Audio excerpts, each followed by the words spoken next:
kutabulako omulimu kati mu mbeera ng'eyo ngenda kusaba yena muzadde gy'oli buli lw'okwata ssente n'osasula omwana school fees lowooza ku kumanya omwana wo obusobozi bwe buli luddawa nga ggwe omuzadde ng'omusomesa tannabulaba sooka omanye obusobozi bw'omwana oyo kikyasobola okukola era okimutandisiza otya ate nammwe abaana njagala basaba muveemu amawaggali muveemu eggume njola okuba nti ensoma esobola kukola mulimu gyonna muganda njala kugamba emirimu egisinga okubaamu ensimbi gy'emirimu gy'onyooma egya wansi emirimu gy'osinga okunyooma egya wansi gye girimu ensimbi so nga ate gye emirimu gya waggulu gye mugamba egyamu yafesi temuli ssente lwaki emirimu egyo enkya bajja kugoba waliwo omulala agenda okujja ate buli ali mu kifo ekyayagala nnyo okusoma okwongerako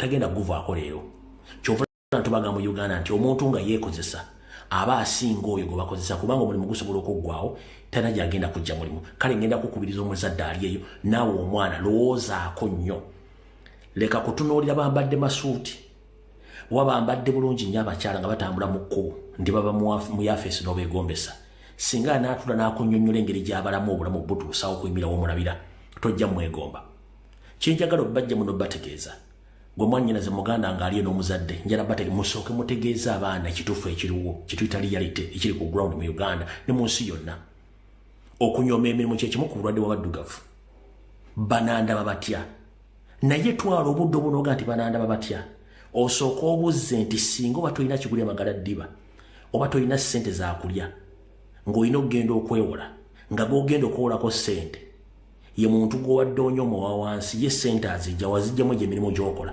kigenda twali obudde ofukamire wennyonnyoleko otuuke n'okubanga olina okuteekayo omutango oba omusinga ofune ssente ezo bwe nezinaakulema okufuna ogenda mugamba otya si bwaba olutalo kati njala kugamba oyo gw'onyooma yeebeezaawo naye ng'ate omukwebeezaawo gy'emirimu egyo gy'oyita emikyafu gy'onyooma ngenda kugamba teri mulimu mubi ng'ofunamu ekyokulya teri mulimu mukyafu ng'ofunamu ekyokulya kubanga weetwale nti bw'onoofuuka omusabirizi bagenda tandika okukujiriga ku kyalo nti oyo akuba luseke oyo ye mukusabiriza teri yamukwatira nsawo lwaki ofuuka ekisekererwa ng'osobola okuyimirira n'otandika okukola emirimu ne mbulaya gye mugamba gye mwagala okugenda emirimu egikolebwayo gyegino era egiri mu Uganda gye mwagala obutakola newankubadde ziri ensi zaakulaakulana zaategekera abantu baazo emirimu weegiri tayimu n'amaanyi geja kusalako n'emisolo giringa ekizibu gye gibaddusa abaloga nti tukooye Bulaaya n'ekitali ekyo muganda njala kugamba muzadde mwannyinaze taata wange lowoozaako ng'osomesa abaana abo omusomesa kufuna mulimu wabula tomusomesa kutandika mulimu ebintu ebiri byanjawulo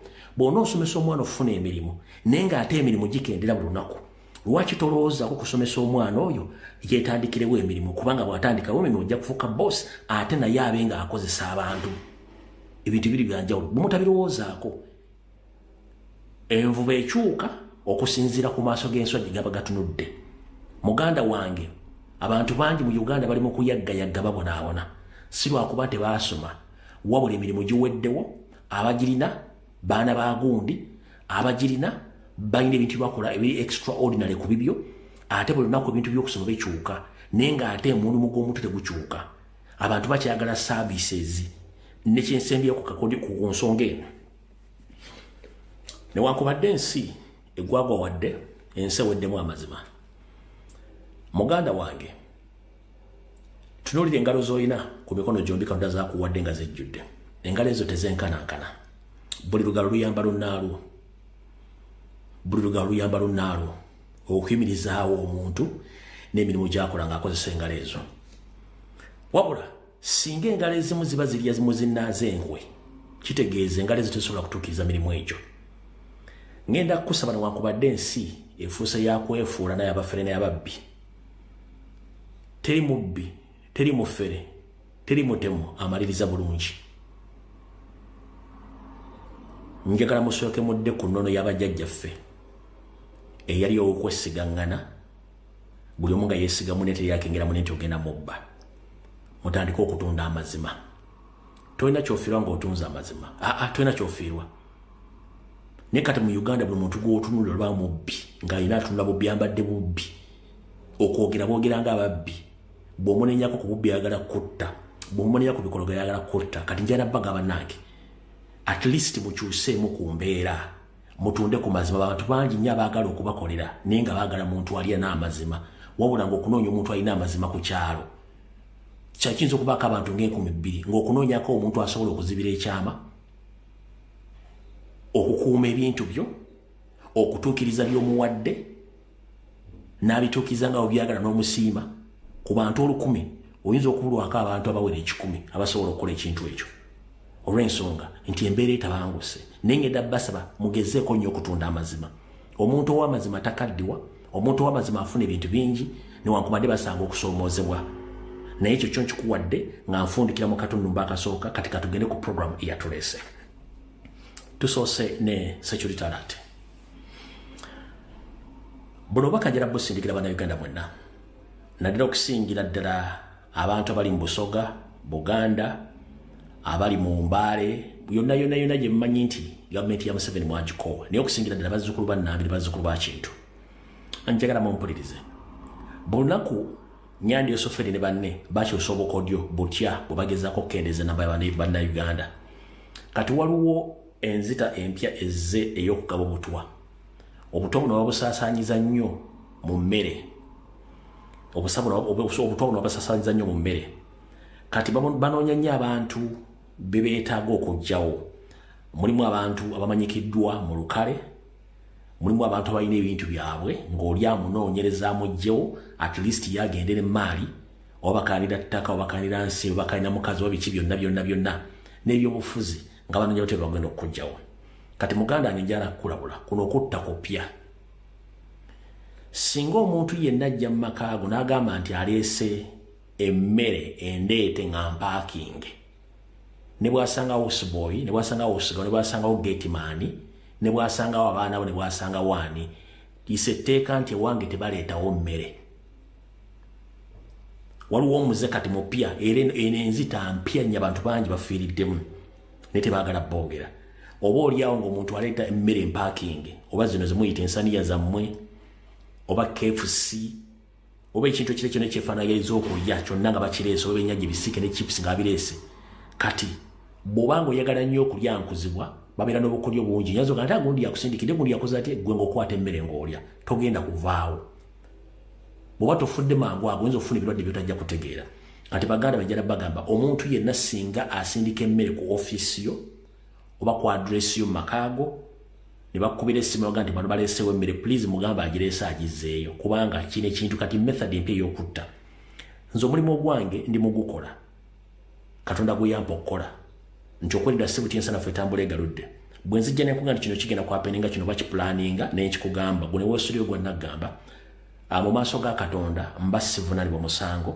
ate ku lw'eggwanga lyange mba nkoze omulimu ogwo kati muganda njala kugamba ekigambo kino weegendereze nnyo ebintu bye bayita ebya deliver ndera ebimu by'okulya naddala ekintu ky'otaatumye oba n'omuntu akusindikidde ekyokulya nga tomumanyi manyi nti embeera yakafandale ng'edyaliwo kadde nti n'ebyokulya byesobozi mu Uganda please tomala galya buli kintu ky'osaze kye bakusindikidde eyo enzita mpya yazze naye nga batagetinga bazzukulu ba Nambi ne bazzukulu ba Kintu ne bazzukulu ba Kyabazinga n'okweyongera wonna ebimanyi nti ki wonna tebaagalawo bantu abo embeera egenda mu maaso kati ngenda kusa muganda wange genda mpola mu bintu by'olya olw'ensonga nti embeera egaye saagala offe mu bintu byotajja kutegeera ekyo kigenda mu maaso nnyo bw'omala okitegeera ekyo maze okigamu security alert esooka security alert eyokubiri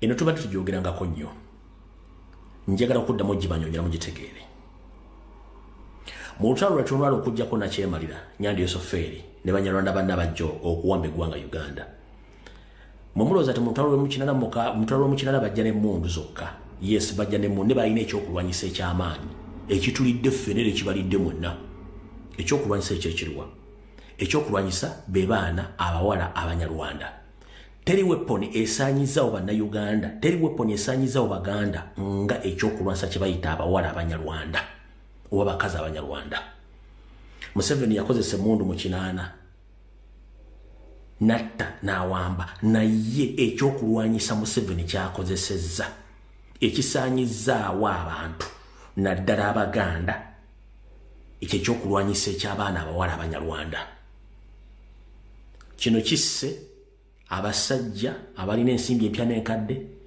kisaanyizaawo famire kisaanyizaawo abaana n'abazzukulu mu famire ez'enjawulo kisaanyizaawo bizinesi z'abantu kisaanyizaawo ebika by'abantu ne kyawukanya empya zonna mu Buganda ne mu Busonga n'ebitundu ebirala. Ekyo ekyokulwanyisa ky'amaanyi nnyo. Yamanya nga bali bamanya ne batukolera ebirwadde nga ebirwadde ebyo ne babiteeka mu kifo ekizibu nnyo okwewala. Njagadde nnyo nsabike ebigambo bino. Ekirwadde kye baatuweeseza ekyajja mu myaka gy'ensanvu nga giggwa kutwingira egy'ekinaana, ekirwadde ekyo ekyali ennyo abantu. Ekirwadde kiva mu kwegatta. Abaganda mugamba nti okwegatta geemaanyi. Yesu okwegatta geemaanyi. Era okwegatta muva ffenna. Naye ekirwadde ekyo kye baatuweeseza ekyatta abantu baakiweesa buweesa ne bakituteekamu ate nga kyajjira mu kifo ekikyamu si buli muntu wasobola okugaana okukikola.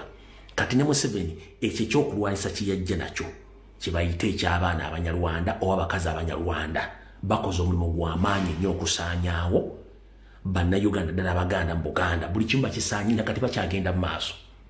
So Muganda ngenda gy'oli njala kwongera okukujjukiza oba olinamu akasente oba tolinamu kasente, bwe kiba kisoboka weewala abantu abo. Weewala abantu abo. Babana tebakusse ogenda fiirwa buli kimu. Bwe batofiiriddwa buli kimu na kimu oyinza okukomekereza nga oli butabika, oyinza okukomekereza nga owaŋŋanguse. Ebyokulabirako bingi mbadde muze mubiraba. Naye ekyo ekyokulwanyisa kibi nnyo. Kyekisinza okusaanyaawo bazzukulu ba Nambi, bazzukulu ba Kintu, bazzukulu ba Kyabazinga, bazzukulu b'Omukama Nnyimba, bazzukulu b'Omugabe n'abantu bonna kyekibasaanyizaawo. Naye nga Museveni akimanyi kubanga kiteeketeeke.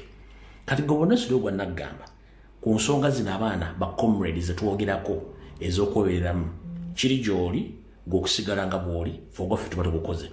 Awo nno njagadde kuyitawo buyisi nga mpisawo security alert. Kati njala tugende ku nsonga enkulu eyatuleese gye njagala mutegeere bulungi nnyo. Ensonga enkulu eyatuleese gye njagala okusooka okubategeeza. Comrade bwe tukola emirimu gye gimu ku social media,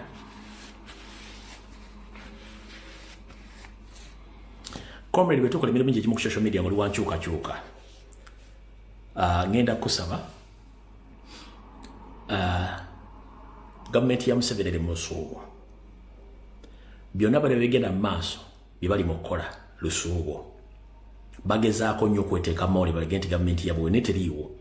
Era gavumenti erinze bantu bagiyoolawo naye okugiyoolawo yeetagisa bannayuganda okusituka. Bannayuganda bakubiza omula gutakungula. Musituke muyoolewo ekintu kyammwe.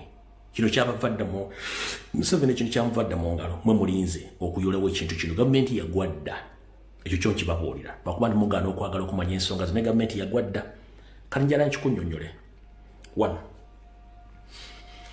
Wetuukidde olwaleero bakomredi mwenna ngenda basaba entalo ezigenda mu maaso mu baatubba obululu aba National Advance Movement oba ba NRM temuzisharinga temuzikomentingako. Lwaki? Bw'okomentinga no sharinga oba opromotinga mission yaabwe y'okulaga nti gavumenti yaabwe eri ligiyitira etambula, tewali gavumenti. Nkiddamu bw'okomentinga oba no sharinga oba no postinga oba mu legitimacy ya Museveni gyanoonya mu bannayuganda okulaga nti gavumenti yeekola ne gavumenti yagwadda teriiwo. Lwaki? Entalo zaabwe ez'omunda bo bali willing oziteeka ku media babalage nti waliwo entalo naye nga tewali lutalo. Ewali lutalo mwandibadde mwawutegedde dda mu gavumenti eriwo ng'era erina amateeka. Buli minisita yenna aliko ebbala aba yanyuse dda bamugobye dda mu yafeesi. Ndaba minisita Museveni abaliko amabala nga ne Museveni nnyini musajja muzibu nnyo. Lwaki bakyagenda mu maaso okuzannya emizannyo? Bajja gibazanya kubanga Museveni afugidde mu deception, Museveni afugidde mu divide and rule, Museveni afugidde mu diversion ne stunts. Kati ki ekikoloozesa nti olutalo lugenda mu maaso mu bitundu by'e Masaka n'abannabyabufuzi abaliyo si diversion ng'ojjako luno babanyonyodde olw'okutta abantu bakomredi bannaffe bannabyabufuzi. Kati muganda togenda mu lutalo lw'abannabyabufuzi b'e Masaka bonna mu region eyo olutalo luteeketeeke era mwojja kula gye lunaggwera. Kyenjagala okukulabula muleme kupromotinga bintu bya NRM yagwedda banoonya legitimacy. 1. Luvudde mu kulaga abatuufu ababasiriza omw'omusolo, luvudde mu bufere, lugenze luyingiddeko ne mu statement eyawula mawanga nti na mmere bale Sara kwogera linnya lye nti yavumye Abaganda tebategeera. Ekigambo ekyo kinene nnyo, naye buli muntu olina right oba eddembe okukomentinga ku nsonga gye yayogedde, olina right, naye olina okukomentinga ku nsonga eyo nga weegendereza. Lwaki? Nze Museveni gwe nasoma, gwe mbanyonyodde emyaka gyonna, mumanyi bwazanya kaadi ze oba empiki ze. Akuleetera omuzannyo n'agukutera ku mmeeza, gwe kenyini omaliriza nga weekubye eggoolo. Nammere si musiru wabula mulalu. Museveni gwayagala muzanyire kaadi ze zennyini z'abadde azannya nga Sam Mayanja abadde azannya ne NRM against the will of Baganda. Kati Nammere okujjoga nti Abaganda tebategeera ng'erinnya ayina Ganda n'ekitawe ng'ayina amanya Maganda, gwe oyingira mu muzannyo ogwo ogumanyi gunakomekereza. Olwoza lwaki baleeseemu layini y'Abanyarwanda nti nabo bali bazzukulu b'Abanyarwanda babagamba nti balwanyisanga Buganda. One, buli olabanga balumbye Omuganda balumbye Ssaabasajja Kabaka, Mayiga n'asirika, Mengo n'esirika, manya nti ogwo omuzannyo muwandiike, kubanga n'abali Mengo nabo Banyarwanda. Okitegedde bulungi nnyo. Kati Museveni akuwa omupiira oba akuwa empiki n'ogyekuba ng'ate ye ali wali atudde. Ensonga njagala sooka kubuuza, Mayiga bwe yavuddeyo ku matikkira ge yeetegekedde kuba mukama we yamukunkumunadde omukono mu kibya, ekyo mujja kiraba. Bwe yeetegekedde amatikkira ku kyaki ya Watoto eya Janet eyabadde mu bitundu bye bweyogerere yabaddeyo, yagambye nti omuntu yenna alumba Namulondo bantu ba Ssaabasajja Kabaka nabo bagenda mulumba. Wabuliza Mayiga ebbanga lyonna Sam Mayanja bakungu mu NRM okuli ne yali speaker Anita Amongi bwe yajerega Abaganda, make sure Abaganda doesn't get numbers, buli kimu n'akyogera ayina abakyaze Mengo, nga ne Mayiga asiiba atambula ne ani asiiba atambula ne Sam Mayanja. Wano baleeta omuvubuka ne yeefuula omulalu nga bamuwa script okuva Mengo, oyo gwe muyita Smith Precious because of nga script ziva Mengo okuvuula n'okuvuma Ssaabasajja Kabaka n'okumuleegeza. Okitegeera byonna bibeera bibale. Kati Mayiga takusiruwaza. Kati tuwala kiri ekya Mayiga kyeyogedde nti alumba Kabaka naffe tujja mulumba, balumba namwe tujja mulumba. Eri script ya Museveni ne Mayiga bagimanyi, kati tebabazanya tribal card nga bali mizannyo gyabwe. Singa Nammere yayogedde ekigambo ekyo Buganda eri gye mmanyi eyamulwanya Mulise Mwongerere, owekitiibwa Dani Muliika, owekitiibwa Josh Mayanja Nkanje omugenzi kati Mukama mumuze mirembe, n'owekitiibwa Mulanya Mulise Mwongerere, singa baavuddeyo dda ne baako kye boogera. Wabula ono statement yagikoze buli omu Mengo ali bw'ati asirise. Kati mmwe Abaganda abali concerned mumugenda ogwa mu muzannyo gwa Museveni gwayagala, era yakugambiddewo bwe bamugambye statement naga sijja gisazaamu, kitegeeza tagenda gisazaamu, baamutumye kukola statement eyo. Oyimiridde mu bantu, oyambadde busuuti yaabwe, oyogera olulimi lwabwe, ate obayita abasiru. Gwe tola nti bakuzannya omuzannyo ogenda okubeera nga it's a continuous diversion and game which can cause a war or internal war between the people in Buganda nenga agulese Muganda manya. Era tebadde ne bakulimba nti Nammere mukazi Muganda mukyala Munyarwanda. Yeyo arrogance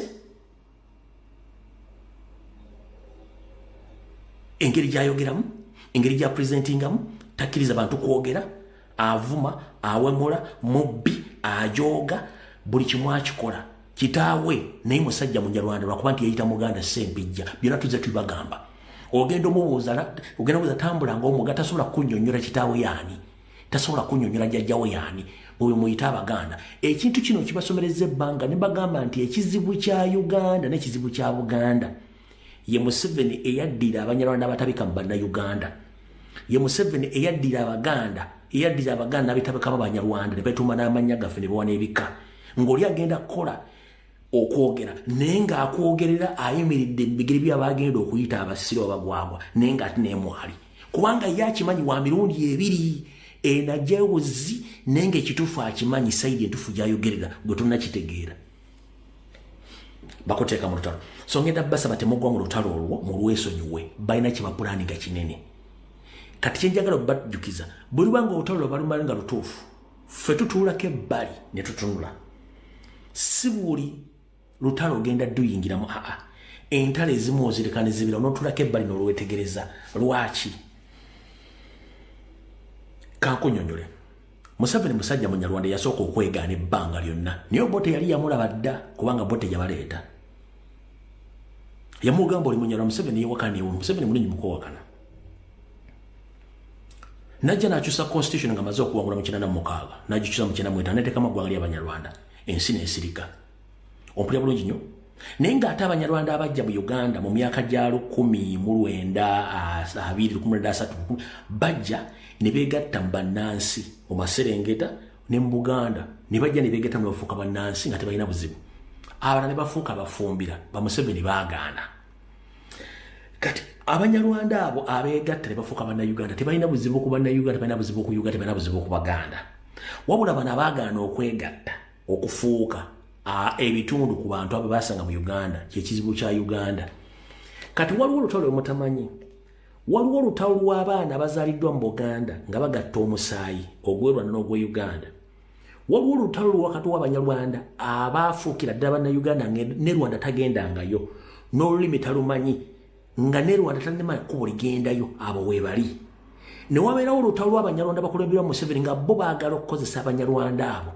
ate okulwana entalo za Museveni ezize enneekuzifu eziwakanya okulwanyisa bannayuganda batwale eggwanga Uganda kati olutalo olulaba bw'owulira ebigambo abavubuka bali bayogera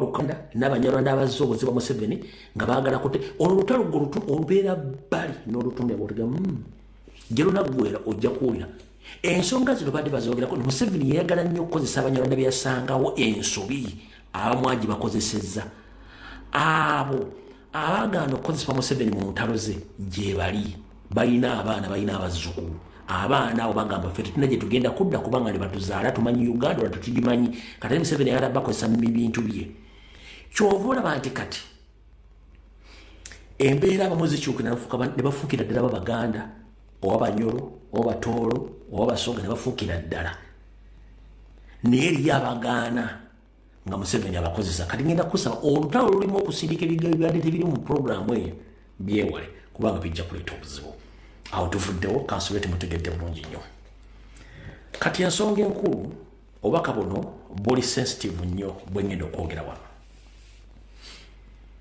message eno eri very very sensitive nsaba abayisiramu mu Uganda baddu ba Allah yonna gye muli akatambi kano mukasalemu mukantambulize mu mizikiti gyonna mu ggwanga lyonna eri bamasheki eri abawalimu eri n'abayisiramu mwenna gye kana basanga mu nsi yonna bannayuganda mbalamusizza mu linnya lya Allah awangala n'alamula okwetola ensi yonna kansibe nti muli bulungi enkuyegezi kyabakubira enduulu ekindeesa olwaleero kwe kubasunirako mmwe muyinza okuba mwinawo mutalaba nze Allah wansobozesezza okuba nga ndaba ensonga zino mu ngeri y'enjawulo ndi musajja mukkiriza akkiriza mu Katonda ndi musajja mukkiriza akkiriza mu Katonda akkiriza mu Allah naye ate mpakanya nnyo omuntu atyobola ekitiibwa kya Allah oba ekya Katonda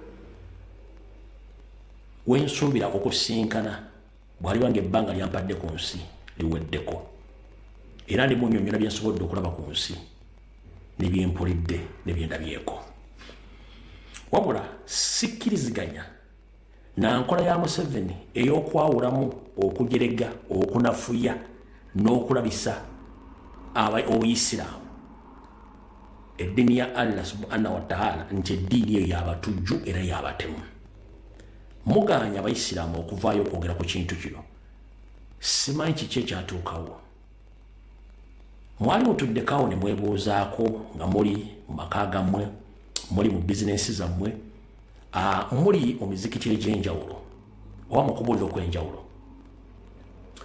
mwali mwebuzizaako lwaki buli bikyamu bikolebwa mu Uganda byonna omuli okutta omuli obutujju omuli obufere omuli obuliisamaanyi omuli obubbi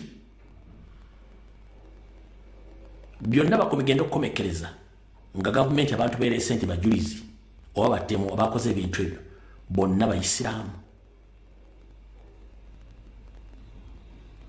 naye wali otuddeko n'okyebuuza lwaki buli kaseera gavumenti ya Museveni ebikolobero byonna eby'obutujju eby'obutemu emaliriza mu kkooti ereeseeyo basiraamu ate kisinga okunuma kyemutamala kwetegereza Museveni ayina akamanyira kasumagiza eyalira nti bw'anaamala okwala obuliri buno agenda kukola ki nga abutuuse mukeekaluwa temunneetegereza nti bonna be bakutte nti babadde mu kutega bbomu mu kutemula bannabyabufuzi mu kutemula abantu ba bulijjo mu kwagala okuggyako gavumenti byonna byonna bikomekereza nga basiraamu bebaparedinze n'okutega bbomu basipulaize basiraamu temunnakyetegereza temunnakikomplainingako ekisinza okunnenyamiza n'okundeetula bebategeeza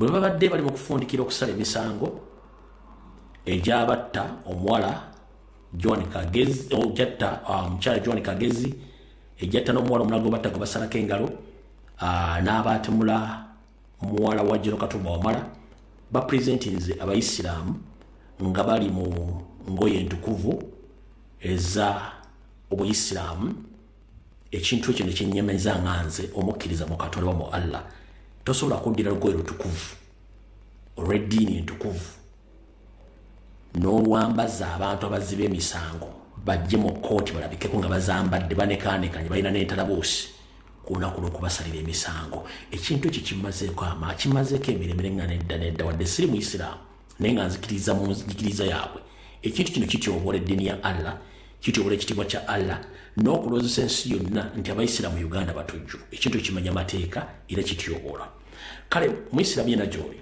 akatambi kano njala okatambuze najje kanaakusanga bamasheke bamufuti bawalimu mwenna n'abayisiraamu mutandika okuvaayo okwogera ku nsonga eno mutegeeze gavumenti ya Museveni obuyisiraamu si butujju diini entukuvu eyatwala obudde eyatwala emyaka ezadde ezukuza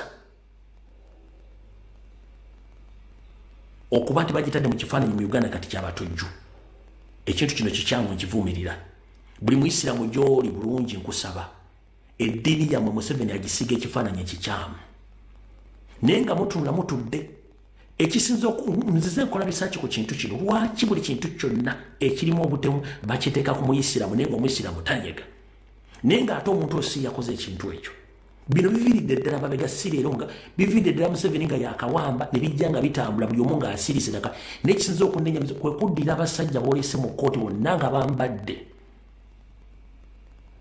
banekaanekanye mu makanzu ameeru bataddeko entalabuusi gwebalese mu kkooti okubasalira omusango kino kifaananyi kikyosindikira ensi nekyosindikira abayisiraamu ekintu kino kikyamu era mukivuumirire kambalagiko bifaananyi bino then ndyoke kasoke balage bulazi bifaananyi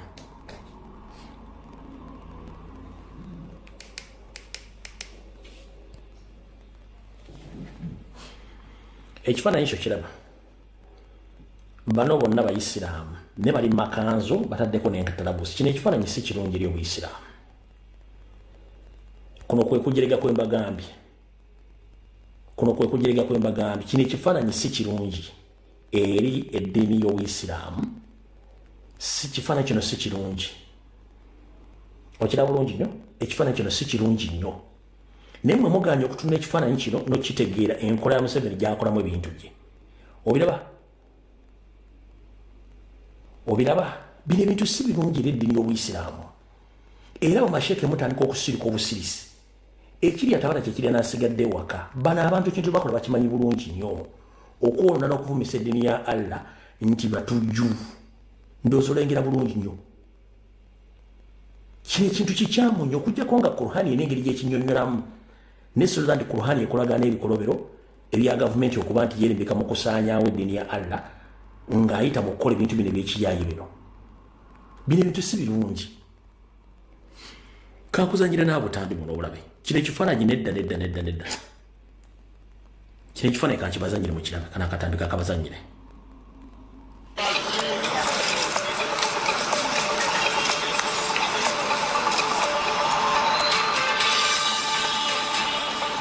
Olowooza ekyo kisanyusa nga bwekiraba ekintu ekyo tekisanyusa olwensonga tosobola kuddira abasajja n'abakazi nga balese mu kooti nga bambadde amagandula oba bambadde amakanzu amuli bataddeko n'entalabuusi ng'obaleeta ekiraga nti baziba misango engoye ezo ziringa ezikiikirirwa emisango gyabwe ekintu ekikyamu. Kino ekintu kirina okukoma bunnambiro nnyo kino ekintu kirina okukoma. Kino ekintu kirina okukoma bunnambiro. Kankabaddize mukale bulungi nnyo. Ekyo ekintu kirina okukoma. Abayisiraamu yonna gye muli mulwanyise ekintu kino ng'obudde bukyali. Bwe mukireka n'ekitambula bwe kiti Museveni agenda gufuula mugano okola n'eddiini ya Allah n'okola n'obuyisiraamu nga ye abalowozesa nti eddiini eyo abatujju ekitali kituufu. Ate abantu bano bonna eba pulezidenti ng'olumu bano abantu si baziba misango ye ayagala kiteeka ku ddiini yammwe gye muganye okutegeera. Mutegeere ekintu ekyo ng'obudde bukyali. Ndiyo munaasirika baganda bange Museveni gwe muzanyisa temumumanyi kubanga yeyengefuga ye. Ye ayagala kwonoona bantu ye ayisewo ebibye nga bw'eri enkola ye. So mwenna gye muli akantu kano kabeere kakulu nnyo mukeetegereze. Kambongere n'akatambi akalala. In fact, eno article yabadde ya Monitor yabadde ya Joe. Esoma bwete.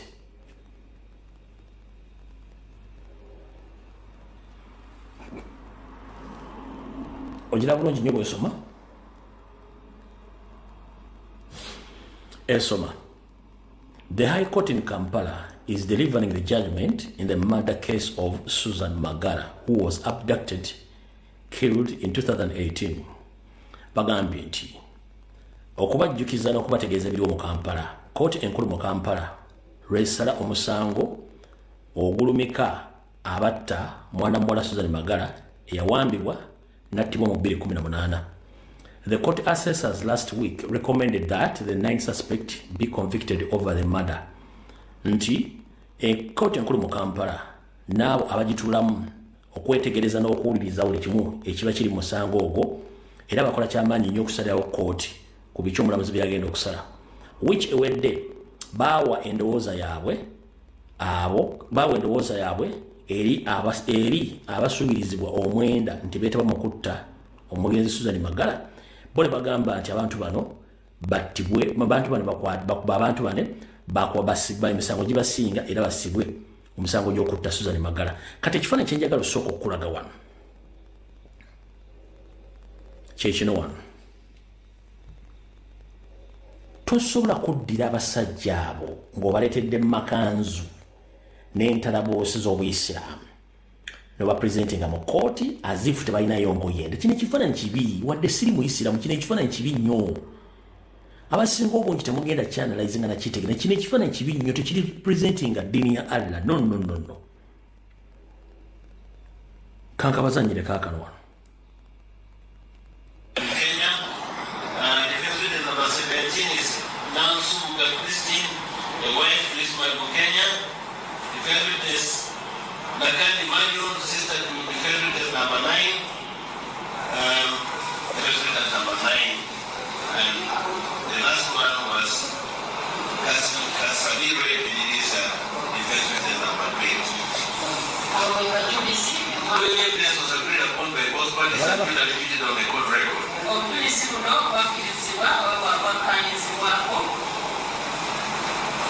As you realize, there are so many exhibits here.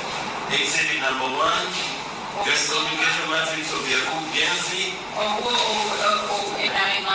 Exhibit number 2, final joint communication of participants and associates in the Susan Magara CLB 141 stroke 18 case.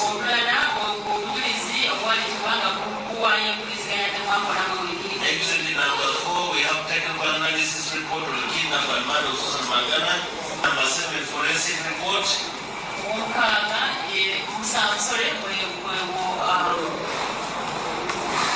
We'll put that forensic report.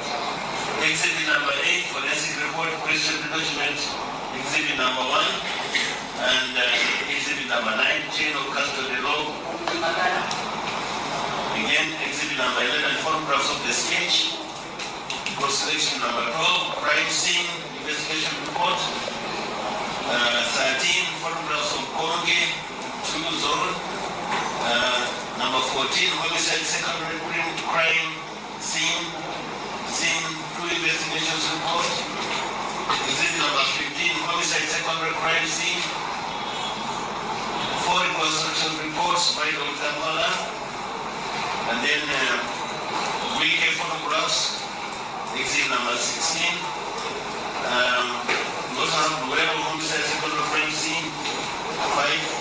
Conference number 20, video photograph evidence report. Crime scene number 45, 2018. Exhibit number 21, the video photo evidence report of crime scene. Exhibit number 22, land sales agreement between Uganda, Ethiopia, and Colombia, Kim. Kati bw'omala okulaba vidiyo ezo n'ebifaananyi nga gwe omuddu wa Allah gy'oli yonna akatambi kano gye kanaakusanga kikuwa kifaananyi ki?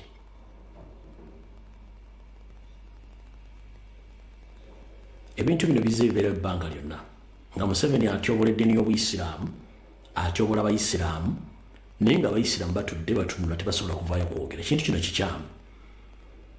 Mujja tuuka okuba nti mwetaaga okugenda mu nsi z'amagulu baga nti abasiraamu b'e Uganda muli batujju, biri misango gyonna egirimu okutta abantu e Uganda girumikamu abasiraamu. Kitegeeza mujja tuuka okuba bataddeko limiti nga temusobola kugenda. Lwaki? Naye ng'omusajja bataddeko ekintu ebbanga wonna mukira nga kitambula temusobola kyenaazaako. Nze ndoza bamasheke abawaalimu ne bamufuti muveeyo mwogere ku kintu kino. Tukimanyi nti Museveni musajja mulimba muyaaye ate kyanalaba nti kimuli akyejja mangu. Naye temwamanya akakodyo ki lwaki buli wabaawo omuntu gwe bagenda okussa mu yafeesi enkulu naddala ekwasaganya mu kukwasaganya abantu okubazza emyoyo n'okubazza eri Katonda, abantu bano abawa emmotoka n'abawa ne ssente. Abandi badde bavaayo kwogera ensonga zino n'amaliriza nga batadde omugaati mukama nga tebasobola kwogera ku nsonga eziruma abantu mu ggwanga oba ezikwata ku madiini yago, ye ng'akikozesanga ekyo. Olunaku lwe muliyiga nti eddiini ya Allah oba eddiini ya Katonda yonna emiriddewo ku bantu bebasumba abantu bebategeeza obulungi bwa Katonda, naye nga Museveni yakikozesanga akanyeebwa okuwa bannaddiini ensimbi.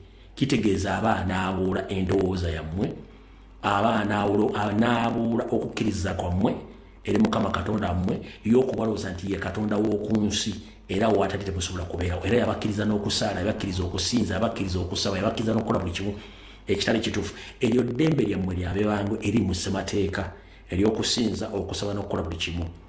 Ekuba naye musamize ng'omuntu era naye olumu yeefuna timusomi naye ng'ate obusamize bwatudde. Kale njagadde okuyisa obubaka obwo eri baganda baffe Abayisiraamu na buli kimu kitegere ekintu ekikolebwa si kituufu era si kirungi. Awo nawo onvuddewo anaaba afunye message eno Bobi onoosonyiwa, ng'osobola okukwata essimu yo naawe n'oyogera ebigambo ebituufu byewandiyagadde okuwulira. Bino ebyange bwe nti bwe mbyongedde kubanze buli muntu muwe eddembe okulooza nga bw'ayagala. Kati message eno gye mpisizza ng'oli Muyisiraamu ogenda gifuna mu ndowooza endala, kubanga ffenna tetutegeera lumu ate nze siri Muyisiraamu naye nnumirirwa nnyo ekifaananyi ky'Obuyisiraamu kubanga ndi omu ku basajja bawuliriza okubuulira kw'Abayisiraamu ab'enjawulo, ate sikutandise nakiwulira kuva dda, mbadde nga nkikola nga mpuliriza erimu oba okusomesa kw'abawalimu bamasheke kubabuulira mu mizikiti egy'enjawulo ne ku online kuno.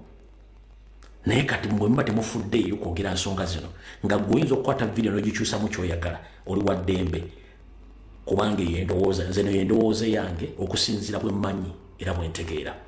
Allah bankuumire. Awo tuvudde tugenze ku nsonga endala.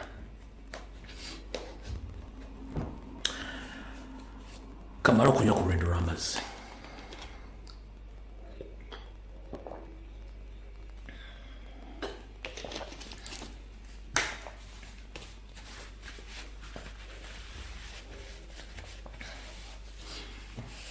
All right.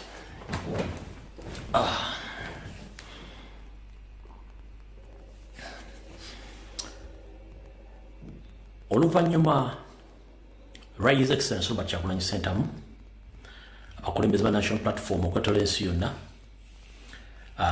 ekitongole ekikwasaganya okukuuma eddembe ly'abantu mu nsi yonna ekya UN okuvaayo n'amawulire ga Uganda gabadde gasobodde okulaga ebikolwa Museveni byakola oluvannyuma lw'okufenega muteeka mu report eyasomebwa gye buvuddeko wiiki ewedde ne exposinga Museveni n'omulumika ebikolwa byadde akola.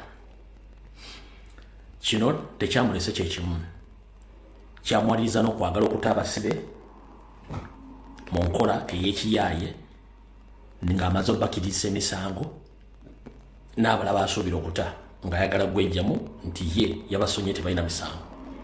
Ebisinga obungi byonna ku basibe twabyogera era nabo bakimanyi bulungi nnyo vidiyo baziraba era bakimanyi nti bo tebazangako misango. Kati Museveni ye abadde mwefuuze era mba munoonya Kamiliyoni mutuufu. Kamiliyoni mutuufu ye Museveni si y'oli Jose Kamiliyoni Mayanja Kamiliyoni mutuufu nawolovu ye Museveni. Oli Kamiliyoni gumwita Jose Kamiliyoni oyo duplicate. Kamiliyoni mutuufu ye Museveni. So the real chameleon in Uganda, because we know that chameleon keeps on changing color according to the area where the chameleon is. He keeps on changing colors. That is exactly what Museveni does. Museveni keeps on changing colors because he doesn't stick on what he says. He keeps on changing. So the real chameleon in Uganda is not Jose Chameleon Mayanja. The real chameleon is Museveni because he doesn't stick on one issue. He keeps on changing. So kati bannayuganda mutegedde ensonga ezo bwe kyamulidde nga wali n'omukulu yawandiisa akatabo nga exposinga mutabani we exposinga system ate bwe wagudde ku Samugumya gye badde bamuterese musajjatu kati yafaafa nga takyasobola nakwogera n'abala bangi nnyo saako bana beefuza batandise okubinyuka mu nsuwa ng'eggwanga libalemeredde olw'enfuga enkyamu eriwo era ne bane basaba ne temulumba bantu ombaleke bo kituufu mutima gwe bakimanyi buli mwajja agenda kitegeerako.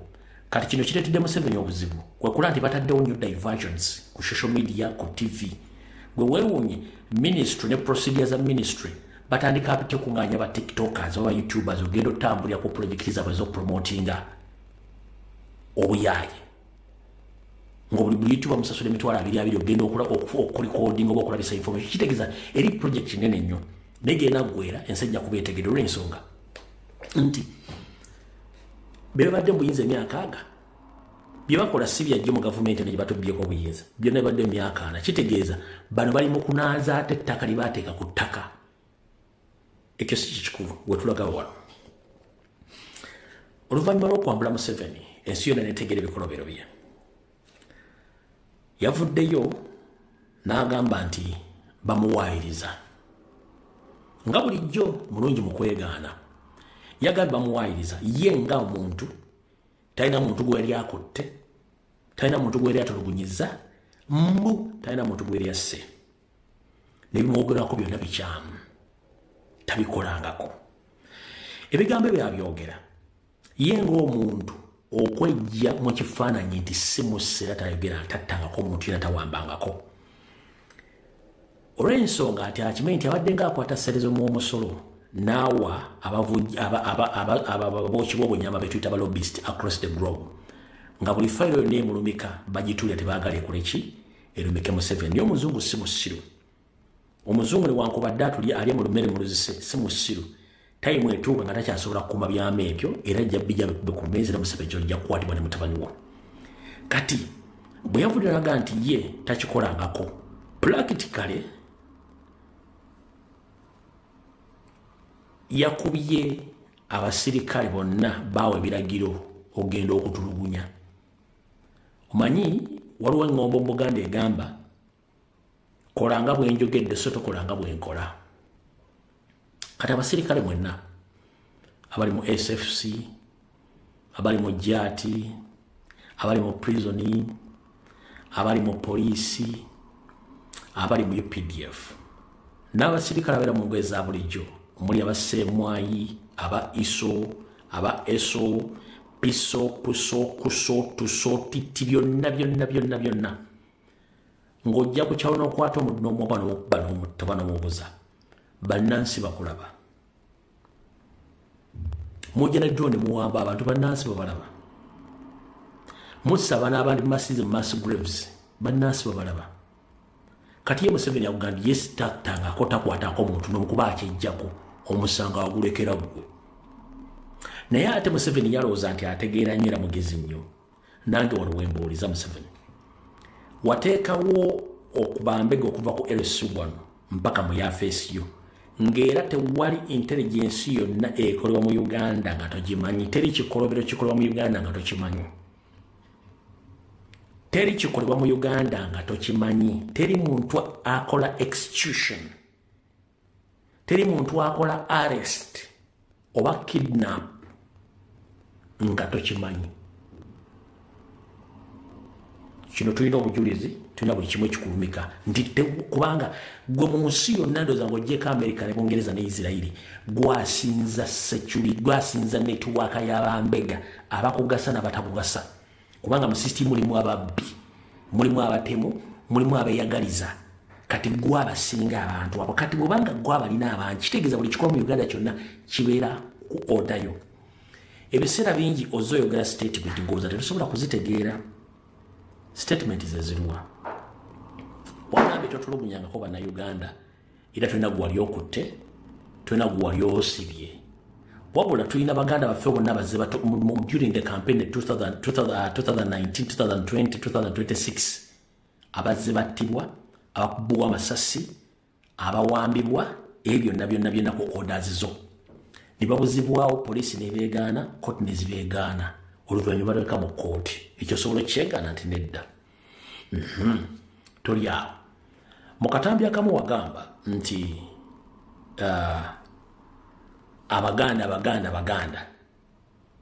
kyekizibu kya Uganda era okumanya kizibu twabattanga era tujja battanga bwe twakolanga kati eyo statement ogirabidde nti wagikola ate nga ebyafa biraga nti gwe kennyini gwali ojja mu Uganda bakuleeta commission yakusaanyawo baganda era kyalindagano era wati w'omugenzi Nyerere kuyita godfather wo ne Milton Obote Obote yabajja mu refugee camps obaleeta mu State Research Bureau kati gwerabidde nti ensi emanyi akatambika akano wano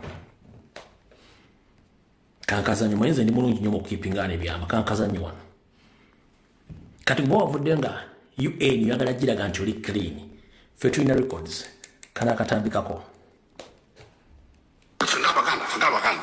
we shall crush those enemies as we have done in the past. Yeah. You preach your nonsense, we shall answer you by what?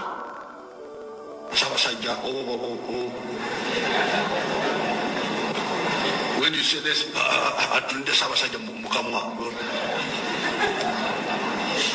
politics is about to now if you say, we shall crush. All right.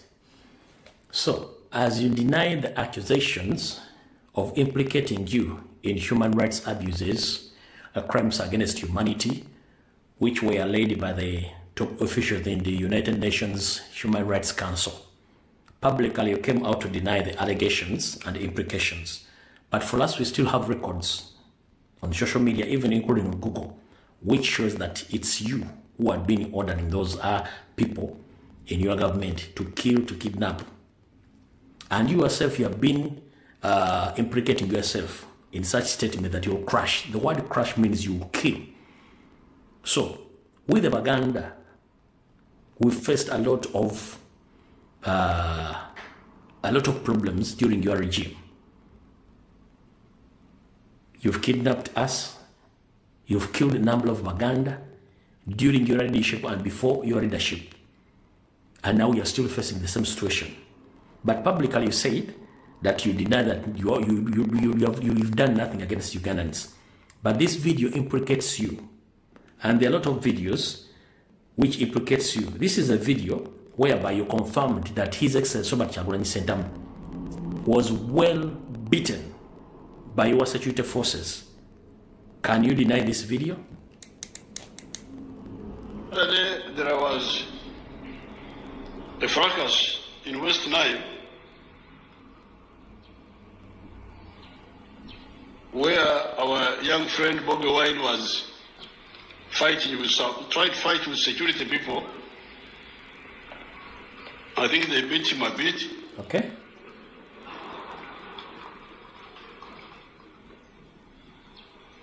And then they came and said, oh, member of parliament was beaten. Where I said, okay, let me study how he was beaten. Now, when I studied, I found the man had been beaten properly in the right way.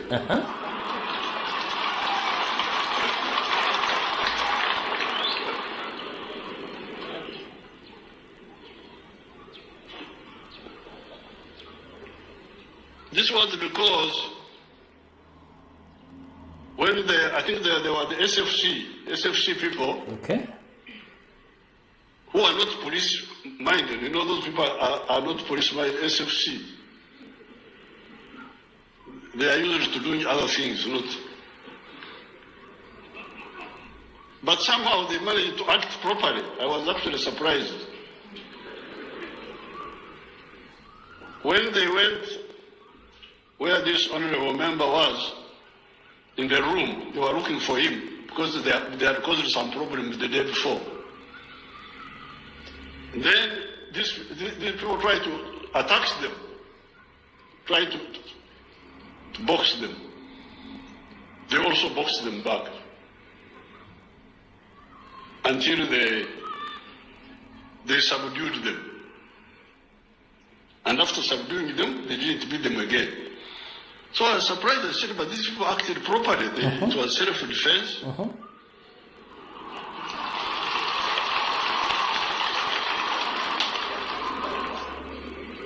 And beyond self-defense, they didn't beat.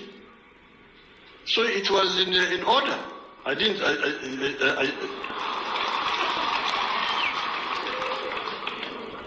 They had actually tried to punish the boys. No. All right. So, Mr. Ben, in your own words, you confirmed that His Excellency Robert Kyagulanyi Ssentamu was beaten well by your allied forces, the SFC, the Special Forces Command. In your own words, you confirmed. But publicly, 2 days back, you said that you deny each and everything. So who is fooling who? You know, you are good at camouflaging that you're a freedom fighter. You're not a freedom fighter. You know how you came into power. You killed millions of Ugandans, mostly the Baganda. Now, this was in Gulu. During the 2026 elections, that is 15th January this year, when His Excellency Robert Kyagulanyi Ssentamu went to the northern Uganda to campaign in the Gulu region, you instructed your security forces, the SFC, dressing like police officers and military, who fully tortured His Excellency Robert Kyagulanyi Ssentamu live on camera, and it went viral. Nothing was done to condemn those acts. Do you still remember this video or this incident?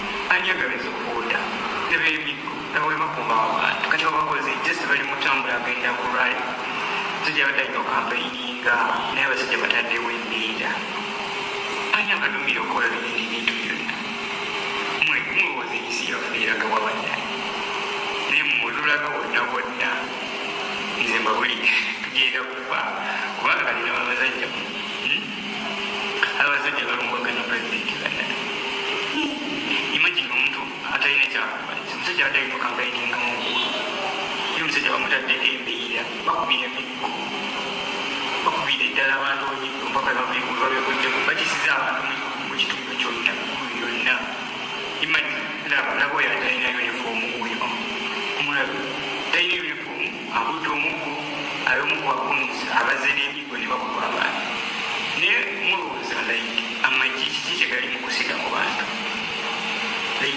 ono embeera gye bataddewo baagala twejjaawe tugolokoke nga bukyali akalukalu bikubeerawo ono omusajja nze ngamba akalulu yakagendamu ng'akatya. All right.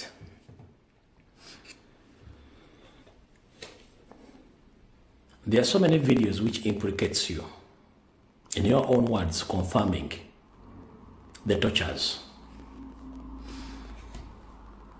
At one time, during the 2021 elections, the assassination of our comrade, our fellow Ugandan, late Zebra Senyange. He was murdered or killed or assassinated by the SFC soldiers.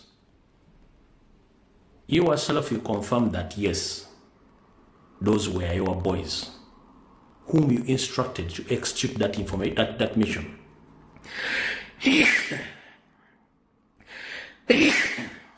Sorry. You yourself, you confirmed that Zebra Senyange was killed by your allied forces, whom you sent to finish that mission. Indeed, they did what you told them to do. At one time, you came out publicly and said that I will finish Chagulanyi's group because you have your own people within national platform or in people power. Publicly, you said that you will finish Robert Chagulanyi Sentamu's group because you know how you work underground, you will finish them all. In our own local language, you say that your group ya Chagulanyi kujimaraho. Publicly, the video is there. You said publicly, your group ya Chagulanyi kujimaraho. Me, I'm saying, my enkora underground, number about a group ya Chagulanyi kujimaraho. So, if someone gets to hear such message that you will finish Bobi Wine's group, what were you meant or what were you saying? Because finish means that to finish someone completely. And we have been witnessing that. Many Ugandans have been killed, others are rotting in jail, others still missing, they are nowhere to be seen. Because publicly you came out, you said it. Now, after being exposed to international level, now you come out to deny.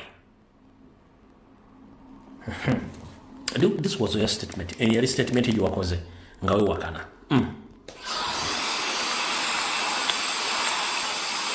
Don't beat people. Don't beat members of the public. Don't beat even criminals.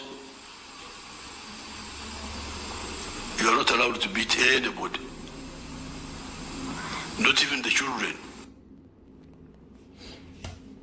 All right. Omukulu ono azanyira mu reverse psychology byebintu byasinga okutegeera. Kati bwayogera ekintu aba akyogedde mu opposite way. Bwagamba temukuba bantu abategeeza mu bakube. Bwagamba temubba bantu abagamba babbi. Bwagamba temutulugunya abantu aba alina sigiro gyasindika mbasindike mbakube mbatulugunye. So the world should know this. That Museveni used reverse psychology in his deception political games in Uganda. Whenever said that he doesn't send people to kill. He made the statement he's the one who's sending people to kill. If he comes out and says that don't beat people, take it in the opposite side, that he instructs them to beat people. That's how Museveni keeps on doing his own games via reverse psychology in his own political career. He keeps on changing, he keeps on giving direction, instructions to his assassination groups, assassination teams to do whatever he says. But publicly he will deny as he did. But the world knows because the evidence is there. So don't be fooled by Museveni.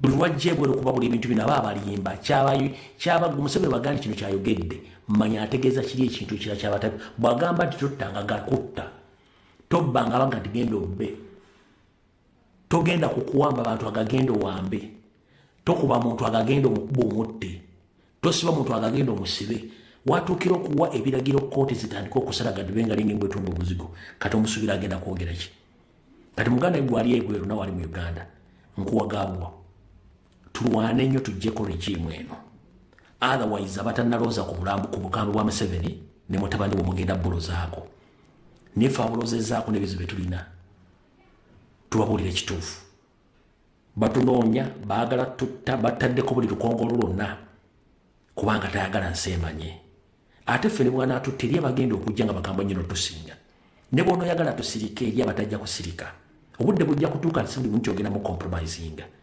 obudde bujja kutuuka nga gavumenti empya ezze kolagana ne gavumenti endala so se yammwe etandise okwagala compromise nga gavumenti endala kubanga mwagala abantu baveewo musigale nga mutta abantu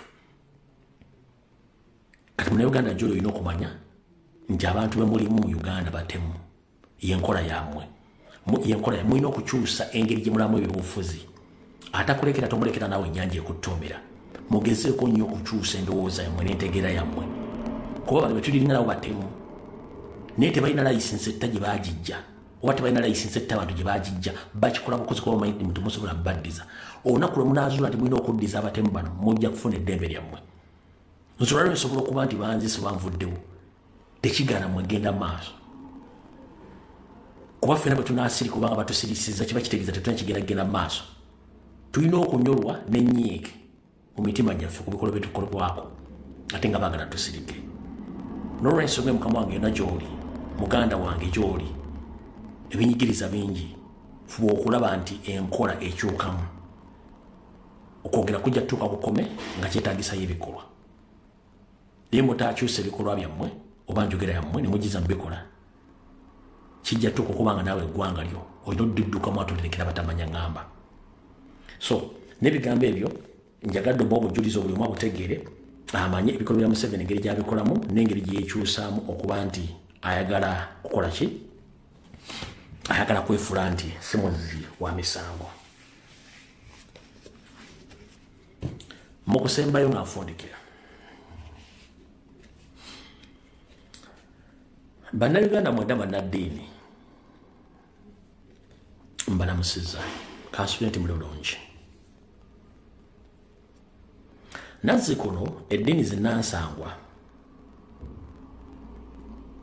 zaafunanga ebirabo n'ebiweebwayo okuva mu bantu bemusumba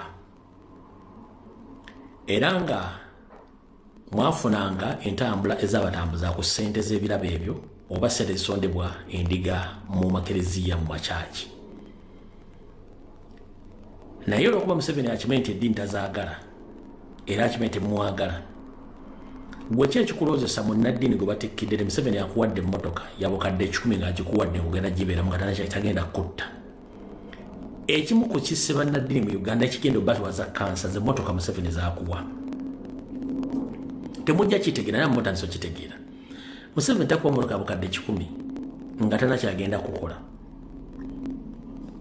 emmotoka zonna zibawa zonna nfu zirimu obutwa temwagala kitegeera gwe munnaddiini nagubawa emmotoka bakuwadde Land Cruiser V8 bakuwadde emmotoka gye bakuwadde lwerumbe yekofiri mwogenda obutava bantu bangi bazifunye emmotoka tebasuseewaawo waba akwebazaaki wamusabidde naawe n'okutta wamusabidde nalekerawo kuwamba wamusabidde obubbuubu ne bukoma wamusabidde okulya enguzi kukome oba olina kiwamwongeddeko ku bulamu bwe n'obwa famire ye tolina kiwamwongeddeku lwaki akuwa emmotoka kubanga akimanyi wano ayagala kukuziba mumwa olw'ebikolwa byakola mu nebibyogerako ayagala akusanyuse otandika okubuulira endiga nti Museveni yasinga ye mulungi ne gavumenti ye naye ng'ekituufu mukimanyi Museveni mubi ne gavumenti ye gye munaakoma okutwala emmotoka za Museveni gye mujja okukoma okutandika okulwala kansa gwe mutamanyi ekyokulabirako nga kino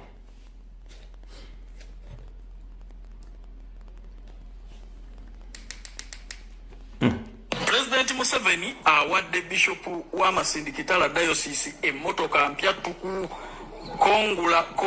Congratulations. Njagala wetegereze nga Minister wa local government agimukwasa wano. Bannange twetaagayo ku congratulations. Omusagula wa president akwate emmotoka ya Bishop officially. Emmotoka president akatukunanyumaawo baitaka givugaga kagamba akwenda agivuge ngimukwasiza church Uganda Road abahereza abaana. So emmotoka yawe ndi Bishop ogikale mwazo.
Right, obudde bumpeddeko naye nga nyongera obajjukiza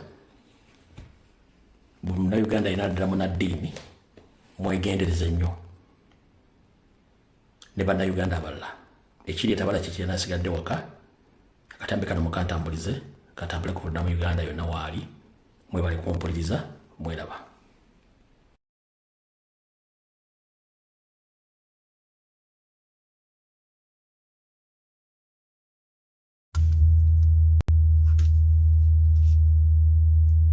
Hello. Good morning, good afternoon, good evening. How are you, my friends? How's your day? How's your weekend?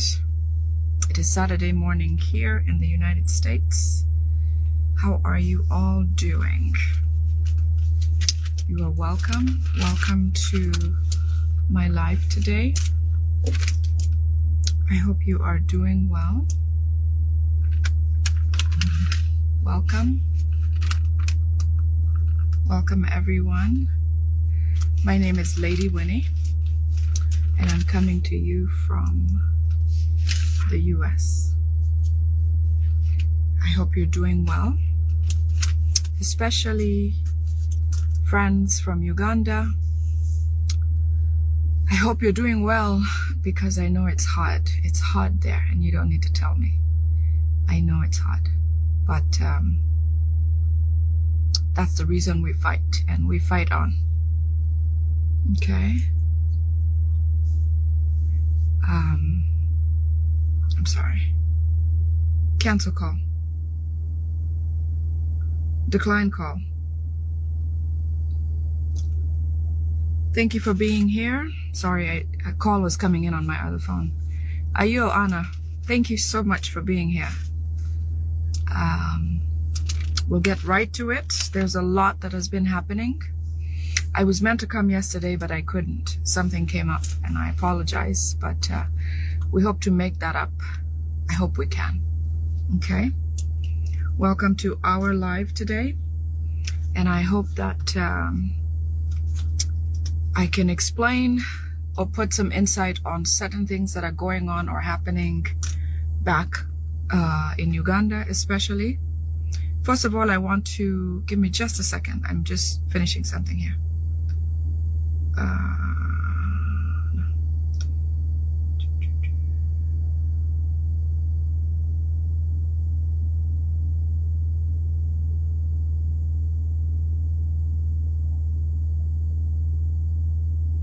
Hold on just a minute, please. I'll be right there.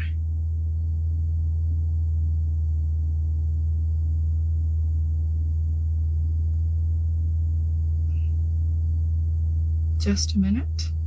Welcome, everyone. Welcome, welcome. Welcome. Thank you for being here. Just closing some loose ends, tying up some loose ends where I need to be or need to do. I hope you're doing well as much as can be, especially our brothers and sisters in Uganda. So many things are going on. A lot has happened in the last week. A lot of sorrow has happened to parents, school owners,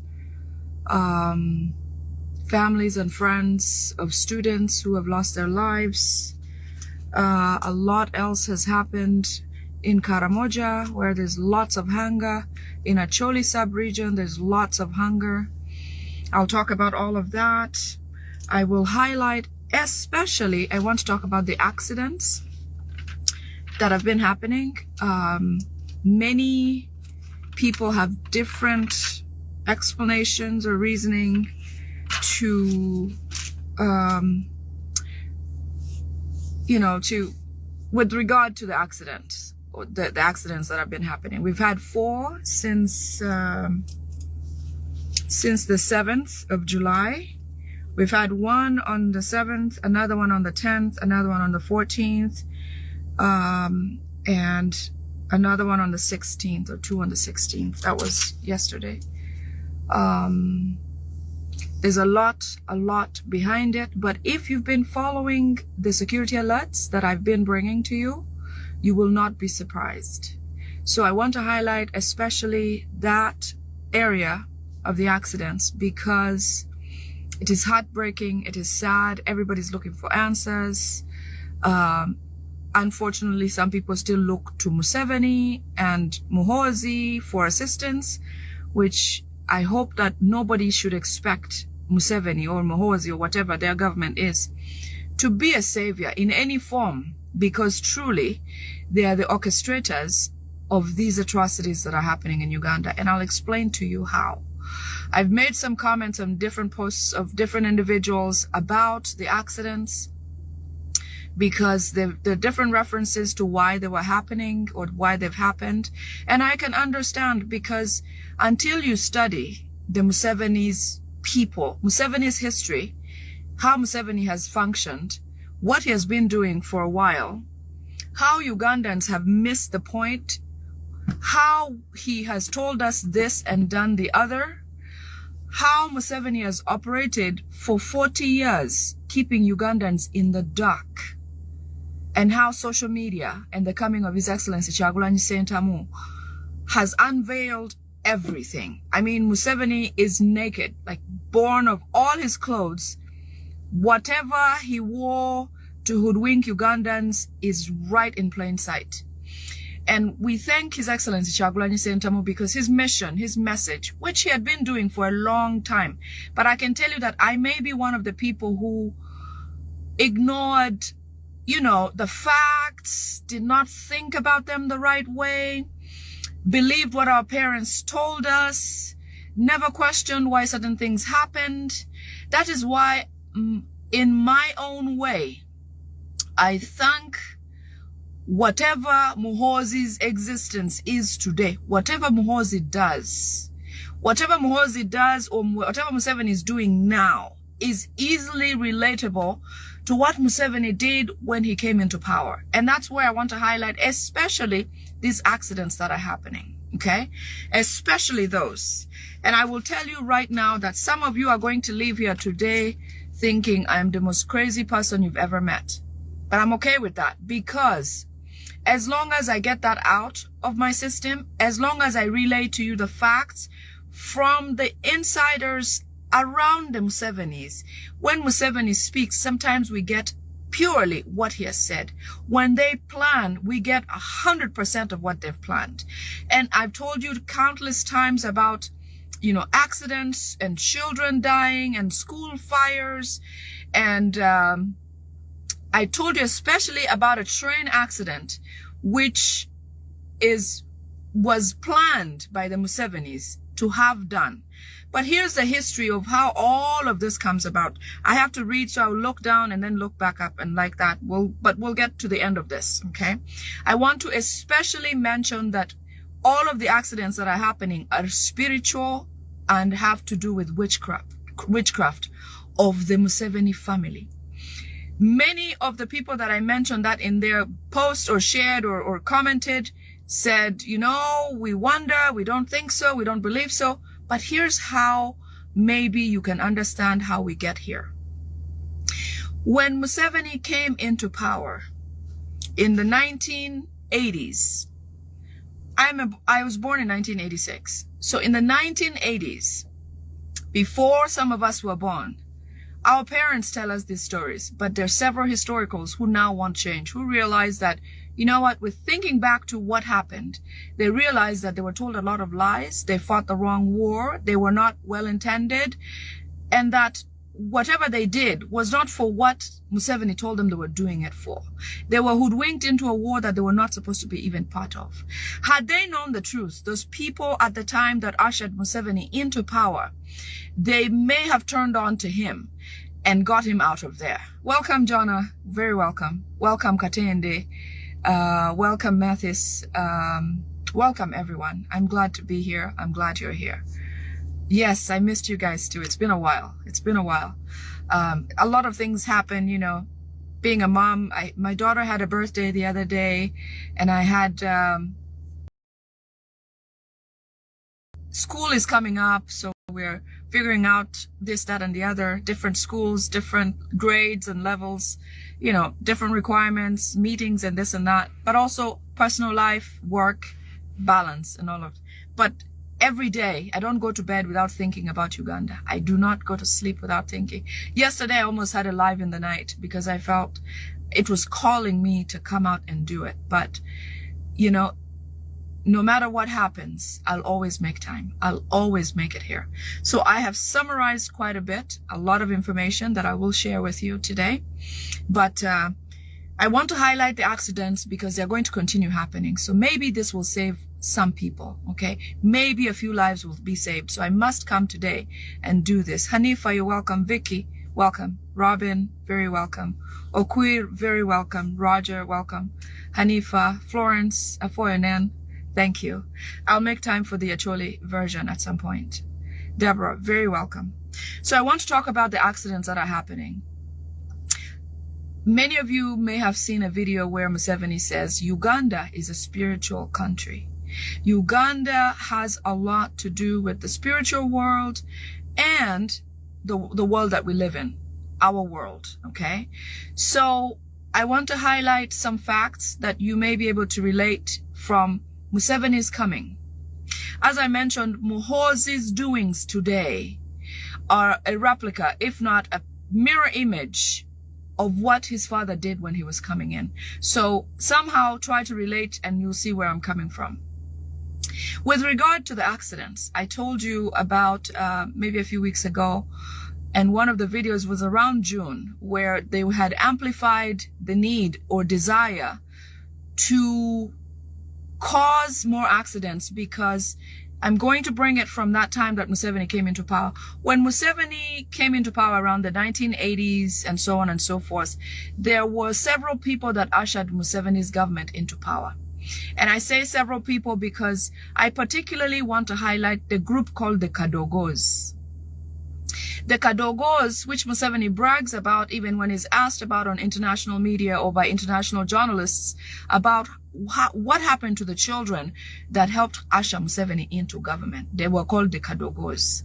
Now, today, Muhoozi couldn't pull that off, even if he wanted to. There's no way Muhoozi can recruit young children and give them guns and equip them and have them go to whatever bush or come in to join the army or the military. But if he could, he would. But the laws today, with several, international laws that bind the world somehow, he can't do certain things. But when his father was coming into power, so the way I want you to look at this is the Kadogos of Museveni's time versus the children's accidents today. The Kadogos then who were used by Museveni from 4 years old and onward.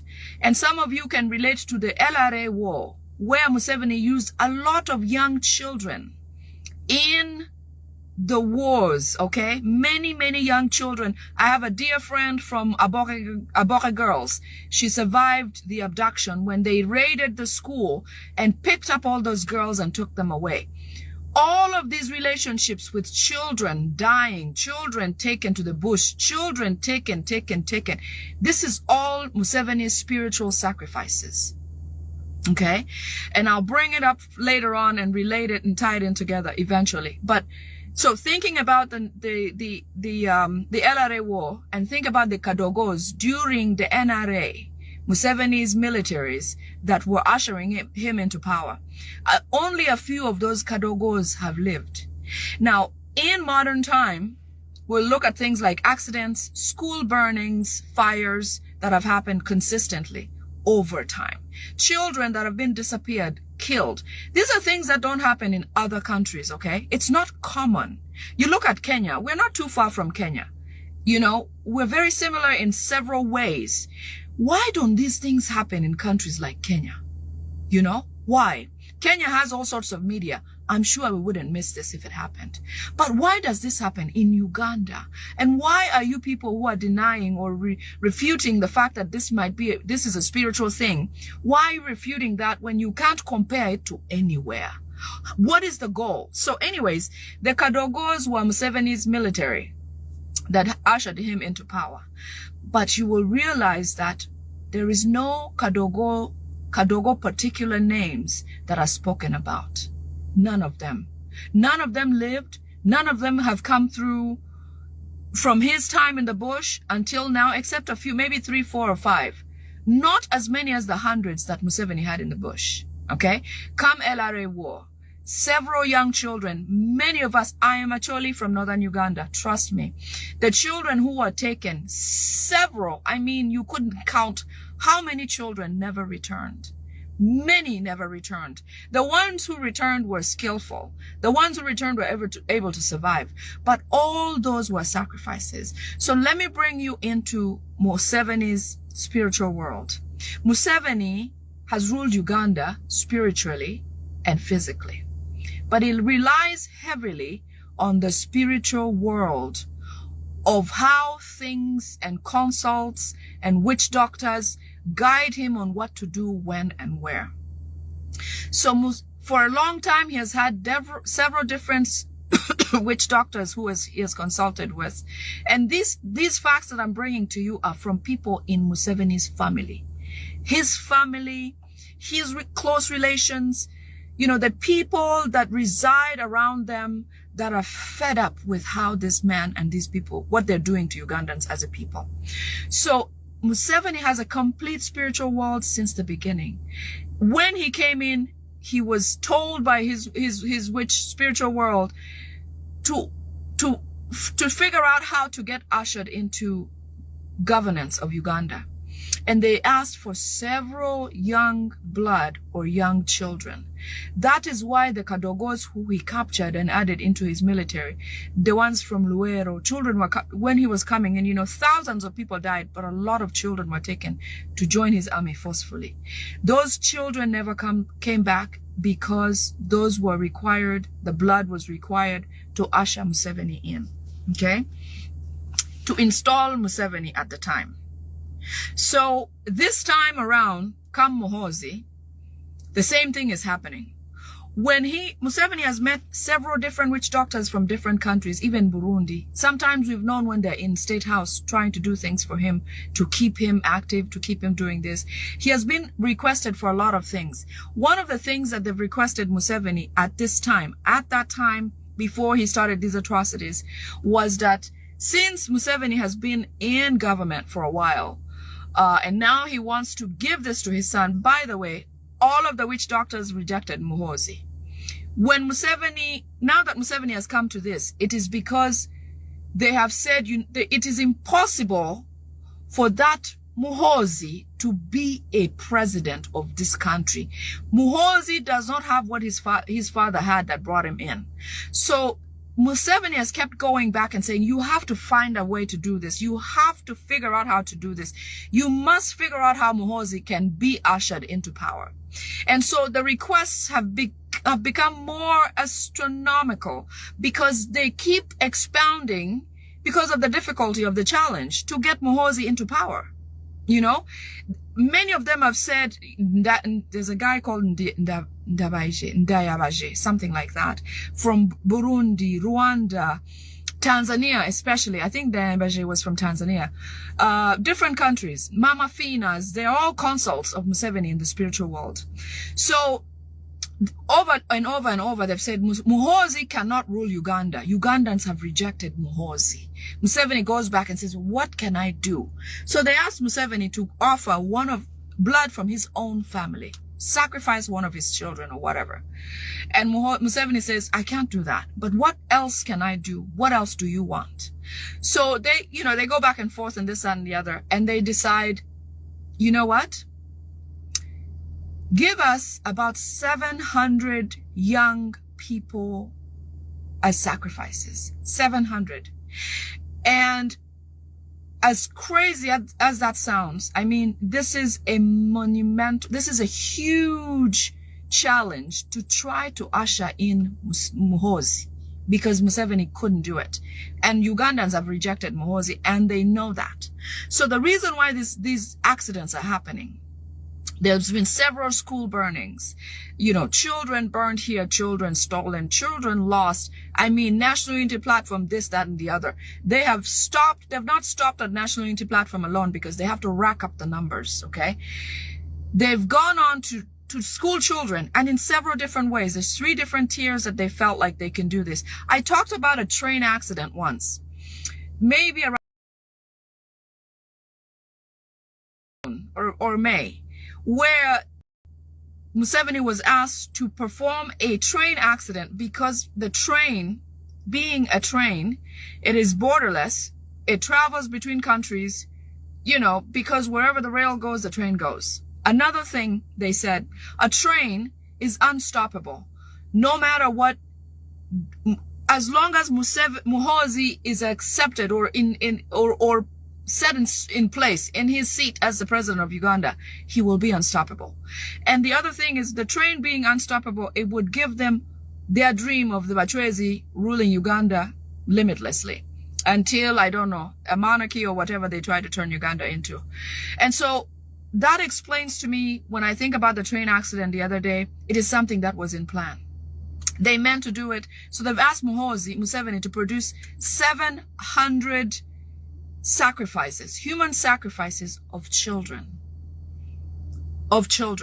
They've done this several different ways already. The 4 accidents that have happened, the one that happened in Jinja, let me see, in Mukono, Jinja, it is said that Museveni himself went to the scene that same night with Muhoozi, and they performed some witchcraft activity with the blood of those children. It is said that at every point of every accident where it happens, Balaam follows. Balaam is in sight, is within range before that happens. Now, okay. So there will be 3 forms. Now, they've requested that of the 3, there will be the deaths that we've seen of the children with the buses and trying to get to the events, such as tours. One of the tour incidences that happened yesterday, the bus accident where most of the children died, the a bit older children, one of the girls who survived spoke about this and said, you know what? The driver of the bus showed intentions of trying to cause an accident. And the only reason this girl survived is because she heard him speak and she realized that she was in danger. And she stayed alert and watched the moves of the driver. The fact that the driver turned off the vehicle, exited the bus before the bus crushed, helps explain the facts that girl is speaking about. And it won't surprise me if that girl disappears from our sight. Something could happen to her because she has spoken. But because she was old enough to understand what was happening, and pay attention, she was able to survive. Now imagine the little children from King David School? The little children who could not say anything, the ones in Kapchora, I believe, that could not explain, or most of them died. Had they, or were they able to speak, something would have been done about, or we would know that something wasn't right about what they were doing.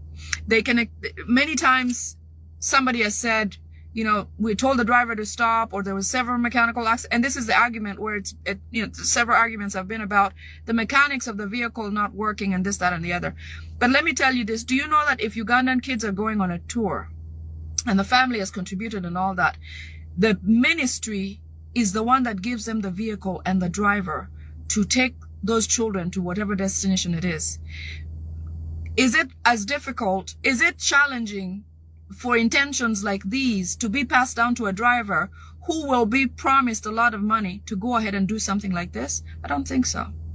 So even if you argue about whether or not the mechanical issues were an issue, it is possible that the mechanics was an issue. But for that driver to push on against his own,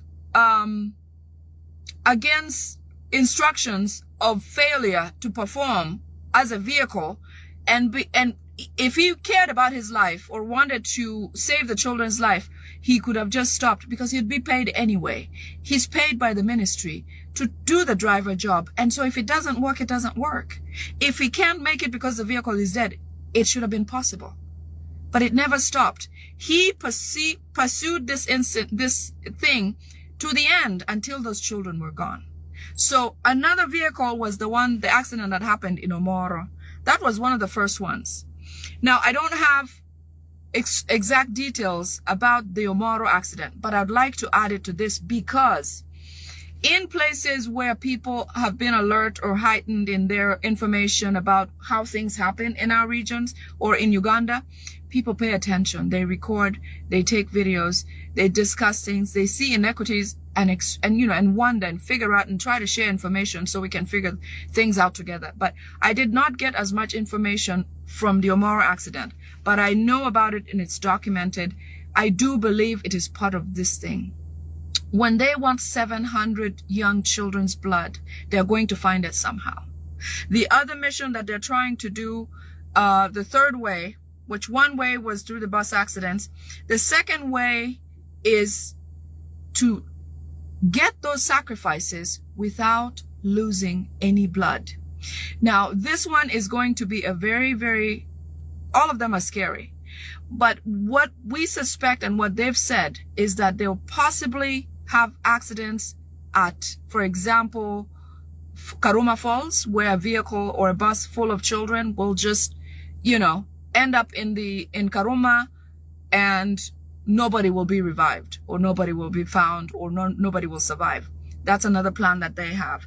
The other one is on the streets as children are being discharged from school, going home. A lot of you come out at once. I remember when I used to go to day school, lunchtime or after school, several hundreds of children pour into the streets and everybody disperses home. The plan with that is that they Muhozi or Muhozi's either convoy, or they'll have other people do it, is to have a vehicle malfunction into a crowd of children, several crowds, and just go ding, ding, ding, ding, ding, ding, ding, ding, ding, just to get as many as they want. Okay, so that is likely to happen. Watch out for the falls, Karuma Falls, Seziwa Falls, those falls and accidents happening where children's buses will just disappear and will have no record of where it went or what happened. And the other one is the street accident where the children will be released from school, and this will happen to several of them on the street. Okay. The other relationship, this thing of the sacrifices began with, do you remember the school where this Onyum guy went and killed some children? I think there was 4 students in a baby school or a nursery school. That is the point when, around that time is when they started the sacrifices, and they're counting towards whatever number they want to reach. When those kids died, there are people who commented and said, you know what, we did not see any sign of blood. And the Onyum case, as they said, firing squad or whatever, none of that has happened. That goes to show you that whatever is happening in Uganda is not a coincidence, not an accident. These are well-planned atrocities by the Museveni's government to try to get Muhoozi and to instill Muhoozi in power by all means. Okay? So I spoke about the Kadogos and the forms of accidents. I talked about the train. I talked about the street when the children get out of school. And then the death without blood, which will be either through fire or places like the Karuma, where the falls of water runs fast, or if a vehicle drops far down, there's no way of rescuing it or getting help quickly to get them saved or whatever. Okay. So Balaam has been all over these decline. So Balaam has been all over these instances. His act with Namere, going to hospitals and, I don't know, recording themselves, doing whatever, all that is to keep you away from paying attention to what is actually happening. But the intentions of these accidents come straight from State House. Nobody should fool you. It is their spiritual fulfillment. They look forward to it. They want it. They're desperate to get Muhoozi as president of Uganda, and that's why they're doing things like that. Okay. Another thing that I want to bring to your attention is around the time that the Namugongo event happens. Okay. That was one of the attempts to try to get as much blood of the young children as I told you about. Now, the way this Namugongo thing played out, when they consulted with their spiritual person, they had talked about starting with the Namugongo event. I mean, once the crowds came in from all over Uganda, all over the world basically, to attend the pilgrimage to Namugongo, they would then release, same thing as the children coming out of school and the accident happening, they would have some malfunctioning vehicles just to hit a bunch of people. A bunch of people. As you know, Namugongo is fully crowded and filled on the day of that event. Robin, yes, you're right. You're right. And I'm going to speak about Balaam and how Balaam is all over this thing, including the exhumation of Paulo Cafero, which Paulo Cafero himself is no longer in the ground where he's supposed to be. Because the story of Paulo Cafero, I can tell you about that after this. I don't want to lose track. But anyways, the Namugongo incident, the way that happened, they had requested that that incident be the first because it was timely, the first incident in line, because the date was coming close. And the spiritual person told them and said, you know what, if you start with the Namugongo incident, you're going to ruin everything else, because it will look like, you know, people will be more prepared for other atrocities, and you will not be successful in getting as much as you could if you start the other way around. So they ended up starting with the vehicle accidents and the trucks and the train, and eventually they may or may not get to the Namugongo type incident, but it's supposed to be one of the ways of doing it. At big and large gatherings, they will do something like that. So the Namugongo incident was saved, well, not saved by the fact that the spiritual person said it is not ideal to be first. And so when they were about to do it, Museveni came out and announced the Ebola outbreak in Uganda and a cancellation of the event, and paid the religious people involved a lot of money for them to shut up and not try to push for the event to happen. Because as you know, several other events of large gatherings have happened around that time, such as the soccer game, the Arsenal game, where a lot of people gathered, and there was no such thing as a spread of Ebola. He used that because he knew that it might be, because they can't do it, he had to figure out how to terminate it. So people got, the religious people that are present or a part of this event were paid heavily to stand down from completing that, the Namugongo event. Okay?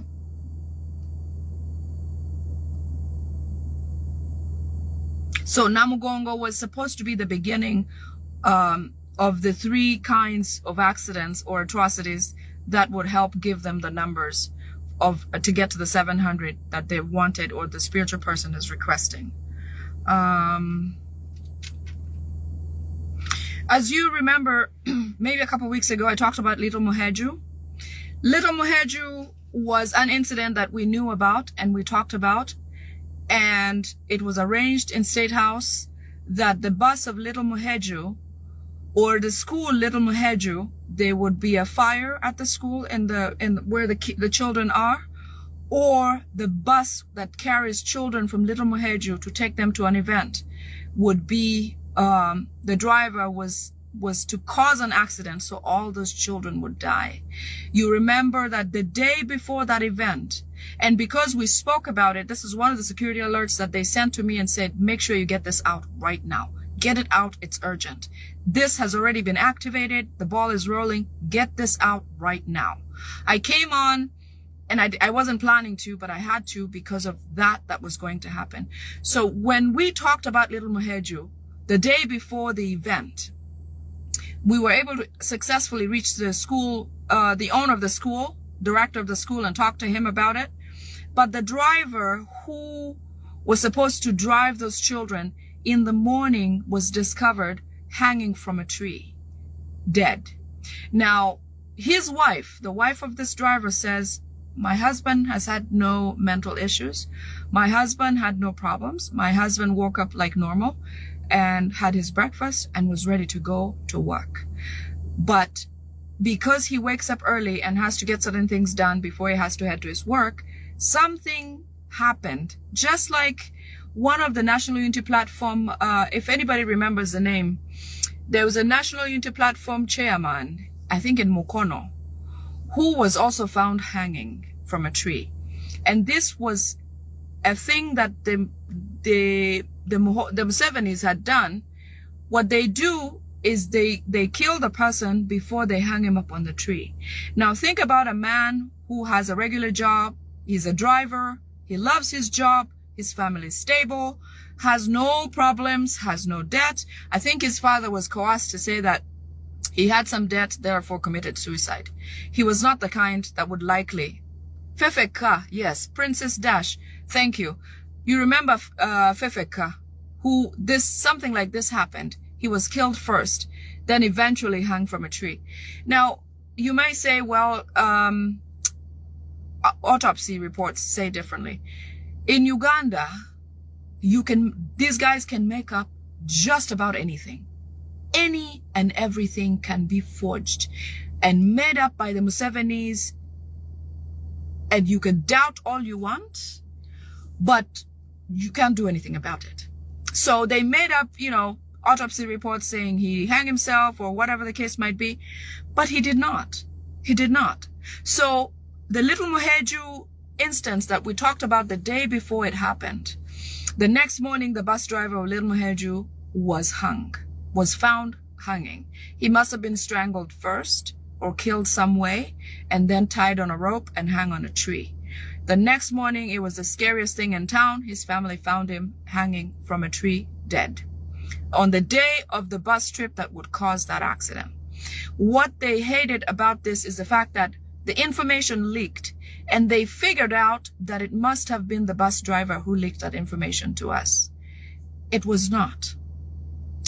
But as I sometimes said, when these people have these missions, they have the team that they'll meet with to perform this, and then they'll have another team that they'll meet with to clear the performers of the mission that they've sent somebody off to, because they want to make sure there's no evidence that can be tracked. And that's why I fear for the girl that spoke from the accident yesterday, the school accident, because I think her life could be in danger, because she spoke vividly about how she remembers the driver saying, you guys are dead. Like, I must do this. I'm going to make sure none of you is going to make it to the event. He showed all signs. And I don't know if,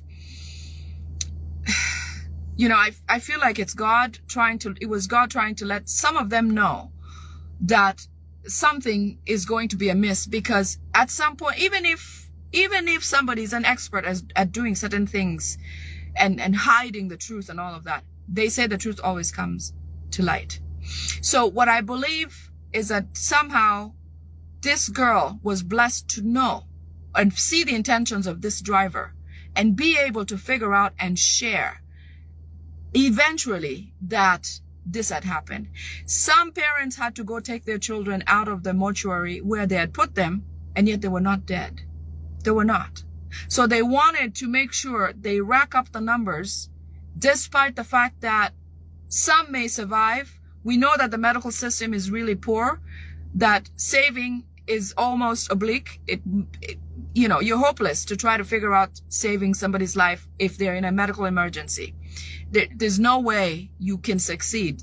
Very rarely, if the family is killed or people are killed around them, they can try to figure things out. But in an accident like this, many of them will eventually die, even if they had rescuable, trauma that could be resuscitated or could be whatever. And some of them could have been in shock, because of the bang, the hit. And eventually they'd come out of it. When people have concussions, they come out of things like that. So it could have taken a while for them to actually wake up from it. But all of these accidents are well intended by State House. Museveni and Muhoozi, you guys can share this, are the perpetrators of all the school accidents, of all the children's sacrifices. Onyum, the case of that school where he went and murdered the 4 kids, they made all this story up. Onyum, his case was something that was planned from State House. All these bus accidents were planned from State House. Little Muheju's driver was supposed to be awarded a lot of money if he performed that accident. But little did he know that after him, there was another meeting to clear him so he would never see that money again. It is something that when you couldn't tell anyone. I don't think he could tell his wife. So it is the syndicate of events that make certain things go through or some not make it. The nature of the filth of it, the technicalities that come with it, but more so the plan from these people in State House. I'm telling you, Museveni's existence in Uganda has costed more than recorded number of lost lives in Uganda. More than recorded. I'm very sure of this. Imagine if Muhoozi now, or Muhoozi's existence, is causing this much documented sorrow or atrocity in Uganda. The same people, same brains, same mindset, same playbook continue into today. Similar type of atrocity, similar kinds of accidents. Why do we not believe that it's government policy that all these things continue to happen? Especially those of you who like to swat these things down and, never mind. That couldn't be. Why? When are you going to put 2 and 2 together? When will this make sense? Which country do you see things like this happening? Show me which country. Where? Let us open our minds and observe things as they happen, and relate and unrelate and compare with other places. I'm not saying Uganda is not civilized. Uganda is as developed as certain countries, obviously not like United States, but there are some things that are basic that must just occur just about anywhere. You can't tell me about a driver wanting to just do this and telling a child that, I must do this. Telling a child as if he doesn't have kids, as if he has never had kids,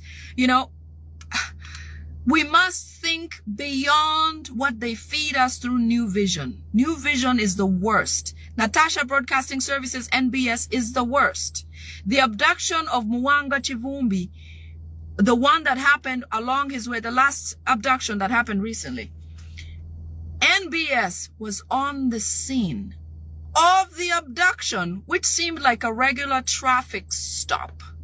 Regular traffic stop with the media services present to document an abduction by men and women in non-uniform without a number plate on the drone that has picked him up in a country where you have a president or you have leadership that claims to be appropriate, that claims to be doing what they do for the people. When do they do anything for the people in Uganda?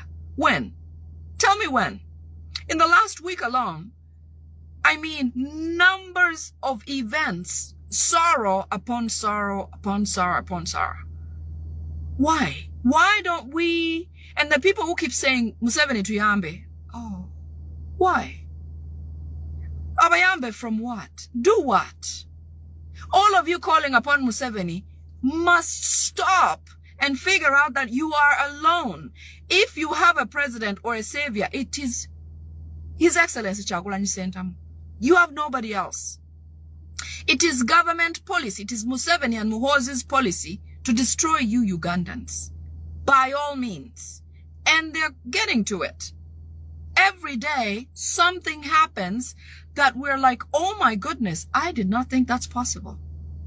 I'm going to tell you some more things that you're going to be like, I think she wants some content today. But no, the reason why I have to get this off my chest is because I know it, and I know it's privy information that is important, that is true, that is coming from the source, from these Museveni people, that I must share, get off my chest so that when it happens, I'm not guilty. That I feel okay because some people might be saved by this. I know there's people who follow and obviously listen and take heed, and I appreciate that. If I can save one person, you know, I feel like my job is done, or the reason or my existence, my purpose for doing this is met. So please do not rely on Museveni to do anything for you. No, Museveni Tuyambe is not real because he doesn't do it. He doesn't. He's not here for Ugandans whatsoever. Museveni is here for him and himself. As I mentioned to you, the spiritual person told him that Muhoozi has been rejected by Ugandans all over. Museveni said, what else can I do? Okay, and the person said, well, okay, if you must, give me a sacrifice from your family. One of your people must, one of your children, kill one of them and give him to me. She said, and he said, oh no, I couldn't do that. Well, what else can I do for you? What else can I do to make sure Muhoozi becomes president of Uganda? And that is where he gets to the 700 young people or spirits of young people who have died. And it must be orchestrated by them. In the next few days, Museveni himself is going to go to Kapchorwa. Museveni or Muhoozi will go to Kapchorwa, to the site of the accident, to go and perform spiritual activity. And it's not because he's going to go there and just go straight to that. He's going to come formally, as if he's coming to the event of, I don't know, commemorating the children that have died. But his main goal will be to go there and perform the final rituals on those children's blood at the site of the accident. You notice he has picked the youngest group. The youngest group. I'm telling you, Museveni defends the Kadogos he had coming into power. He said African children, once they are 4 years old, they're good enough to fight. Give them the gun and they'll do it. That's exactly how he believes, because he resides in a spiritual world. Museveni is not here with us. No. No. He derives and thinks about his power from that far. While we are here saying, oh, we are saved this, we don't believe in this, tuliba lokole, we believe in God. Can you believe King David's school is a school of a lot of saved people? Balokole? Do you know that the people, Museveni's family are Balokole? Do you know that Natasha is a pastor? Do you know that Janet Museveni and Museveni, well, the late Janet Museveni and her husband pretend to be pastors or religious? But do you see how Museveni has captured all religious leaders, all of them, that go to State House and pick up brown envelopes every year, besides, without first of all looking at the medical budget? The budget for religious people passes and is over 5 billion Uganda shillings. That goes to religious people to keep them calm, because Museveni knows the power of the spiritual world. He knows whether you are Muslim, whether you are saved, whether you are Catholic, whether you are whatever you are. If somebody concentrates enough mentally to achieve something, they can achieve it. So Museveni snatches that power before it takes root. That's why pastors come out and cuss Bobi Wine. There's this lousy woman who came out the other day, some sort of pastor like that, and said Bobi Wine has escaped, left the country, he has left his mansion here, and blah, blah, blah, blah, blah. Those are people who are paid by Museveni to come and tarnish Bobi Wine's name, to put it into the congregation, the Ndiga, to tell them to unwind what they had, to erase what they know, their belief, so that they put in garbage and start looking at His Excellency Kyagulanyi Ssentamu in a different way, in a disrespectful way, in a less mindful way, as if he's a useless person. But let me tell you this. The only person, and I respect Bobi Wine so much, His Excellency Kyagulanyi Ssentamu, you can never find a stain on his name. No. No. It's like as if he did not grow up in Uganda and in the slums of Uganda. You couldn't believe the clean record of Kyagulanyi Ssentamu. You couldn't. Even the pastor who is speaking, I understand, has had some prostitutional history. Where does a prostitute or a former prostitute find the guts to come and persecute a man who has done just about everything right? We all make mistakes. I'm sure he's got some. But he doesn't have heavy hitters like the normal stuff. You've never heard that he has been cheating with us, I don't know, so-and-so. Bobi Wine has no child out of wedlock. Bobi Wine achieved his wealth from the age 25. He was one of the first drivers of an Escalade, and I'm not saying an Escalade measures up to wealth. Bobi Wine rose from a family where he was the very first or the only ones that came out and tested success that he had never seen. He couldn't say that my brother is wealthy, or my brother is this, or my dad is so wealthy, and you know, I'm going to be like my dad. No. This is somebody who forged his life on his own, but hit every target the right way. If anybody is an inspiration to the youth of Uganda, it's Bobi Wine. It's Kyagulanyi Ssentamu. I learn from him. We all should learn from him. Not Pastor Bujingo, who shot and killed his bodyguard, and they did nothing to him. Pastor Bujingo, who still stands up and preaches, shot and killed his bodyguard. This is the person who can insult Bobi Wine. Can you imagine? All these other artists have something that they've done. Chameleon killed somebody right in his yard. One of his bodyguards or security guards. I mean, you name it, he has been. He's highly respectable. He speaks well. He's a decent human being. His children are raised well. He has been married to one woman all of his life. All of his married life. He has done well for himself. Pastor Kayanja has tons, square miles of land in Karamoja. But do you know what is happening in Karamoja? Do you know what is happening in Karamoja? Children, mothers, men, all equal, are dying of hunger every day. Everybody. In Karamoja. Everybody's dying. Let me see if I can get some pictures. Pastor Kayanja is in Karamoja owning square miles of land. That is your pastor. Pastor Kayanja. Square miles of land. Some of you are not going to like me for this, but I really don't care. Some of you spiritually are consumed that you can't use your own reasoning, even for common sense to rescue you from this nonsense. All these pastors have flaunted money by Museveni to come out and instill filth in your mind. Even if you knew the image of Kyagulanyi as being a terrific human being, when the pastor speaks in church, you come out a changed person, an evil person. You look at him differently. You demean him. But yet the person who they are preaching, they preach Museveni all the time. They preach peace. Which peace do you have with buses flipping over like this, with children in them?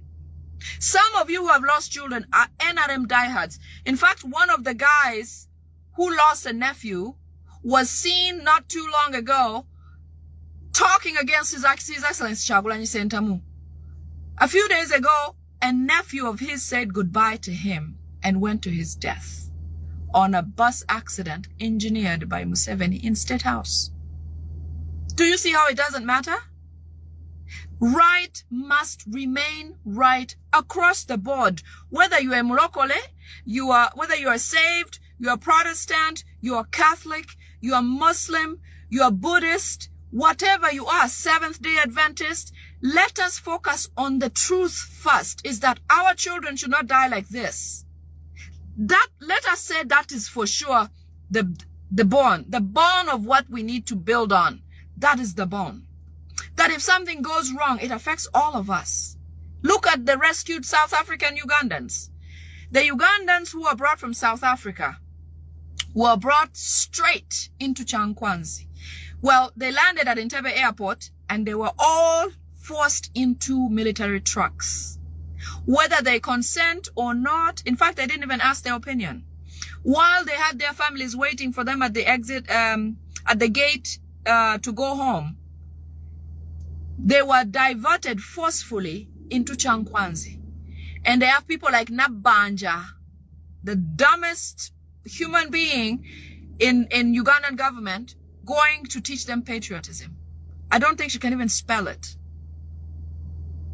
They are being indoctrinated. They are going to be forced into the Ugandan military, the UPDF, which UPDF does not serve Ugandans.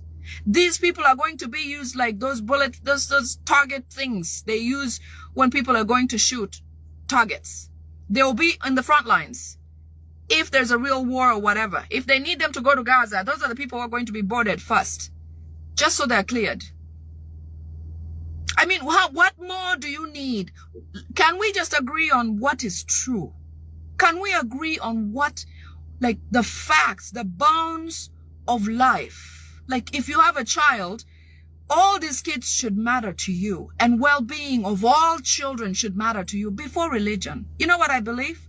My religion is doing what's right to another person. Treat somebody else the way I want to be treated.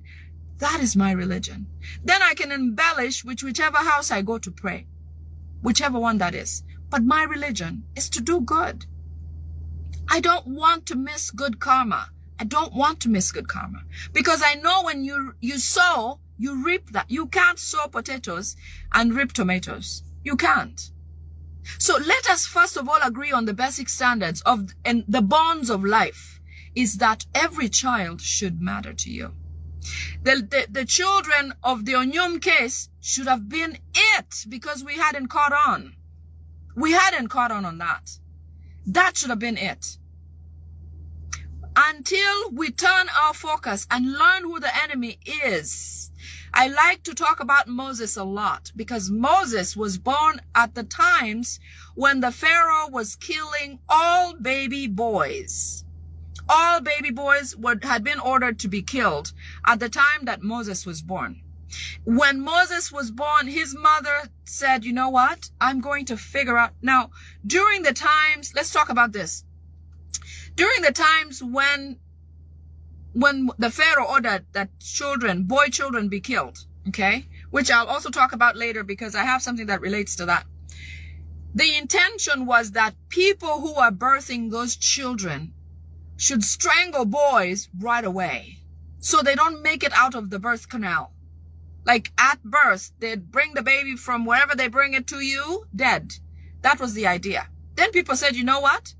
And this is what Ugandans we should adopt, that we will know the source of our problems and figure out how to deal with it in a smarter way. Because if we keep listening to these pastors and sheikhs and all these people preaching Museveni, we are going to lose focus on what is important. So listen to this. So the Pharaoh ordered that at birth, all boy children be killed, which meant at the time of birth, they do something to the boy, hand them to the mother dead. Okay? So the mothers who were pregnant in the future after that figured out, you know what? We should not go to those birthing places anymore.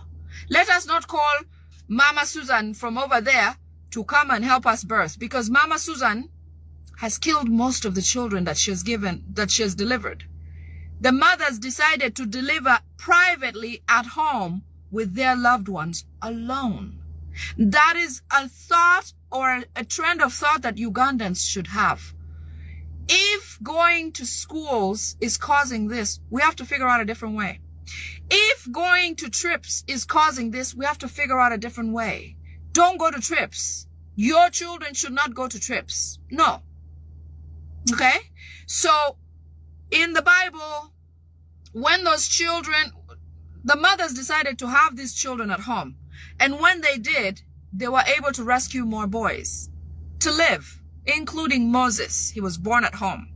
His mother decided to put him in a basket and float him on the river to anywhere where somebody of good faith would raise him.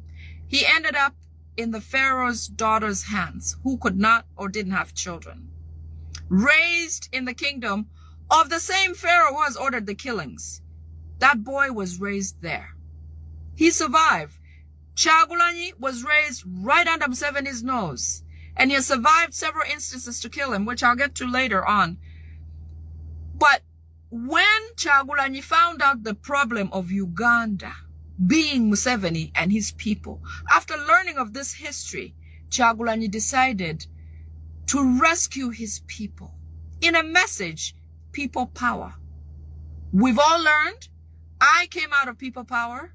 When I learned about that, I figured, you know what? Change of strategy. These are the problems we have now. Let's gear all our ammunition toward them. So Moses learned eventually when he grew up that he was actually a child of the slaves. Like Chagulanyi realized that he was actually a child of the suffering Ugandans. That these people who call themselves Mama Uganda and Tata Uganda are actually not. They're the cause of our people dying. So Chagulanyi decided, you know what? Change of strategy. From now on, I'm going to fight for the people on the ground, the actual Ugandans, because that's who we are. So us as Ugandan people, let us agree that our enemy is Museveni and his family. These Rwandese people are the enemy. When you have your kids preach, I tell my children all the time, let your children know. Let whoever needs to know. I know we have challenges with our parents because they ushered him in, and some of them are doing too good to look at that side of the coin. I'm begging you to not be swooped by what they're telling you, especially if they're leaning towards Museveni and his family and Muhoozi. Break away from them as much as possible, because it is about you, who does not have a future now. If Moses had come out, if Moses had stayed the king, the son of the king, the son of the princess, the Israelites would have never been rescued. If Chagulanyi Sentamu had said, you know what, I'm actually doing pretty good. I'm wealthy. I'm married. My kids are doing well. My family is strong. You know, I've got everything I need. Why bother? If Chagulanyi had done that, we would be nowhere. These accidents would happen like every day, every night. They would have no time to plan these things. Maybe Muhoozi would have another Kadogo, whatever, group and start from there. But since His Excellency Chagulanyi Sentamu came and gave us people power, guys, let us take this and run with it. Let us figure out the bones of right and wrong and focus and let somebody's pain be yours. You know, Moses left the kingdom, went away and strategized and came back. Bobi Wine, His Excellency Chagulanyi Sentamu, when his life was at risk, like, you know, at the time that he was, for 2 months after the election period, when they searched everywhere high and low for him, he left the country to save his life, because then he can save Uganda even better. So the people who come and say nonsense, like that prostitute pastor who came and said, oh, he left, he ran away, blah, blah, blah. The things that His Excellency Kyagulanyi Ssentamu is moving from out here, you cannot do it in Uganda. It was meant to be that way. That is why I say Uganda is right where it should be. But join in the stampede so we can figure this out and get ahead maybe sooner. The Israelites, after leaving Egypt, spent 40 years in the desert because they couldn't agree on moving forward.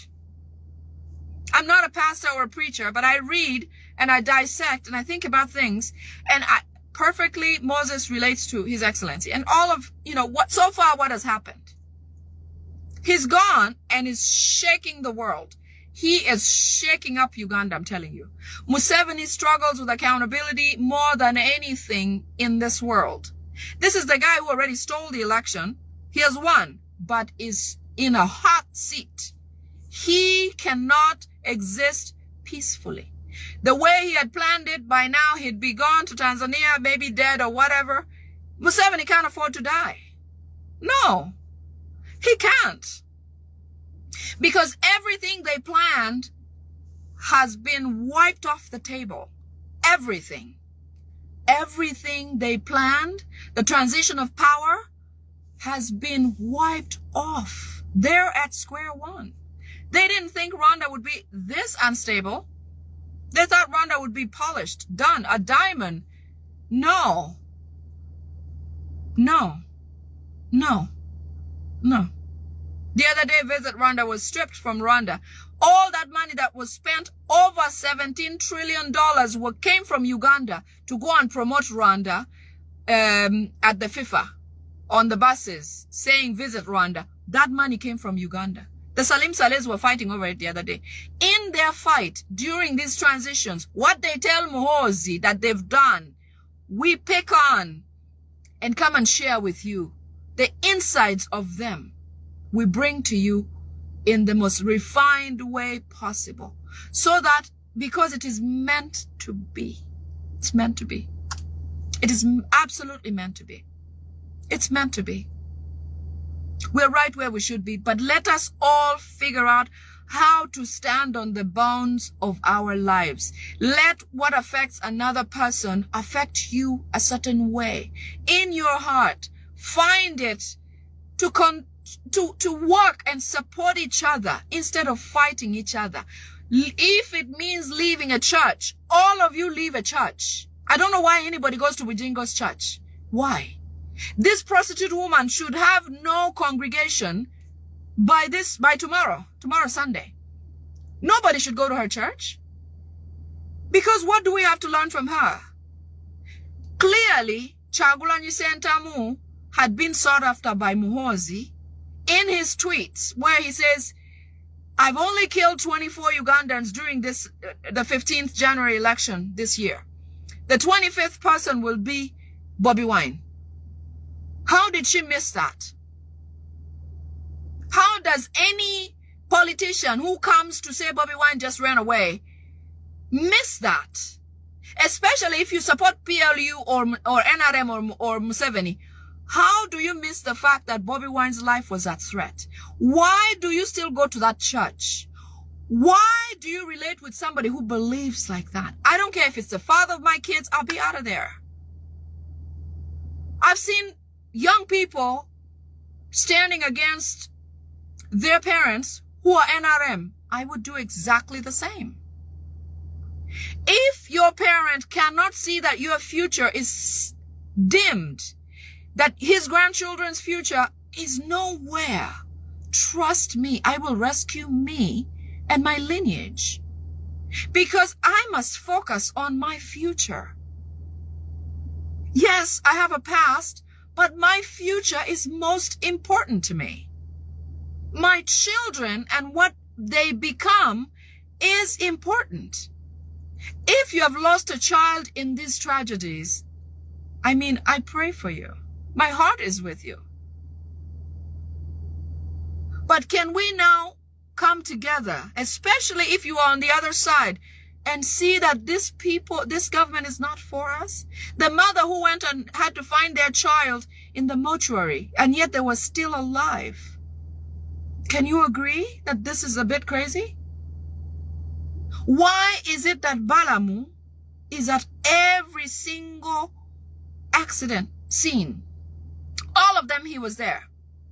Balaam is the one who caused the exhumation of Paulo Cafero.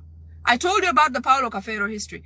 Paulo Cafero, the real reason why Paulo Cafero was exhumed was because the same spiritual person of Museveni told him that the person who is going to dislodge him from power and prevent his son from getting into power is going to be an artist.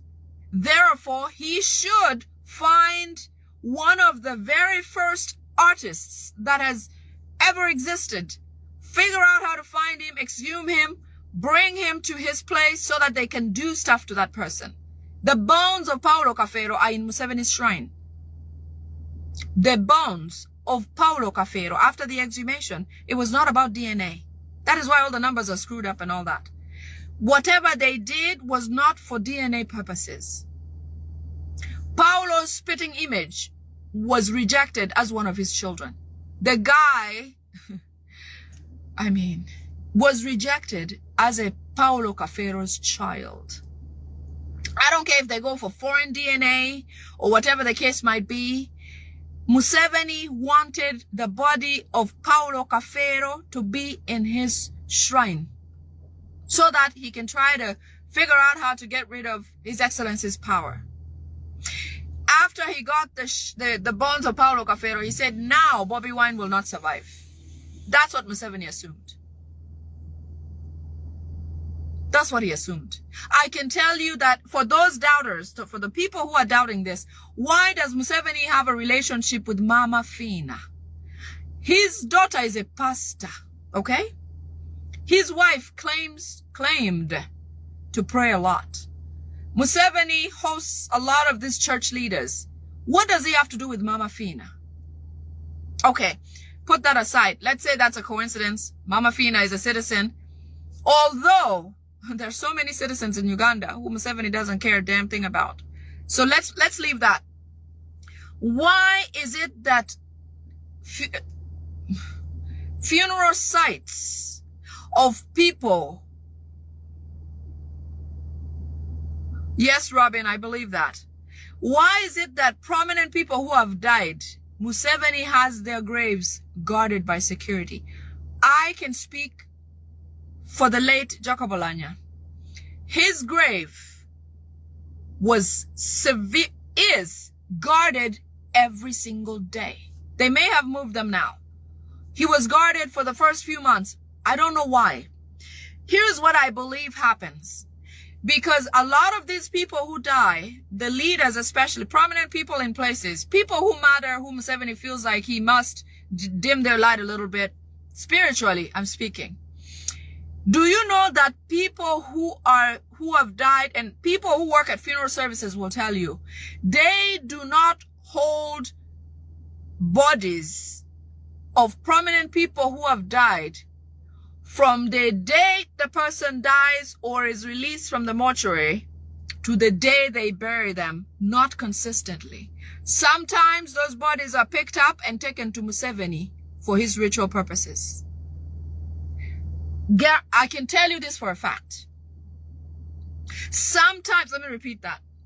People who work in funeral services will tell you that when they go and pick up somebody from a mortuary, let's say Mulago or something, to take to a funeral service place where they store them or do their cleaning and stuff, those people do not consistently stay in their service at their watch from the day of receipt to the burial date. They have to be taken to State House, to Museveni first, so he can do certain things to them. Believe it or not, I can speak for a few people, which I know for a fact that these things happen. And you know who the people are. Absolutely did. The reason why he guards those graves is because sometimes those people are not buried in there. Sometimes, many times, the human of that person they say is supposed to be in that grave is not there. Museveni will have the military hang around the grave until a period of time where he believes the body may have decomposed and the parts are irrecognizable anyway, and nobody will bother with the exhumation to make sure people have forgotten. You know, if you've forgotten my mom, whoever is buried here, you know, that's just what it is. But why does Museveni guard people's grave? Paul Lokech's grave was guarded for a long time. The late Jacob Alanya was guarded for a while. And I know for a fact that these people were taken to him first. It is possible that he mutilated them and did some things to them before he can give them, if he did, for burial. You do know for a fact that I had to send a message on Facebook stating that Museveni is truly evil because he could not let the family of Jacob Alanya to view his body. Did not. And this is what happens to most of the people, prominent people who end up dying. They're buried without being looked at. The viewing never happens. I sent a message on Facebook saying, Museveni yekaza. At home, when the body laid at home, nobody saw it. Nobody saw Jacob Alanya's body at home. In public, nobody. Until I sent that message, then the viewing happened. Many people testified and said, man, if you didn't send that message, we wouldn't see our people. Vicky, thank you. Vicky saying that is the truth. And thank you, Vicky. We have to start seeing certain things the way they are. And Museveni does things, you know, he will say this and mean this. That's how the guy works. Kasiria Gwanga, they said that Kasiria Gwanga is not in his grave. Kasiria Gwanga. Not in his grave. His grave was guarded. I don't know if it's still being guarded. But that's Museveni for you. Those of you who don't think Museveni is spiritual and full of witchcraft, why does he guard the graves of certain people? And some people are buried by the military. They don't see, the families don't get to even see their own people or participate in the process. Museveni does it all. I'm telling you, when you think about this, the graveness of what this guy does with human life, you can never say Museveni tuyambe, or Museveni konywa, or Museveni help us. You will never cry Museveni. We will all turn our guns toward him. I'm not saying guns as in physical guns. We would all detest Museveni equally to free Uganda. We would all detest all these Banyarwanda people equally. So if you still don't think Museveni's thing is spiritual and is about witchcraft, these children who are dying, explain to me why the graves of prominent Ugandans are guarded when they're buried in their ancestral homes, where they're a child and belong to that home.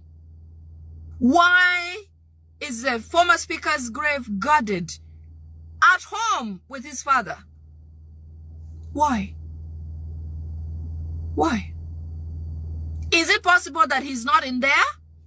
Is it possible that Museveni did something? Is it possible that Museveni is worried that if these people suspected foul play, they would exhume their person and figure out what happened? It's possible. And so are these children. So are these children. Check the records, because you never know if some of them might just get missing for good. Some of them. You can't take Museveni for face value. No. No. You shouldn't. But more so, let us have the bare bones of what matters to all of us so we can kick out this enemy. What matters should be uniform. Our children, our future, our healthcare, our education, all of these things that are, you know, like the face bone, the leg bone, the backbone, let those bones that matter be uniform to all of us, not some people. Some of you think these things won't affect you because you have NRM, your father is this, your father is that. Let me tell you, one of Museveni's people who is high in government has a daughter who did S6 PCB or BCG or something like that, BCB or something like that, and went to university and is now applying for university to try to get into medicine and surgery. She went to Bweranyanji Girls. I got this one from Pastor this morning. Bweranyanji Girls. To seek admission into university to study medicine or surgery. Do you know that they have denied this girl medicine or anything medically related degree at all universities, even if she wanted to pay private? Do you see that they're channeling Ugandans to study courses that don't really matter, but giving the main courses to the Banyarwanda? A Banyarwanda can study history, English, I don't know if they do English anymore, history, literature, and divinity, and proceed to study medicine at Makerere on government sponsorship. BCM is what she studied. Akori, thank you so much. Akorio, Winnie, my namesake. She studied BCM and had 18 points. She is well intended to study medicine if nature would have it the right way. She's prepared straight out of high school in the right direction for medicine or surgery. This girl was blocked from going through to study medicine anywhere. Medicine and law has been restricted to only Rwandese people. And I don't care what, even if they study just general paper in high school, they're the straight shot to medicine. Whether they pass this medicine or not, it doesn't matter to them. All they care about is position in place. I saw a post yesterday from Dr. Kauma, the leader of National Unity Platform USA chapter. Dr. Kauma said 89 of Civil Aviation Authority workers have been discovered to have forged papers, forged degrees.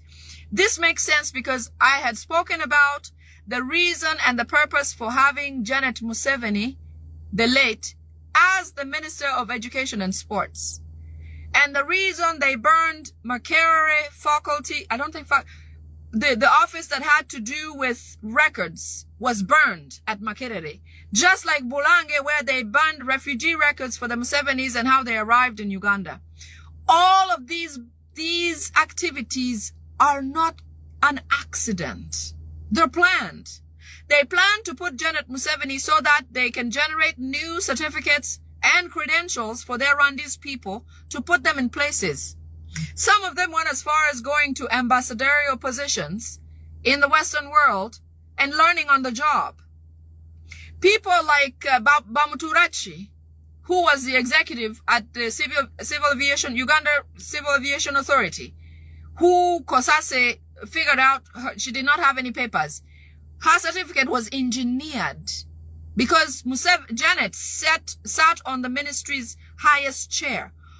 All manner of certificates have been forged and given to them. Diana Atwine has no background in medicine whatsoever, but she is in charge of medicine or health ministry. Diana Atwine. Look at her credentials.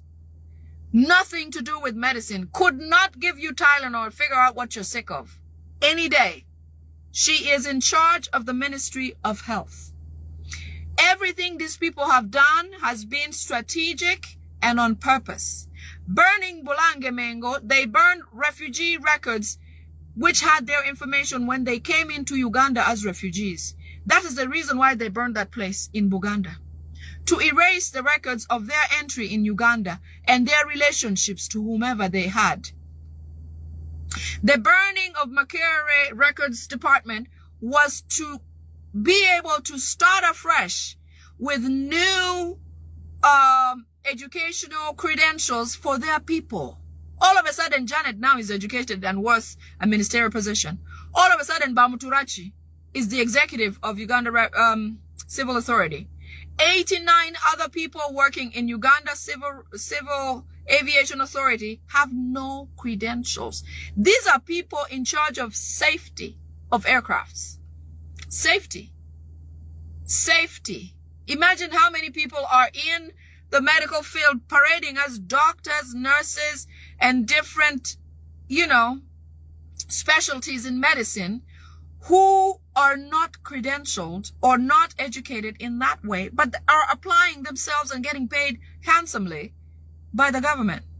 There are people don't miss a paycheck, right? Only Ugandans miss payroll 3, 4, 6 months. Rwandese people do not miss pay. They're paid handsomely and extra. Ugandans, natives, like the Cancer Institute I was telling you about, the cancer machine at the Cancer Institute does not work. The light just turns on. But they will make sure to admit somebody, put them in the machine and turn the light on. And you lay there thinking it's working, but it's not. But you must pay the amount of money that they've asked you, and it's in millions. Millions. Of that money that is collected, 60% of it is collected by Museveni's government every single month. You would think since they collect a lot of money, they can buy a new machine, invest in a new machine. No. They don't care if you have a cancer scanner machine. The cancer screening machine that they had brought prior, or treatment machine, one of the treatment machines that they brought ended up in Rwanda. Somebody who works in both places found the machine that was intended for Uganda, that was bought with Uganda's money, being used in Rwanda instead. So all we have in Uganda is a machine that turns on the light. But people think it's treating them because of desperation. You're desperate, you need care. They'll tell you this is it. And you're like, you know what? I'll try whatever there is to try. And they go and pretend to be treating them, but they're truly not being treated. That is government policy. Ugandans, the policy, whatever is happening in Uganda, the suffering in Karamoja, the hunger in, the reason why Karamoja suffers is because it's extremely wealthy mineral-wise. Karamoja has the best gold. Karamoja has oil. Karamoja has diamonds. Karamoja has all sorts of things. In Karamoja, you will find permanent housing built by Rwandese all over Karamoja. In Karamoja, you'll find the largest herds of cattle in Karamoja. In Karamoja, you'll find Pastor Kayanja has square miles of land that he's farming on. But over here, the poor Karamojongs are killed every day. I mean, they shoot them like birds all day, every day. No records. They don't have cameras. Nobody records nothing. People are dying of hunger because it has been so dry, both in Acholi and Karamoja, and I believe in between. I haven't searched both. In between, there's famine that could wipe Karamoja off the face of this earth. I mean, native Karamojongs could all be gone by the end of this year. That is how bad it is. Because they've been chased away from their original homes, their places where they knew where to find water and this and that. All those designated places where life can thrive, they've been kicked out into actual desert with nothing. Nothing. And they're being left to die day and night. Let me see if I can find some photos for you.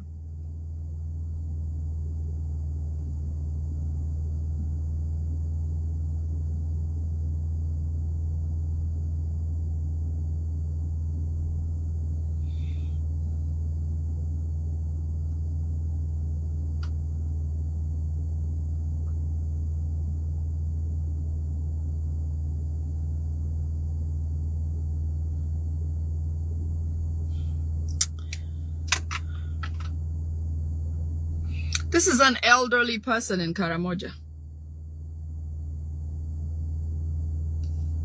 That's Karamoja. This is a child in Karamoja.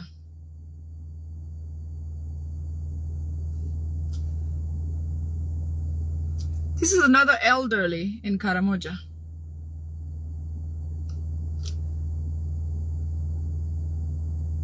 Look at how people look in a place where a whole pastor, Kayanja, who you fill up his church and send mobile money in dollars even from abroad to support a church of this evil man. Look at Karamoja. Look at the children of Karamoja.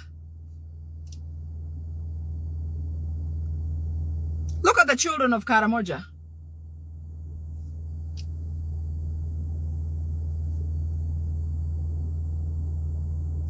That must be Kwashako. Look. That's a youth in Karamoja.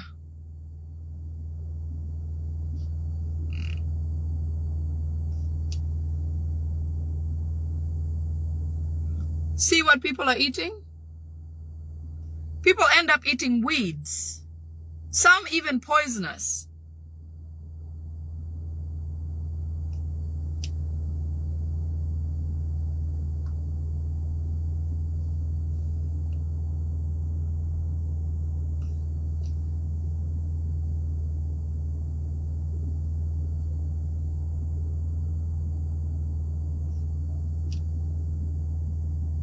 Raise the phone high up. I'm sorry, Vicky.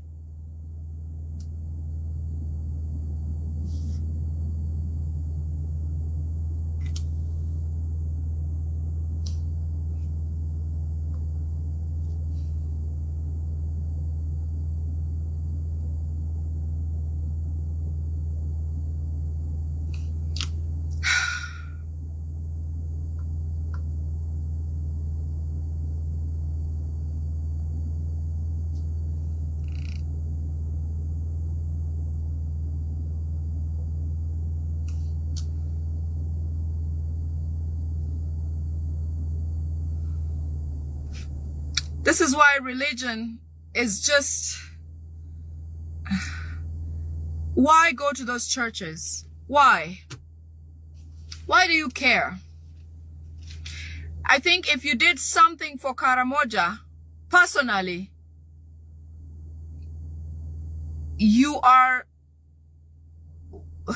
performing a mission. Yourself are giving, you're giving yourself, you're giving more than you can do by giving a church. This is what I want to say.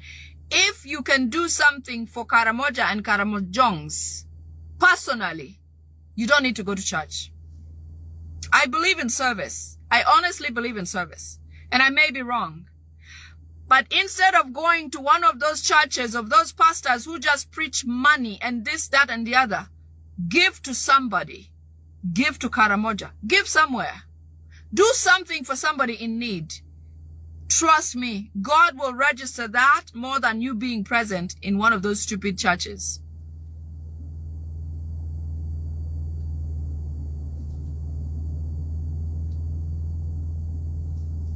So I want you guys to pay attention to, this is a security alert, Sezibwa Falls. Sezibwa is one of the places where they're planning to have something to cause the next accident. Sezibwa, because Sezibwa has some spiritual ties, and because it's in Kayunga, and Kayunga has a spiritual meaning that means inclusion of that region or that area, Kayunga. It is a reason why Museveni married Nantaba. Nantaba was not out of love. Nantaba was a request from the spiritual person so that Museveni can have Buganda, sort of, because of the meaning of Kayunga and her coming from Kayunga. There's nothing special about Nantaba. It is just because of the spiritual meaning of that being that she's from that area. Okay? So I think I've had enough of the spiritual world. I just wanted us to understand that everything that's going to happen to children going forward is because Museveni is fulfilling his spiritual need. It is not because of any accidents happening, roads bad or whatever, because it doesn't make sense how a driver can intentionally do this, even telling the kids I'm going to do this, and actually act on it, and then he jumps out of the vehicle while the vehicle is about to land or crash. There's no accident in that. Yes, Vicky, Nantaba is married to Museveni. You didn't know? Yes, she is. Museveni took a bunch of cows to where she comes from. She even has a child who is in Canada, who looks exactly like Museveni. Yes. Nantaba was spiritually, her marriage was spiritual and not out of love or anything like that. And that's the reason Museveni has more women in government right now in positions, is because of all of these are spiritual requirements, not because he prefers them. You know, I don't think Nabanja adds any value to that position. Nothing. It's just like a bag of something. Nothing. But because it's a spiritual requirement, that is why Nabanja is in that place where she is. So I've got a lot to talk about, but I want to go to some of the highlights of the other things. The money for vehicles for members of parliament, as you know, they receive them like shortly after they come into their positions. That money is going to be held up because Museveni expects or wants Muhoozi. When I speak about Muhoozi, it's Museveni, the same thing. He wants to have by-elections in several regions, especially removing NUP members from their positions, so that he can add more NRM members or leaders in those positions. This goes to show you how half-filled these people are.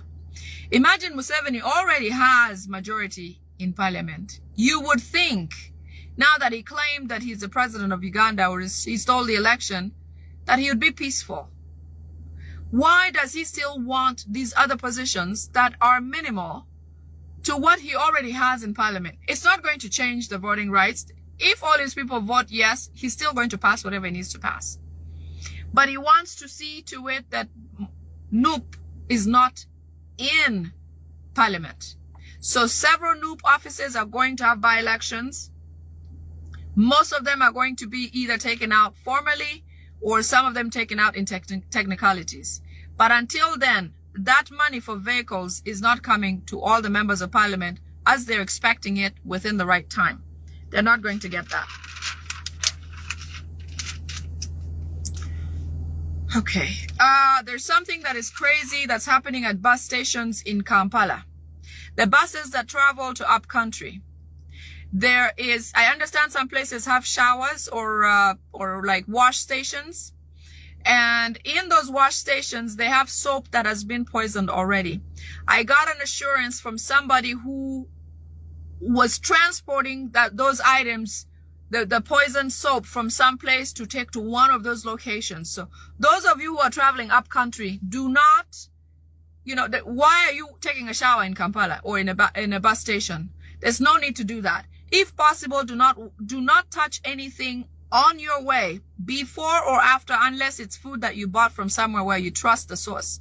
Do not do that, because everything that they have in different places has some sort of nerve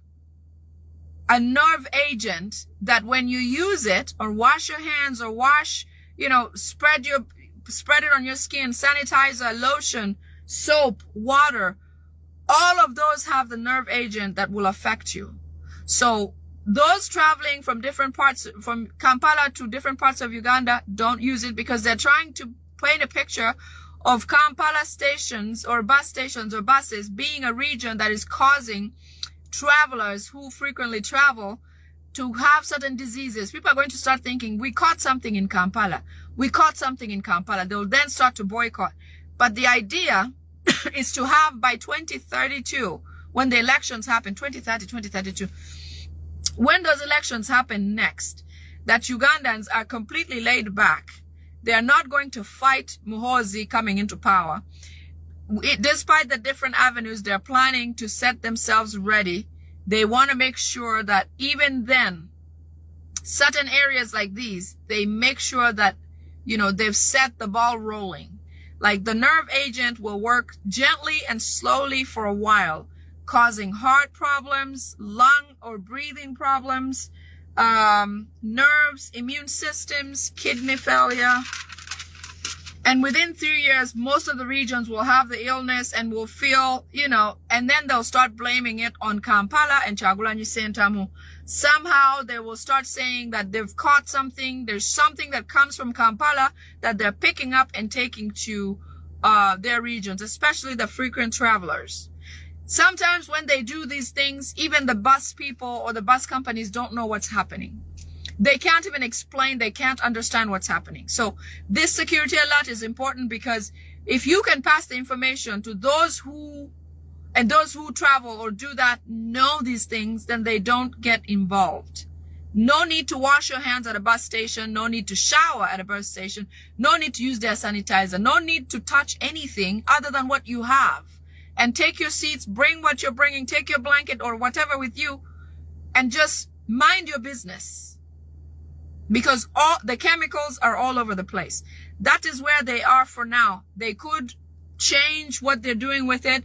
But what I'm giving you now, when I got this information, the person was on the way taking them for distribution. Okay? So it's serious. Buganda. Mayiga is bragging about 6 Buganda leaders who have already taken some sort of poison. And he expects that within the next few months, by December, several Buganda leaders will be gone. Several. 6 of them. He believes that by the end of this year, they will be gone. And once they're gone, they will replace them with Rwandese who are already there and ready to take up positions. Okay? Wangadia.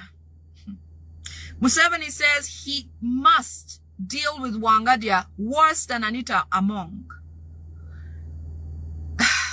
It's hard to even talk about this, but I'm just going to, because she's a human being, I will say this.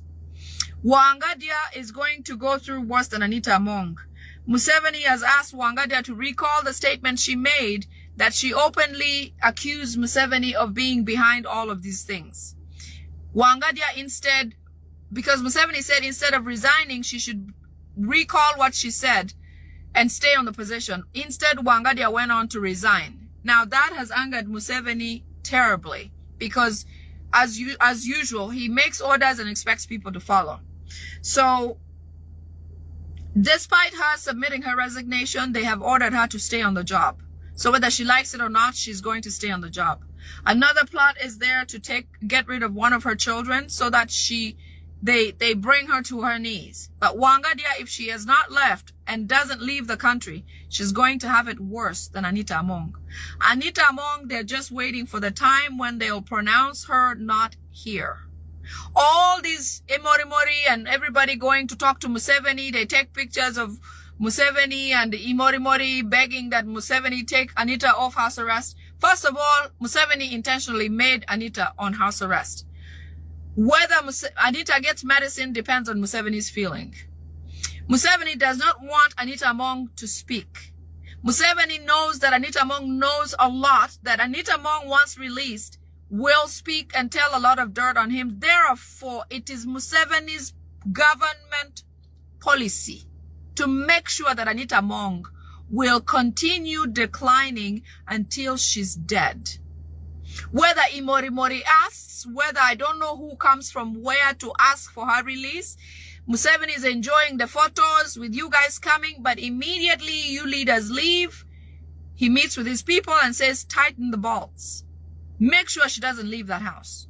Anita Among will not survive this. Wangadia will not survive Museveni because they know too much. Yeah. Vicky, did you not see Imorimori with Museveni? So Museveni will kill one of her children, and eventually Wangadia will be charged with corruption, just like Anita Among was charged. But she will have, yes, Dora, absolutely. She will have the worst experience than Anita Among because she went ahead and spoke publicly against Museveni. And it's already recorded and it has gone out and she can't retract it because it's already in the files all over the world.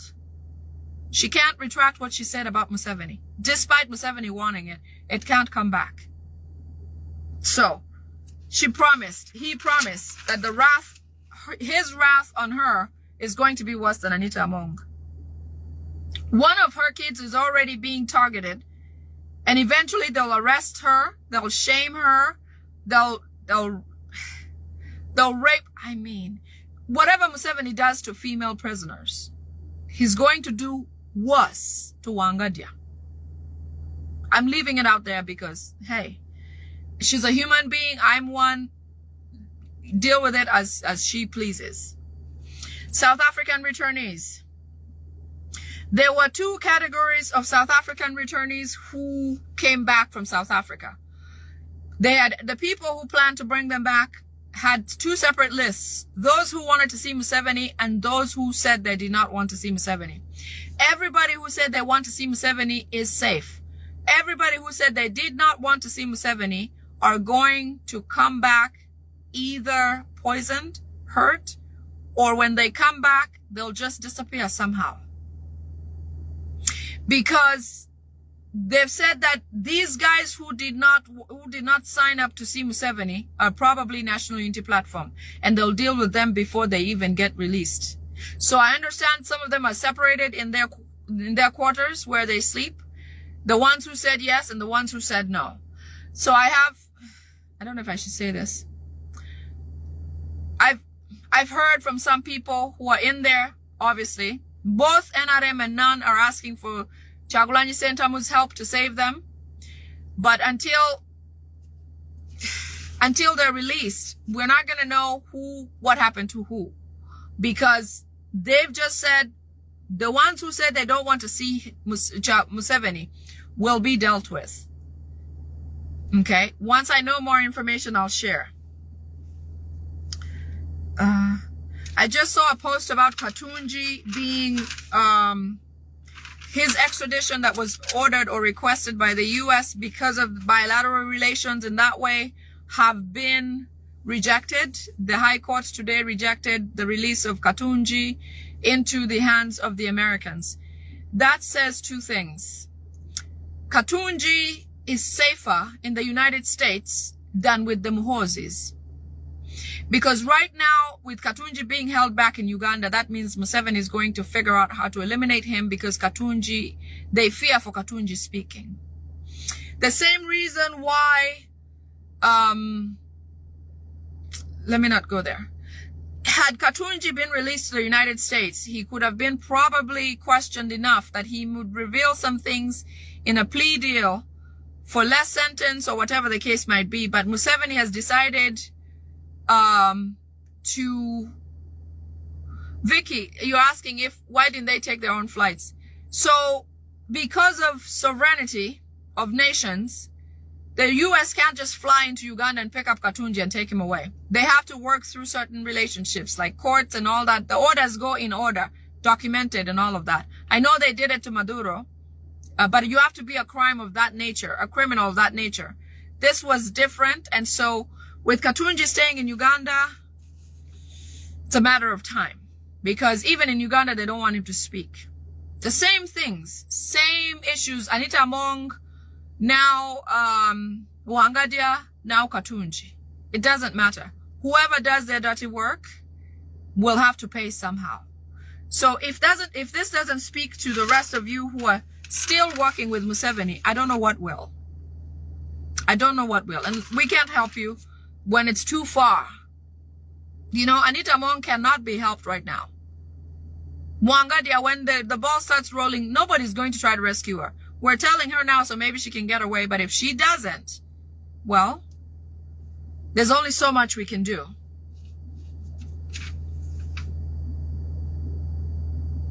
I've also seen some tweets that have been shared about Honorable Mwanga Chivumbi. I want to speak about Honorable Mwanga Chivumbi in a big way. His case, not that any doesn't break my heart, but Honorable Mwanga Chivumbi is a very sad and tough case. We don't know where he is yet. We keep searching. We know he's with Muhoozi for sure. He's being beaten I understand he has fainted several times, and it's not possible to release him to the public yet. But their plan is that at some point, they will release him and drop him off in one of the courts, like they did Eddie Mutwe. But they're waiting. Usually when they abduct somebody and they beat him so badly, like Eddie Mutwe, I believe about 1 to 2 weeks, once the bruises or he starts to wake up or feel a bit normal, then they release him to the public or to the courts or whatever the case may be. So that will be happening with Honorable Mwanga Chivumbi of National Unity Platform, the Vice President Central. One of the big announcements this morning is His Excellency Kyagulanyi Ssentamu has announced that, thankfully, thanking Dr. Lina Zedriga, Mama Lina Zedriga, the Vice President of Uganda, Northern Uganda, is now going to be succeeded by Honorable Nambeshi, because according to the new Constitution, there are only certain amounts of times where somebody can be president or act as president while the president is away. So the next designated president is Honorable Nambeshi. When you see him or meet him, or we are going to respect him as such. He's now the current National Unity Platform acting president in Uganda. Last but not least, we have a convention in Los Angeles for National Unity Platform. Come one, come all. You are all welcome. From the 14th, sorry, is it the 14th? 1 second. I think it's from the 14th, but let me check.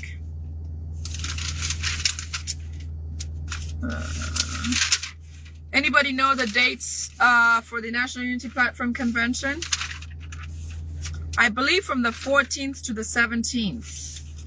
If I'm wrong, correct me. August 13th to August 17th. Come one, come all. Let's meet our president. Let's share ideas. Myself, I've not met His Excellency Kyagulanyi Ssentamu, so I look forward to it. But come one, come all. Let's support each other. Let's be there. Let us enjoy our president. I'm glad that despite as much work as he's been, do you know that he's working more here than he has done he does in Uganda, because he's stifled in Uganda.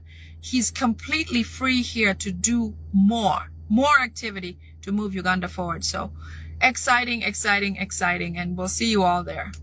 Thank you very much for the live today, for coming and attending. Maureen, I see you. Winnie, thank you very much. Vicky, you're welcome. Calvin, you're welcome. And everybody else who's here. I appreciate you being here, but more so, I'm glad that we can share some information. Kevin, yes, Kelvin, 14th to the 18th of August. Okay. I don't know where I got 13th to the 18th. Okay. Wonderful, wonderful. So we have the correct date. I've also shared it on my page.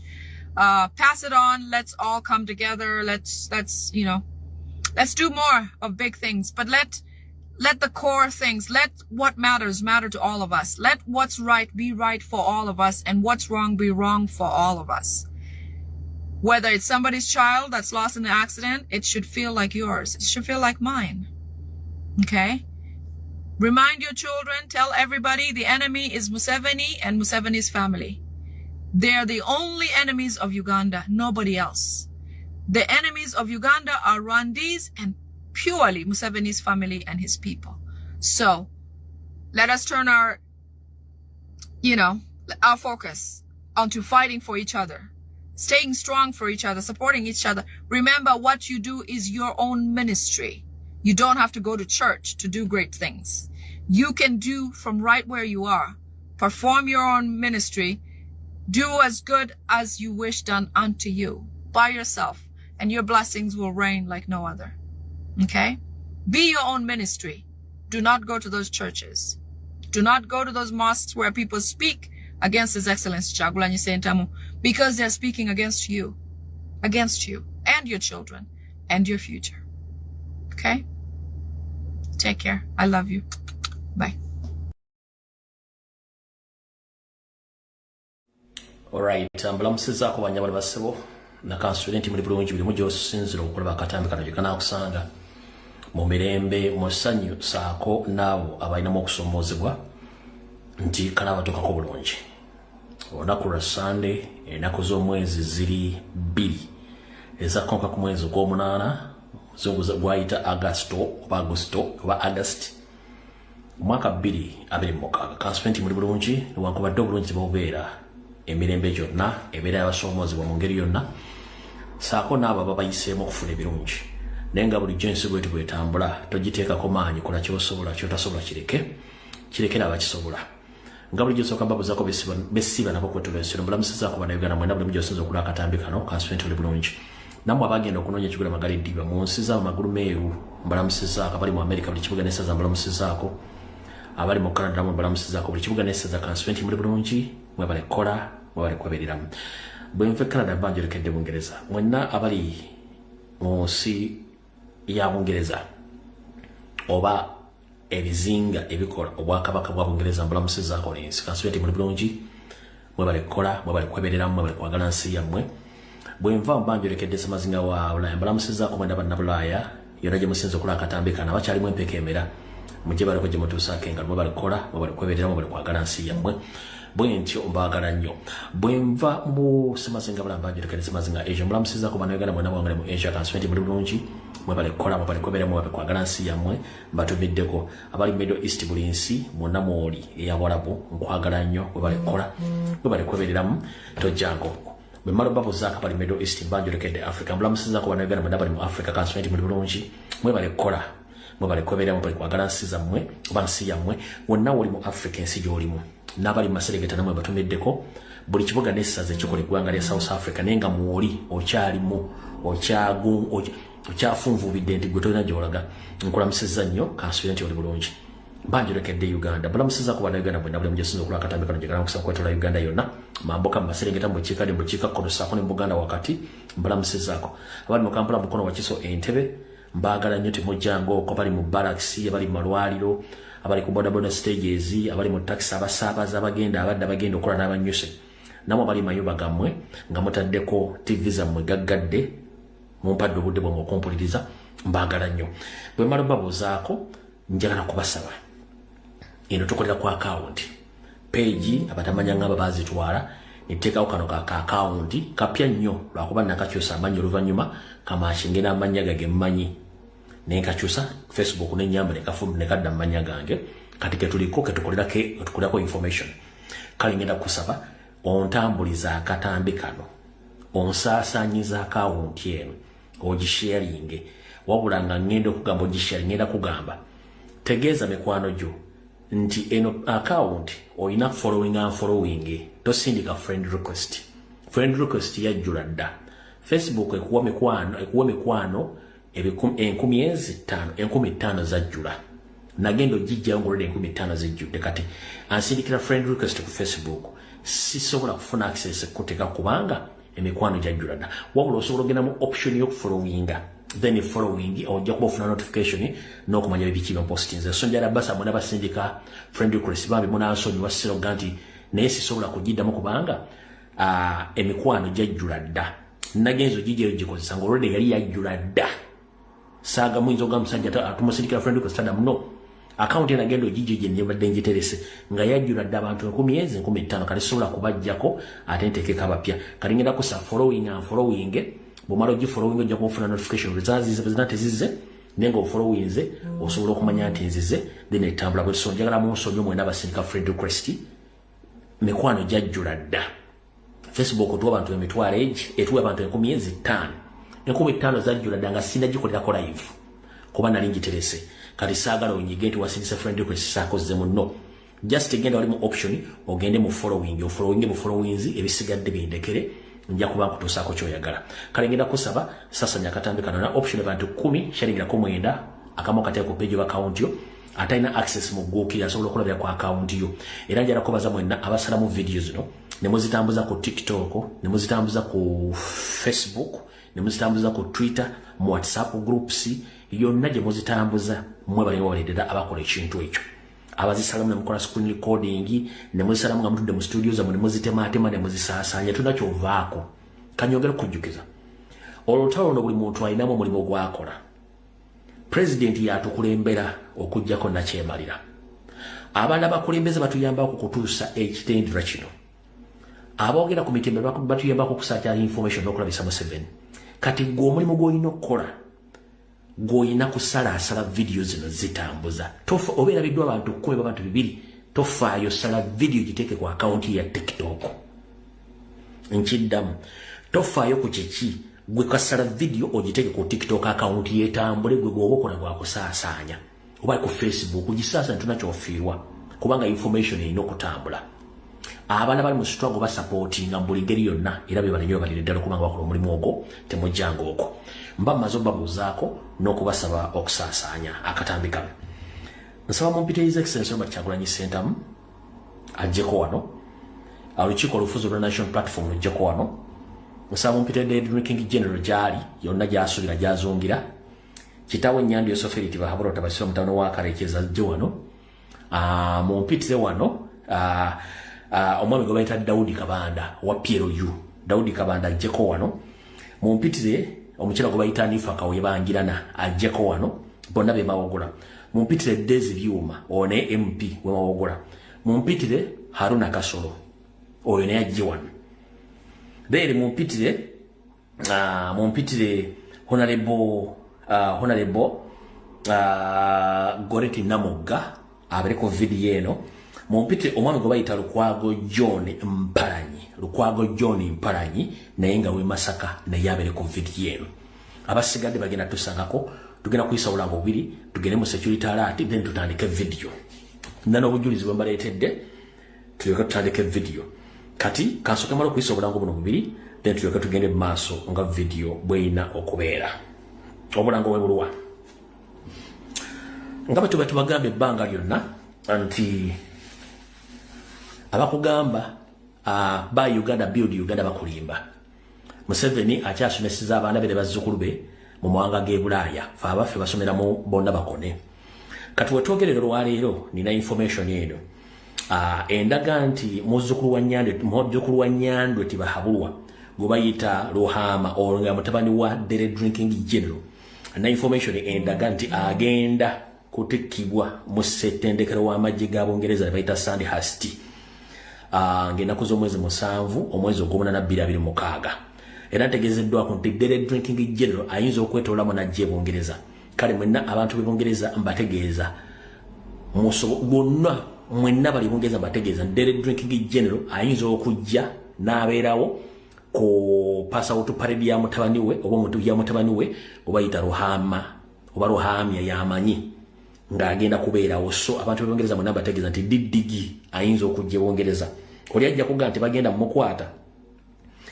Abungereza ne Uganda bakyalinamu ka bakyalinamu enkwasaganya yaabwe kuba bonna balina ebifaanaganya mu ngoleya yaabwe. Kati akalamu k'Ebungereza akasoma bwe kati. Akaba comrade wana n'abakulembeze ba National Platform bakugambye bati. A People Power National Platform demonstration. People Power National Platform demonstration UK chapter at the Royal Military Academy Sandhurst, Highgate Road, Camberley, GU 15 4PQ. The demonstration will take place on Saturday, 8th August 2026, time 8 a.m. up to 18 p.m. UK time. Dictator Museveni's Madras son, Muhoozi Kainerugaba, is not welcome in the United Kingdom. And the message goes direct to and Abraham, that is the new Prime Minister, arrest Museveni, arrest Muhoozi under UN Universal Jurisdiction and International Torture Laws. So mwana Uganda bali mu ggwanga lya Bungereza babategeeza nti Didigi agenda kubeerayo mu wiiki ejja ng'agenda ku parade ey'okuyisaawo omwana embwawa ayiseewo mu magye g'Obungereza. So mutegeeze bannayuganda mwenna abali Bungereza nti Didigi ayinza okujjako e Bungereza eyo ku passport ya mutabani we omutemu mulago batendeka akwekalango. So njagala mbeere aware about that. So mwana bannayuganda mbere nga mukimanyi bulungi nnyo nti Didigi ayinza okubanga agenda kulabikako e Bungereza akalangako okubiri. National Platform People Power Nope Ottawa chapter demonstration. The National Platform People Power Nope Ottawa chapter demonstration and barbecue. Let us demand for our comrades victory and our freedom. Time is now. Demonstration and the barbecue will take place on 8th August 2026. Time 1 p.m. Canada time. Demonstration location start point is 220 Elgin Street. Then head to barbecue destination 2960 Drive Side DR. Monies, Park and Beach. Let us stand, resist, unite for the future. Mwena bategeza bana Uganda bangale mu gwanga lya Canada n'abali mu saza area Ottawa abakulembeze ba national platform n'ekiwa kyepopo abangale mu gwanga eryo ddala mu saza lya Ottawa bakutegeeza tujja kubeera kwekalakasa ate oluvannyuma lw'okwekalakasa mugendeko okulyako kanyama n'enkoko mubeeko n'emboozi gye mubanga bannayuganda kwegwanga lyammwe ng'okubijja kubeera ennaku z'omwezi 8 bijja kubeera ennaku z'omwezi 8 mwezi gw'omunana mwaka 2027 z'emisana paka obudde gye bunaakerera ekifo nkibagambye era mukitegedde bulungi nnyo n'endagiriro abamanyiyo mujja kuba mukubira abakulembeze bajja kuba bategeeza ku nsonga y'okwekalakasa okwo ne babacu mubeereyo mu bulungi nnyo.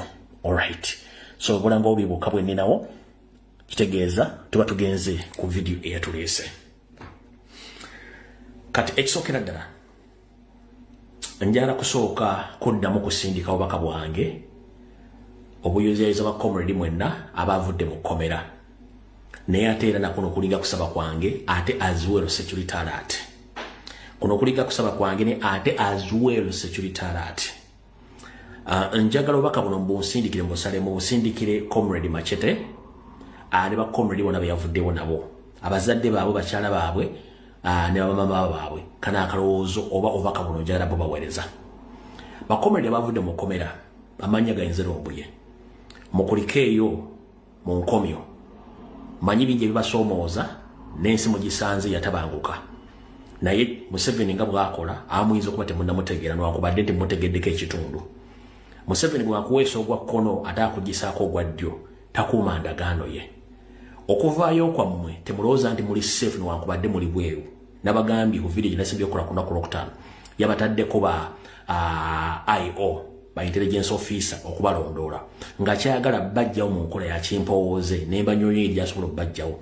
Ne kati njala sooka basaba ebbanga wonna bukyanga mukuwaatibwa nga muli mu nkomyo obanga mubuziddwawo ndowooza abaana bo ku social media kuno okuli emikutu gyaffe egy'abalwanirizi b'eddembe ku social media n'ekibiina kya national platform n'abakulembeze baakyo babadde nga bateekawo omuzinzi ogw'okubanja nga ffe twogera ku makyano lw'eggulu okuba demandinga okubeera nti mufuluma era kye bakoledde ebbanga eddene. Tewali TV ya Uganda yali ekoze post ku page zaazo ku social media ng'edimandinga mmwe ba political prisoners. Teri TV kebe radio ebadde badimandinga teriyo. Teri TV teriyo radio ebadde badimandinga okujjako ffe bali ku mutimbagano abakulembeze ba national platform n'ekibiina kya national platform n'abantu abali mu diaspora badde bakola demonstration. Kati muganda wange Machete ne banno ngenda basaba kuno kwa kusaba kwange ngenda basaba temugezaako kweriranya ba YouTube ba NRM ba TikTok ba interviewer aba TV ze Uganda naddala mainstream media zonna nga saawudde tembo amasanyalaze ate n'okwerinda sibuti ensanafu etambula egaludde microphone zibakuwa oba ne bagenda okutuuza si byajjajjawo sigwa biwadde tubanyonyodde bintu bingi nnyo obutya Museveni bwatta abantu bannamawulire bonna mu Uganda ebitundu 9 ku buli 10 bonna bambega ba Museveni era baviiriddeko abantu bangi nnyo okufa endwadde ez'ekikutuko kye tuyita cardiac arrest kye tuyita blood clot n'ebiruboozibozi b'ebirwadde birala. Kati muganda wange yakava mu kkomera Museveni takwagala bw'oba osobola ng'oyagala kuwa interview tuyina emikutu gyaffe egy'enkyukakyuka gy'aba comrade abalina pages ezitambula za YouTube abalina pages ezitambula za Facebook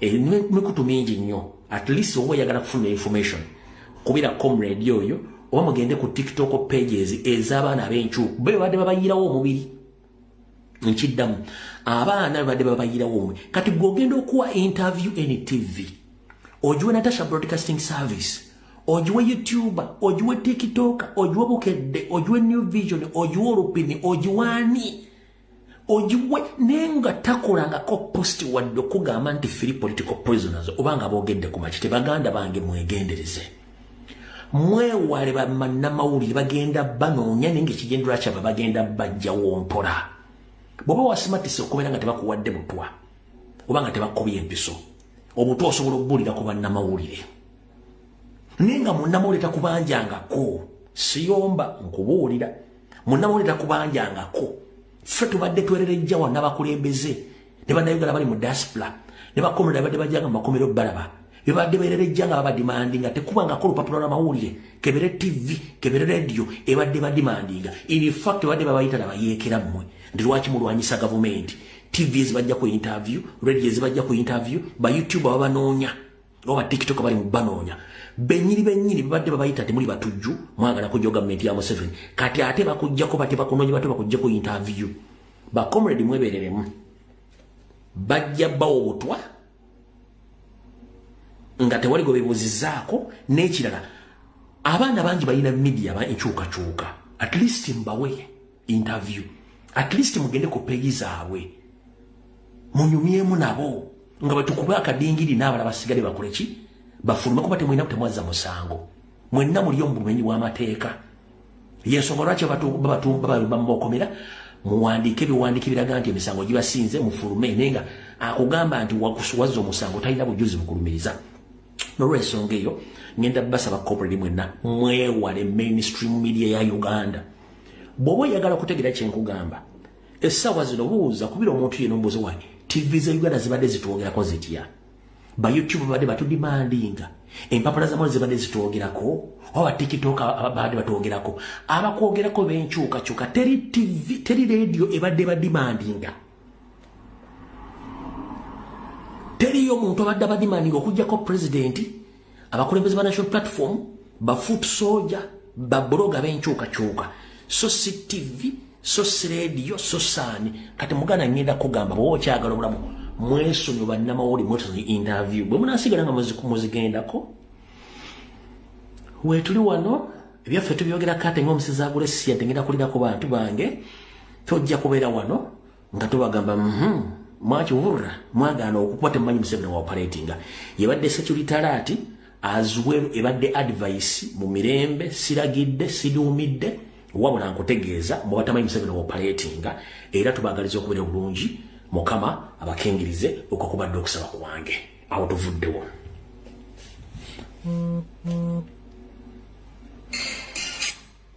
kati na message gyenjagala okuyisaawo Munnayuganda yonna gy'oli ebiseera bisinga okulwanyisa gavumenti ennekyemalira kitwala obudde n'ensimbi n'amagezi mangi naddala nga tuyise mu nkola ey'emirembe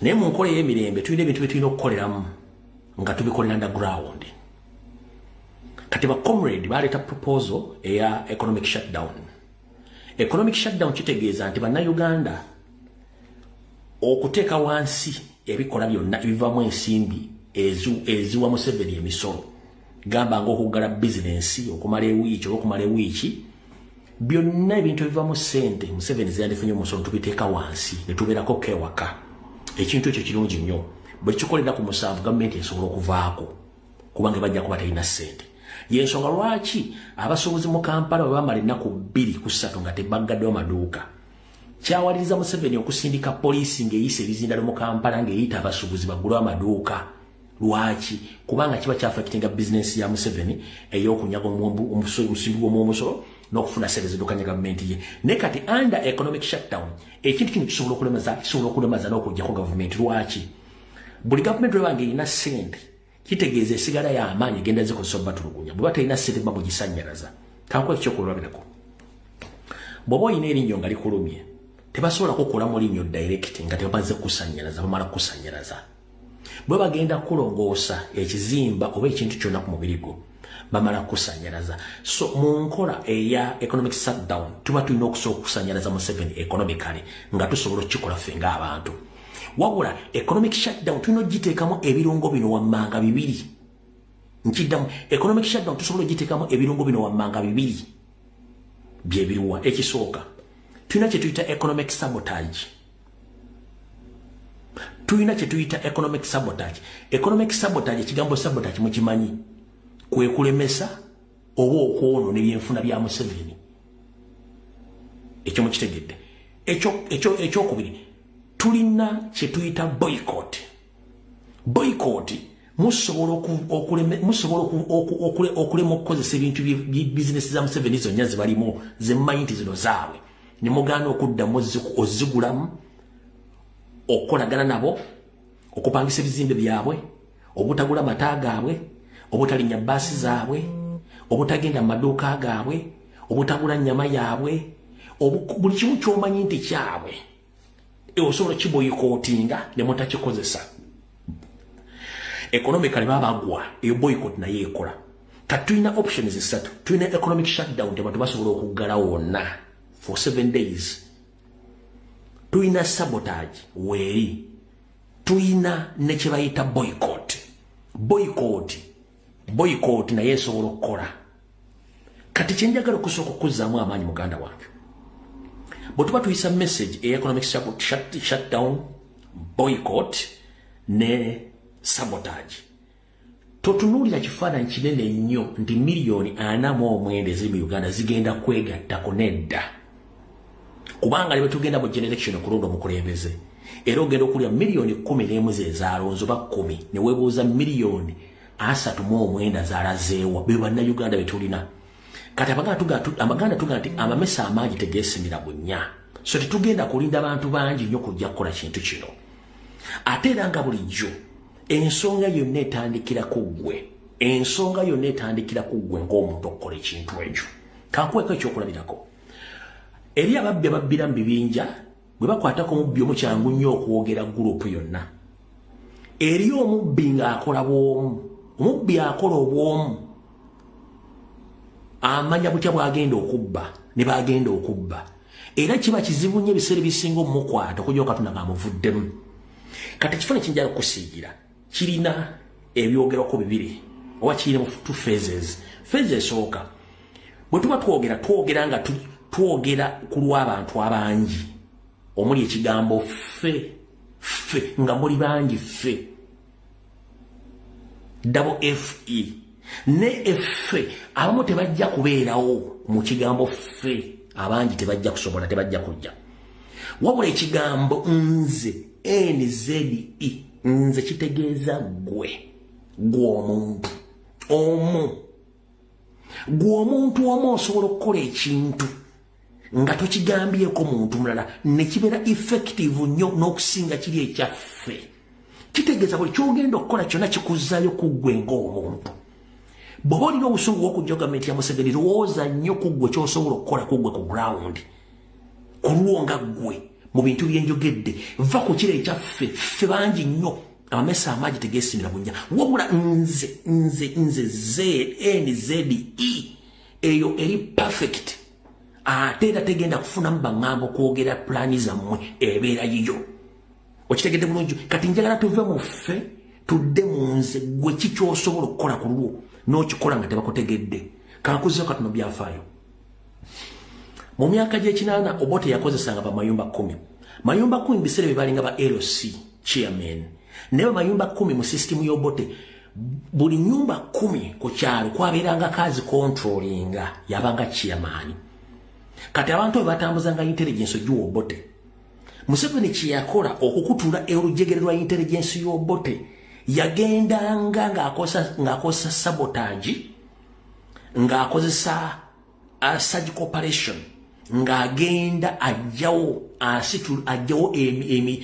emiziko gyonna egyaba mayumba 10 n'abamalawo Museveni yagenda okweŋŋanga Obote nga gulamu tekyalinako mbega n'omu asobola kuwa information naffe bwekiti bwe kiri naye baakikolanga batya baasindikanga ba individual ku kyanga nti kyatinze ono mayumba 10 ngenda mwereegamu omwana ne yeerega mu mayumba 10 n'amwapulootinga kati naffe gwe ng'omuntu nze kiddayo ku gwe nga gwe nti nsobola okukola ekintu kino katutunudde bantu bangi bwe tunaafuna eyo bidi nti nze nga nze nsobola okukola ekintu ekyo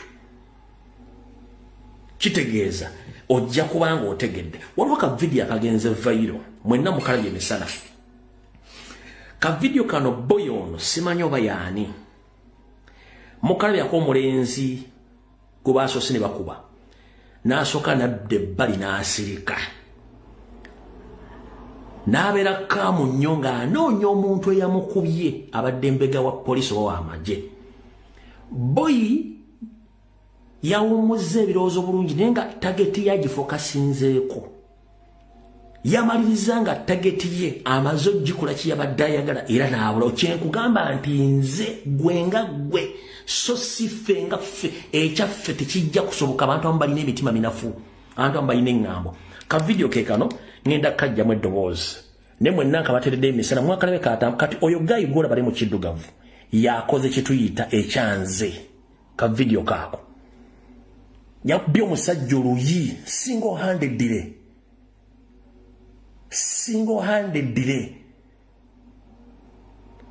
olaba badde ne fight eri kubanga yali mu katishat kaseno abadde mbega nga abegera amagye abegera ne poliisi okitegeera kadde bakuba gayi n'asirika kati gayi mu kusirika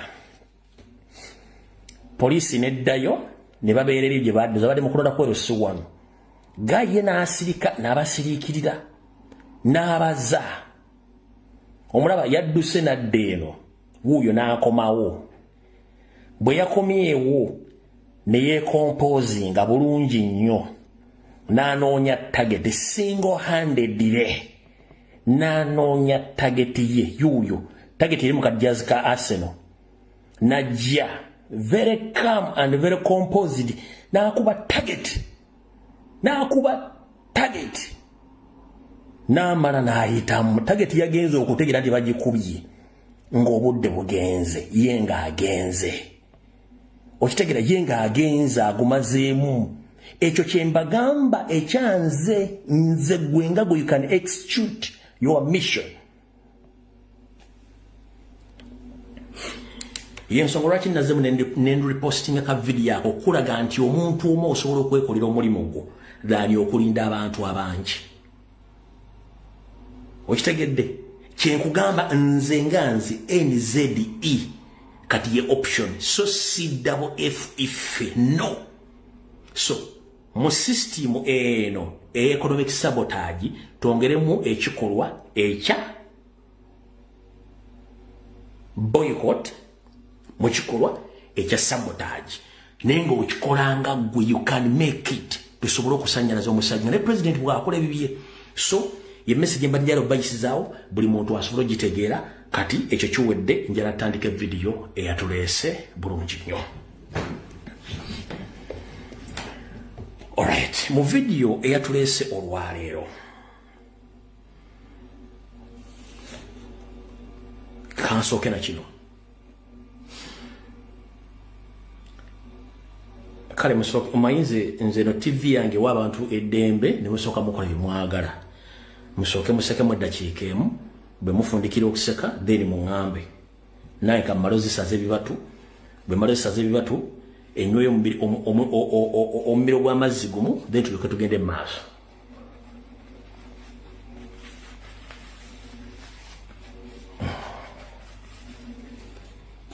kati mmaze okuzisaza ebibatu mala okunywa omumiro gw'amazzi gumu tugende mu maaso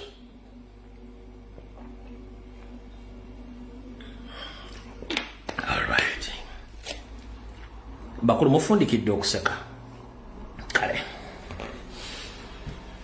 kati akatambika katandike mu butongole era kati video etandise video mu kutandika abaganda tugamba nti mulize bulungi nnyo abaganda tugamba bwe tuti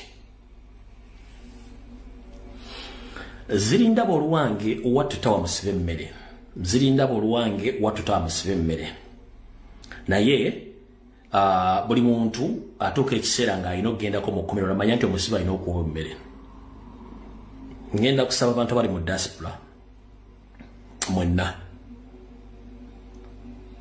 singa abayo mu ndabyabufuzi adduse mu Uganda wadde nga badde avuma His Excellency Robert Kyagulanyi Ssentamu wadde nga badde amujeregerera ng'akolaga ne Museveni indirectly ne Museveni manyi yeefuula abasajja bano ekituufu bakimanyi nti gavumenti erina okuvaako newakubadde badde bafuna akawogo naye nga Museveni takolera ku ndagaano Museveni akwefuulira abantu bano babeefuulira mpola mpola olw'okuba nti mission eyaliwo ey'okusuula Robert Kyagulanyi Ssentamu mission yabalemerera ng'omusajja w'amaanyi ate aliko abawagizi aboogera ku machanelo eggulu ate nga boogerera bwereere kati mission ebalemerera naye nga of course nabo bandiyagadde change kati muganda ngenda kusaba bw'olaba politician ng'abadde mu opposition naye ng'obadde omulabamu amakoona nga yadduse najja y'oli mu nsi gy'ali mujazzeemu okuwonya obulamu kyonna ekigendera kye mutima kye yakimanyi ffe tumanyi ekifaananyi kimu nti yadduse okutaasa obulamu olwannakyemalira ebikolobero byakola mu Uganda nkiddamu ekimuli mu mutima gwenze sikimanyi naawe tokimanyi wabula ffe ekifaananyi kye tumanyi kyekyokuba nti yadduse oba adduse ekibambulya ekyokubatta nga His Excellency bwe yakola ki bwe yafuluma kati ngenda kusaba omuntu yenna bw'omulabye eyo please don't demonstrate tomukubira nduulu tomukolako fujjo muleke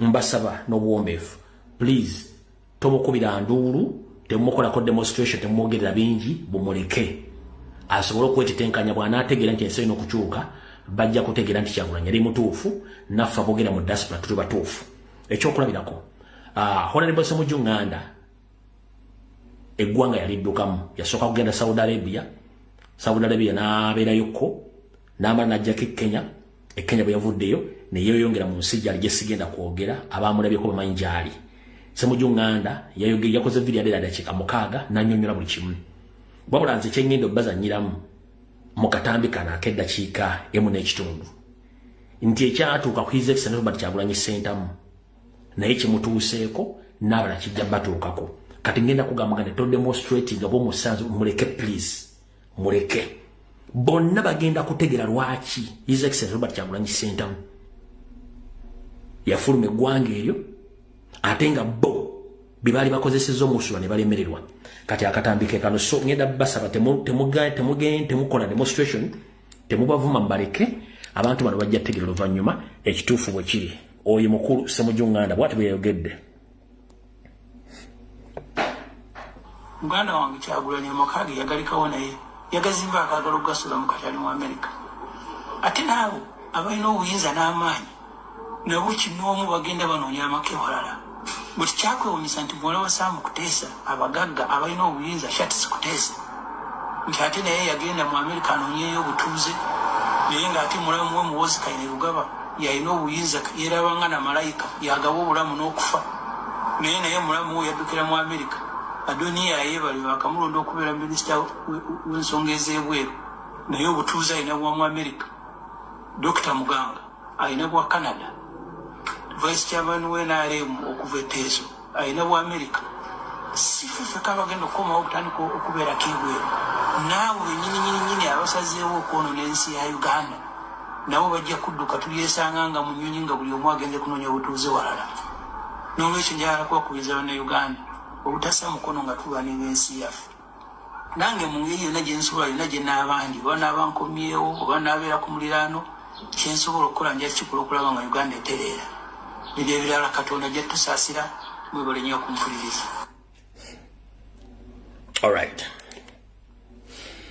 His Excellency Robert Kyagulanyi Ssentamu yali ku Bulange Mmewe yabaga mujja kiwulira kati buli omu atandise okukiwulira ekyo si kyekikulu ebikolwa ebyokutulugunya n'okuwamba abantu bikyagenda mu maaso mu ggwanga lya Uganda era nga tuvumirira ebikolwa ebyo ebyokuwamba abantu okubatuusa mu mbeera embi ono twabazanyidde akatambi ka Comrade Mugumya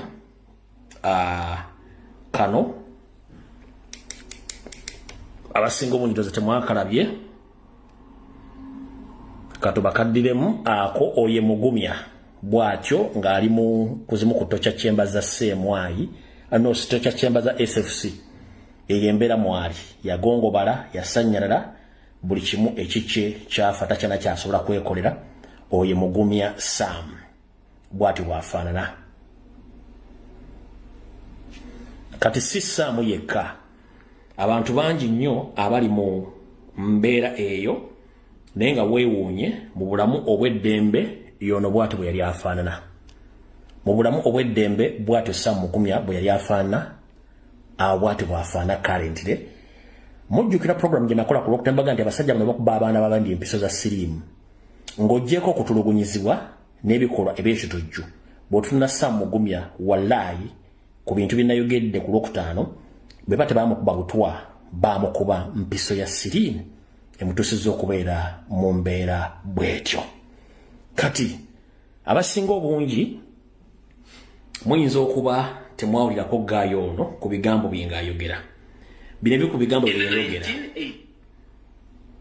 Binemu ku bigambo bye yayogera ng'akyaliwo katannafuuka mu mbeera mwali. Kasooke mbazannyire then tuleke tugende ku butujju bugenda okukolebwa ku Honorable Namugga Goret. Biibyo. 6 in August there was a massacre that happened. Wait, katumale okuzzaayo keno katandike butandisi. In 1986 in August there was a massacre that happened in Kitgum district in Namukora.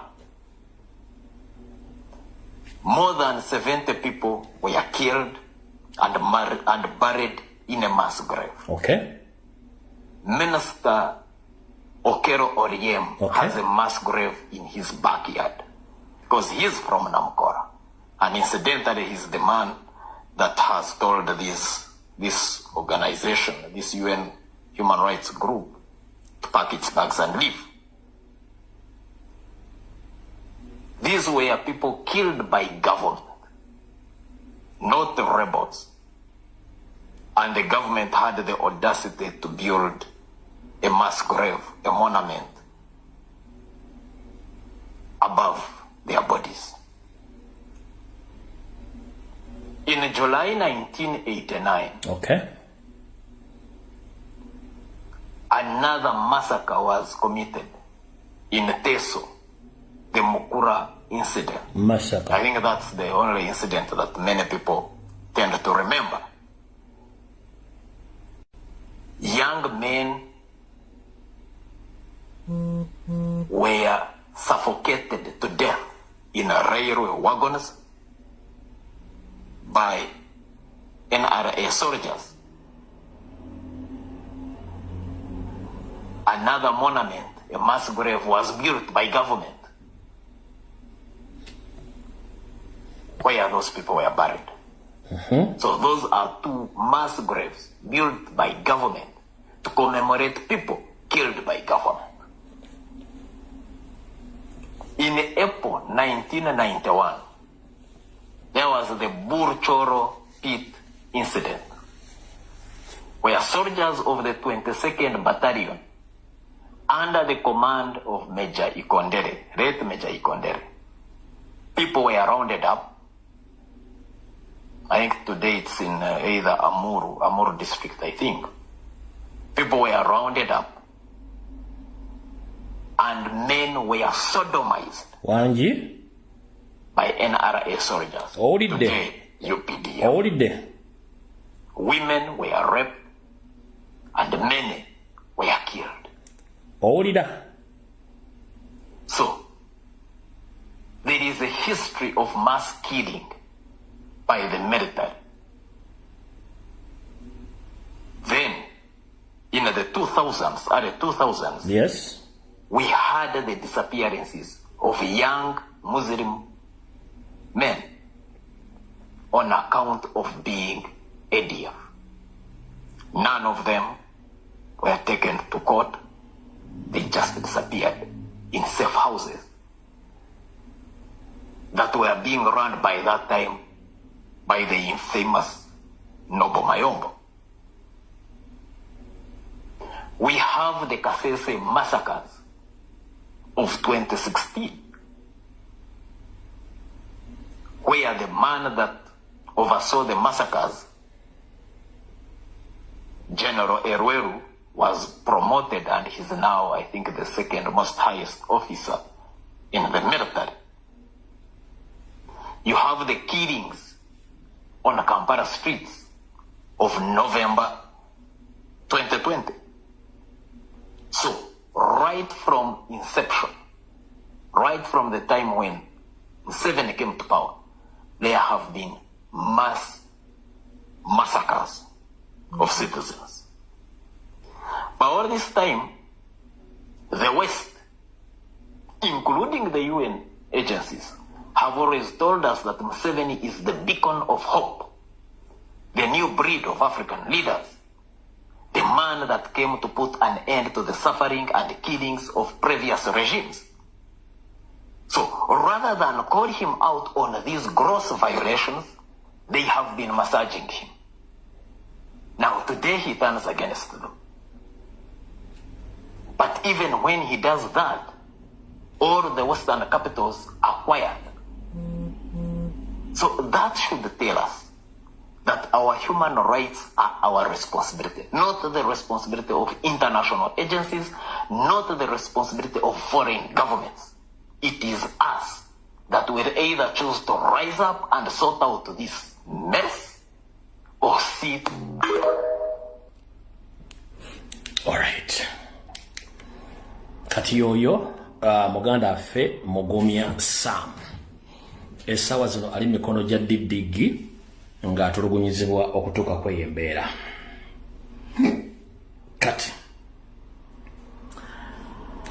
konaku olwokutaano kansule nti His Excellency President Robert Kyagulanyi Ssentamu atuuse, Honorable Namugga Goreti atuuse, kansule nti David Kabanda atuuse, Anifa Kawoya Bangirana, Dezi Byuma, Haruna Kasoro, Lukwago John Mpalanyi bonna batuuse. Nze mbanjulira ekijjulo kya video mwe mulimanya Kyemumpa. Konaku olwokutaano najja nenkola security alert nga ndabula Honorable Namugga Goreti kuba tamanya ngamba abeesomye omotta. Video yatambudde ku speed ya iriri yoga ngetuuse mu batugumbuzi. Akabinja kano kalimu David Kabanda wa PLU akatugumbuzi.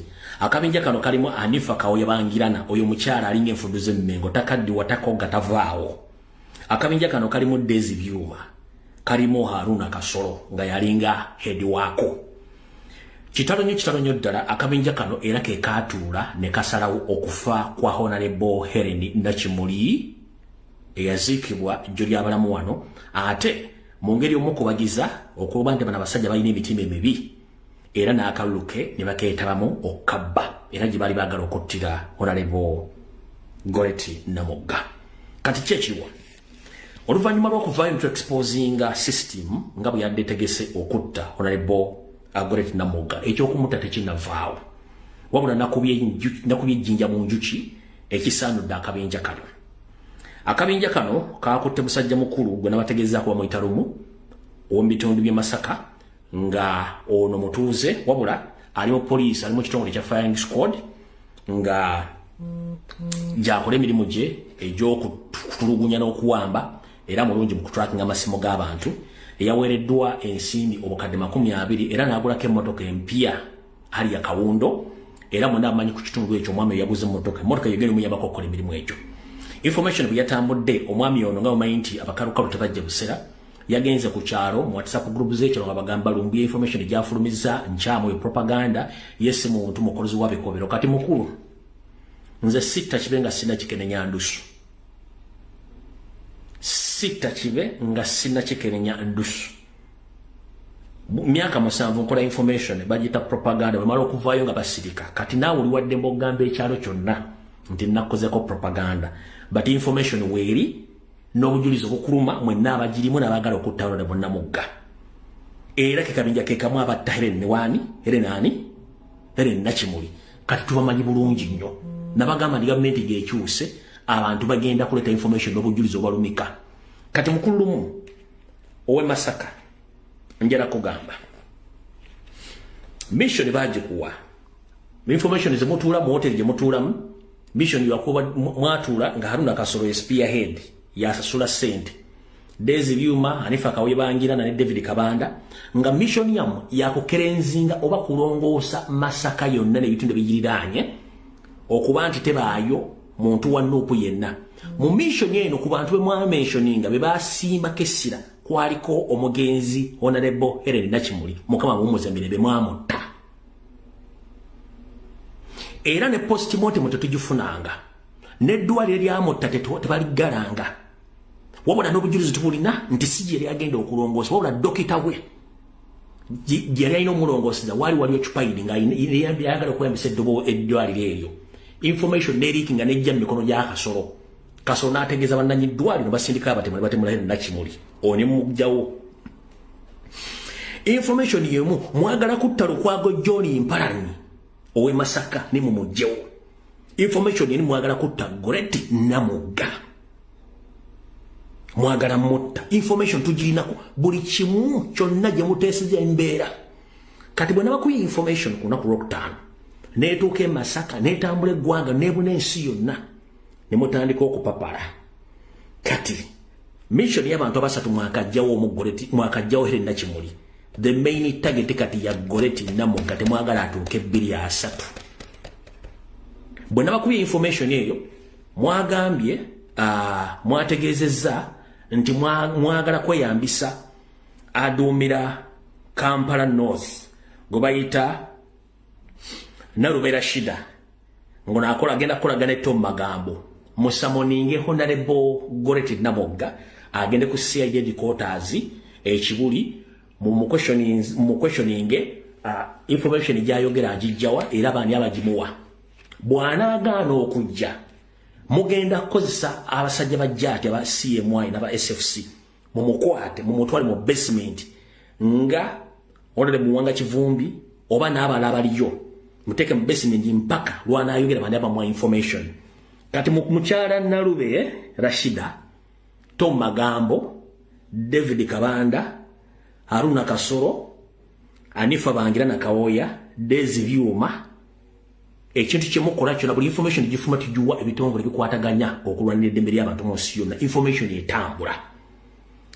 kati mwe mwatudde mukola ki ne mukkiriziganya nti mugenda kukola nga mazobba bya kulokutaano nti mwagala kuyita Honorable Goreti Namugga mu musamoninge ku CID headquarters ekibuli ajja yogere bande bamuwa information oba information yagijjeruddawa oba nti nange nagijjeyugawa nze information njijja mbanyammwe ne bakitammwe azwero obo ina kitawo n'ennyo ko bampa information so kati mwagala muwamba mumutwale ku kifuba ababuulire jajja information ne security alert zayisa ku bulamu bwazijja luddawa kati njala bagamba nze sita kibenga sina kikene nyandusu ola bulungi nnyo kati gwe mukulu lumu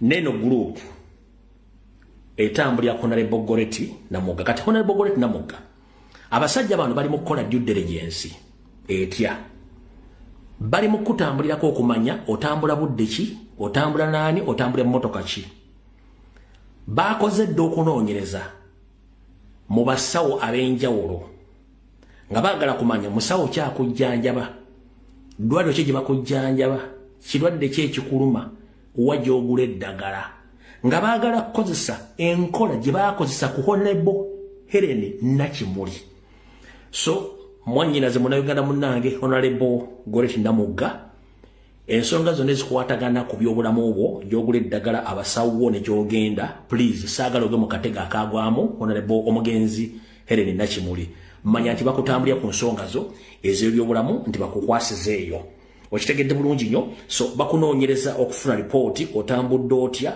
otambula ne baani oyingira saameka okolagana baani buli kimu kyonna so medical reports zo bagenda banoonya abasawo bulwadde kigenda mu ddwaliro ki ddagala kiri okozesa mu nkola eyo kubanga tebakwagala kutuuka 2-3 saako nejjooliro kwago Mpalanyi kana akatandika kutuukeko tolowooza nayo tebakuliiko mwali basatu omu yakafa owokubiri ali mu target owokusatu yeggwe nga kyonna kyebaagala mbukkiryalinga Masaka tebaagala muntu yenna anaabagenda basumbuwa mukimanye meeting ze mutuulamu amasimu ge mukuba wajje mutambula yonna oku-executinga mission zino ez'okutta Goreti Namugga ensi zitegedde na buli kimu ayogera omu amaga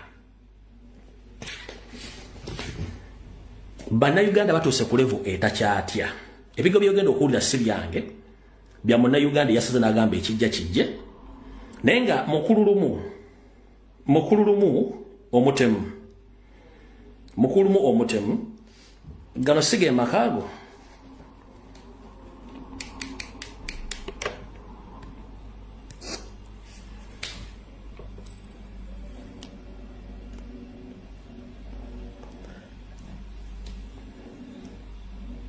Agosige makago Joshua. Agosige makago. Njagala kugamba nti buli kimu agosige makago mukulu. Agosige makago gobera mu gosulamu. Wakafira n'omukazi emyaka 3 mabega. Agosige makago gosulamu.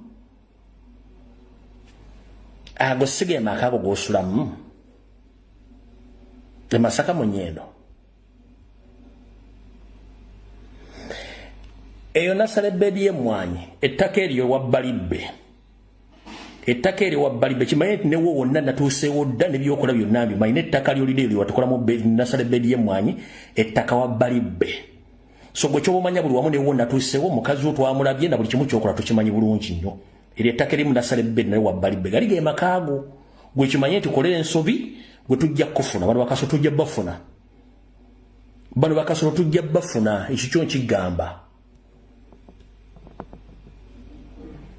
Gwecho womanya tukutambulirako mwali mu lukolo tahere ni nakimuli temugenda kutta muntu mulala manya nti buli wamu wonna wotambulira amakago buli kimu tukitambulirako ojja kitegeera nti kati okutta omuntu mu Uganda kugenda kubera kufuka musango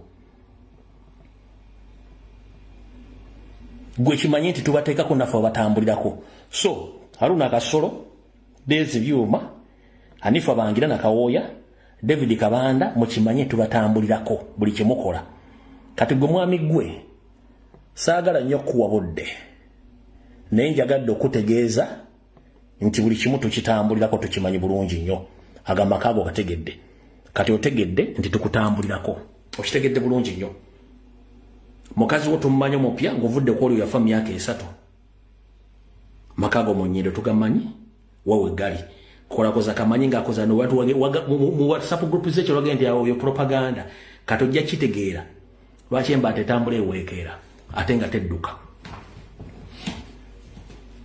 omukazo yatukeke eki mwatahere ndachi muli tukimanyi bulungi information tugirina yonna kati nze byange mbyogera kate ng'omusiza agulesiyan ba concerned citizens bakoya akamanyiro okutta abantu bire biga byogenda okulira si byange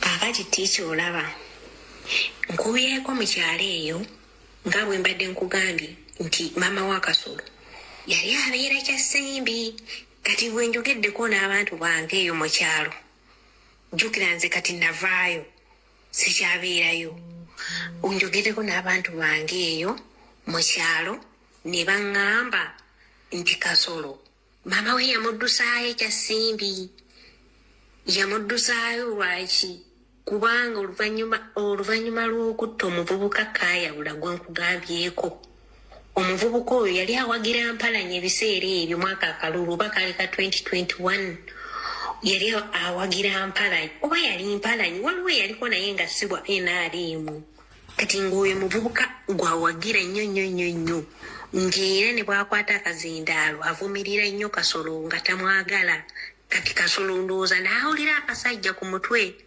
okitegeere kati oyo Mpalanyi yayina gundi Nakatoogo yayinayo kampeyini n'abantu ba Kasolo balina kampeyini oba yali luddawa bwe baamaliriza laale Kasolo n'abantu be bonna ne bavuga ate ne bagenda ku kampeyini yaani Mpalanyi yali Nakatoogo we baatuuka eyo basangayo abawagizi ba Mpalanyi nga ne Kaayabula gyali ndowooza era mission yali yakuttaani Kaayabula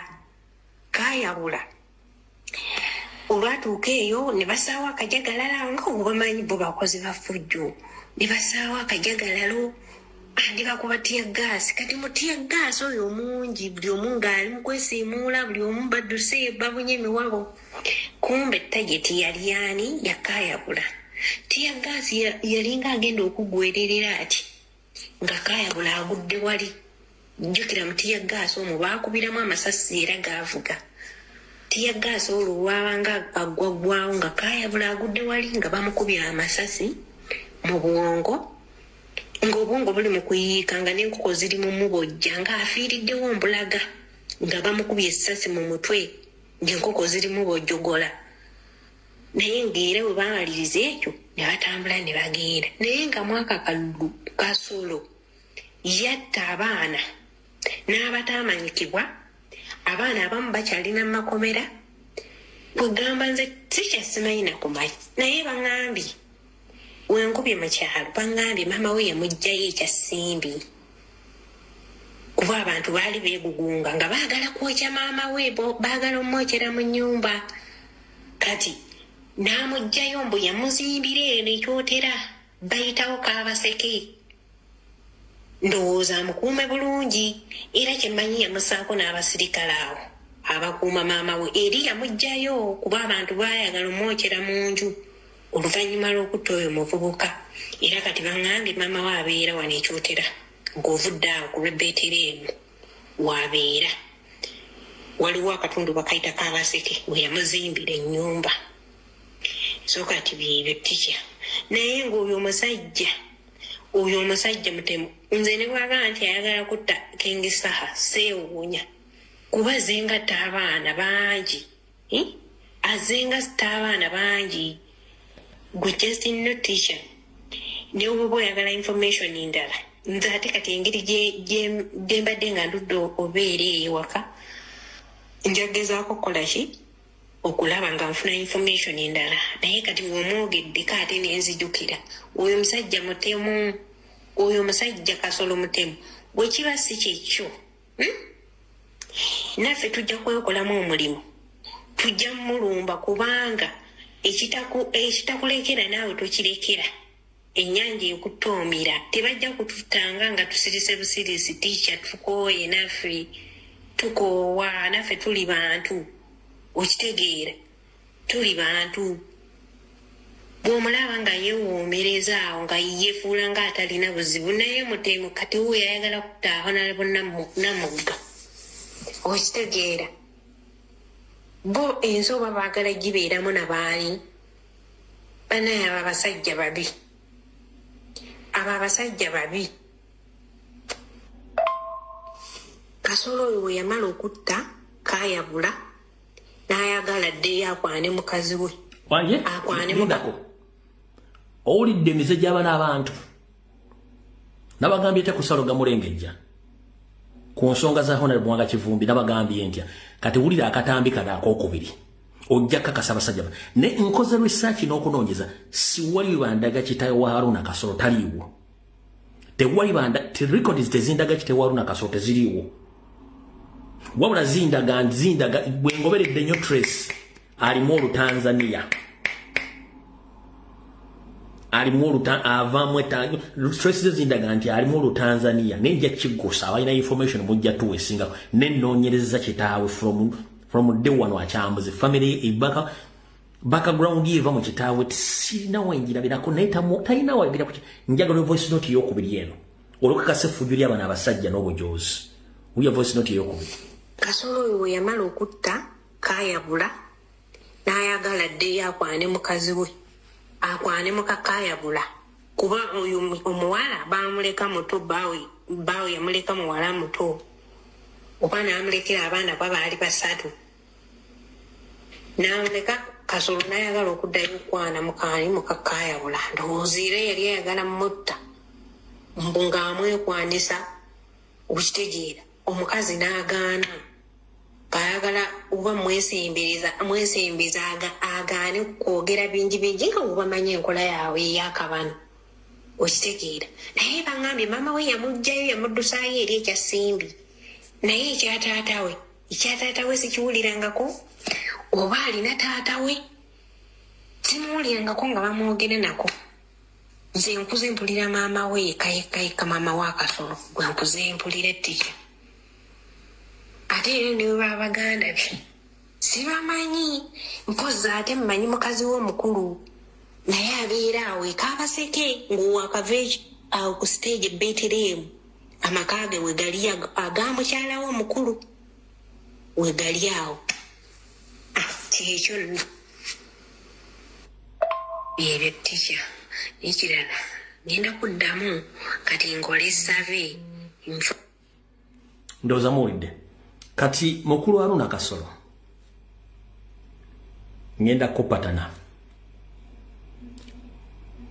nga bwe mpatanya abantu bonna kuba manyi waliwo agenda very soon waliwo agenda kuba bwe mpatanidde ebbanga waliwo agenda ni nawe ngenda kupatana kati weetaba mu kutta Honorable Helen Nakimuli oyagala kutta Namugga Goleti Lukwago John Mpalanyi n'abalala ne bwe mbadde mu ssenga tetubamanyi kati ngenda kupatana information njogera mu Luganda abazungu ne bagikyusa information ku ground weeri boteddeko ekinatuka gwo kimanyi omwami gwe njogeddeko oli omutemo gwe bayita lumu amaka gali mu Kirumba e Masaka lumu amaka gali mu Kirumba e Masaka genda zensi wagambye nti byetwogera segituufu katojja kakasa ensi nti ensi ina information ngenda bakwata siri ku siri mpaka nga tulongoseza Masaka nze natandika wano okuba kalangwa mpaka Katonda ya mujjulula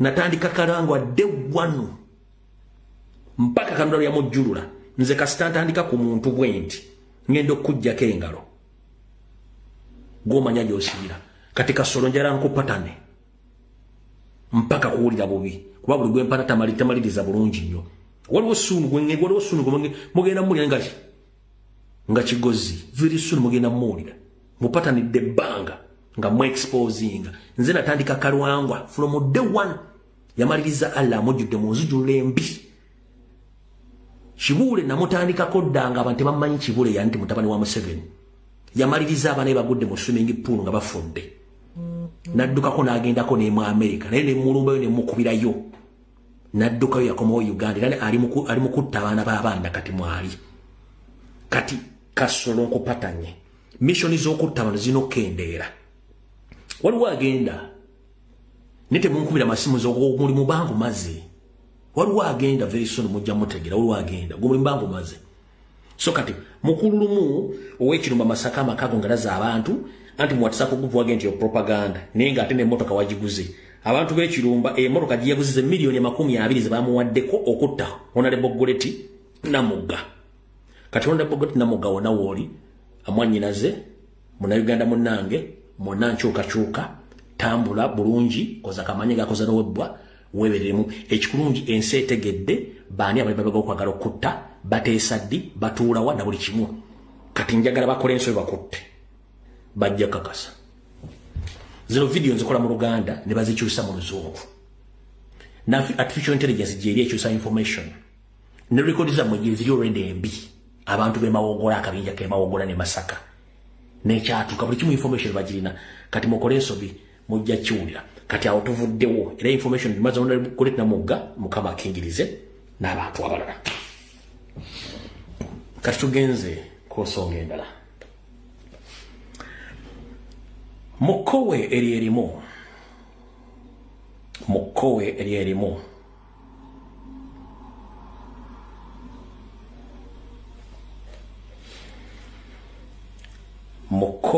erimu nina information gyenjagala bowa nendowooza malokolo banagisevinze basagisevinze zabadde referensi za nendowooza kanja ginoonya edda katusoka tugendeko kono ndowooza abazadde abali mu Uganda information ginafulumiza ku Lwokutaano nfunye reply nyingi nnyo ku bikolobero ebikolebwa ku baana Uganda abaana abakyala nga bibi nnyo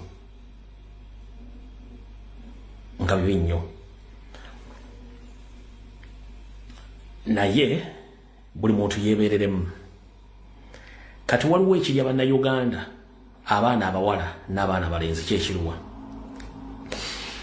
Minister of Internal Affairs abazadde banna Uganda embeera mbi ekutte wansi ne waggulu mu byenfuna ne mbulamu bwa bulijjo buli mwana yena muna Uganda yagala kufuna kikule magala eddiba mu mbeera ennungi wabula bagudde mu mutego wetwogerera essaawa zino atwajjirwa nti eggwanga liggule aba Nigeria bagufudde omugano okutikka abaana ab'obuwala embuto mu diaspora n'eka mu Uganda aba Nigeria bagufudde omugano okutikka abaana b'obulenzi n'abaana b'obuwala enjaga knowingly or unknowingly either nga bamanyi oba nga tebamanyi Bannayuganda bali mu makomera okwetoola ensi yonna ng'emisango gibavunaanibwa kwetikka njaga oba nga bamanyi oba nga tebamanyi naye nga bakyaba kirimu waliwo ganga y'Abanigeria abali mu Makindye division kuba Makindye division yetwala yonna gabawa yonna kati eriyo Abanigeria n'abali ekyanje eriyo group z'Abanigeria bino byabwe kutunda njaga gitambuza naye nga bagitikka abaana abawala baba bakwanye n'abalenzi bibatuma ebintu nga tebategende babibatumye nga batumye enjaga abaana bali makomera bavunda across the globe bavundira mu Asia abamu babasalako emitwe bavundira mu Middle East bavundira mu Africa bavunda mu Middle East babatta mu Asia babatta ompulya bulungi nnyo mu Africa babasiba mpaka kuwulira bubi nenga abaana batikka enjaga abaana ab'obuwala nga either bamanyi oba nga tebamanyi wabula basinga obungi baga tebamanyi bw'olina omwana we yaga nti afulumye kugenda kuba kyeyo oba yali alina waalaga akomewo nga toddanga mumuwuliza bali mu makomera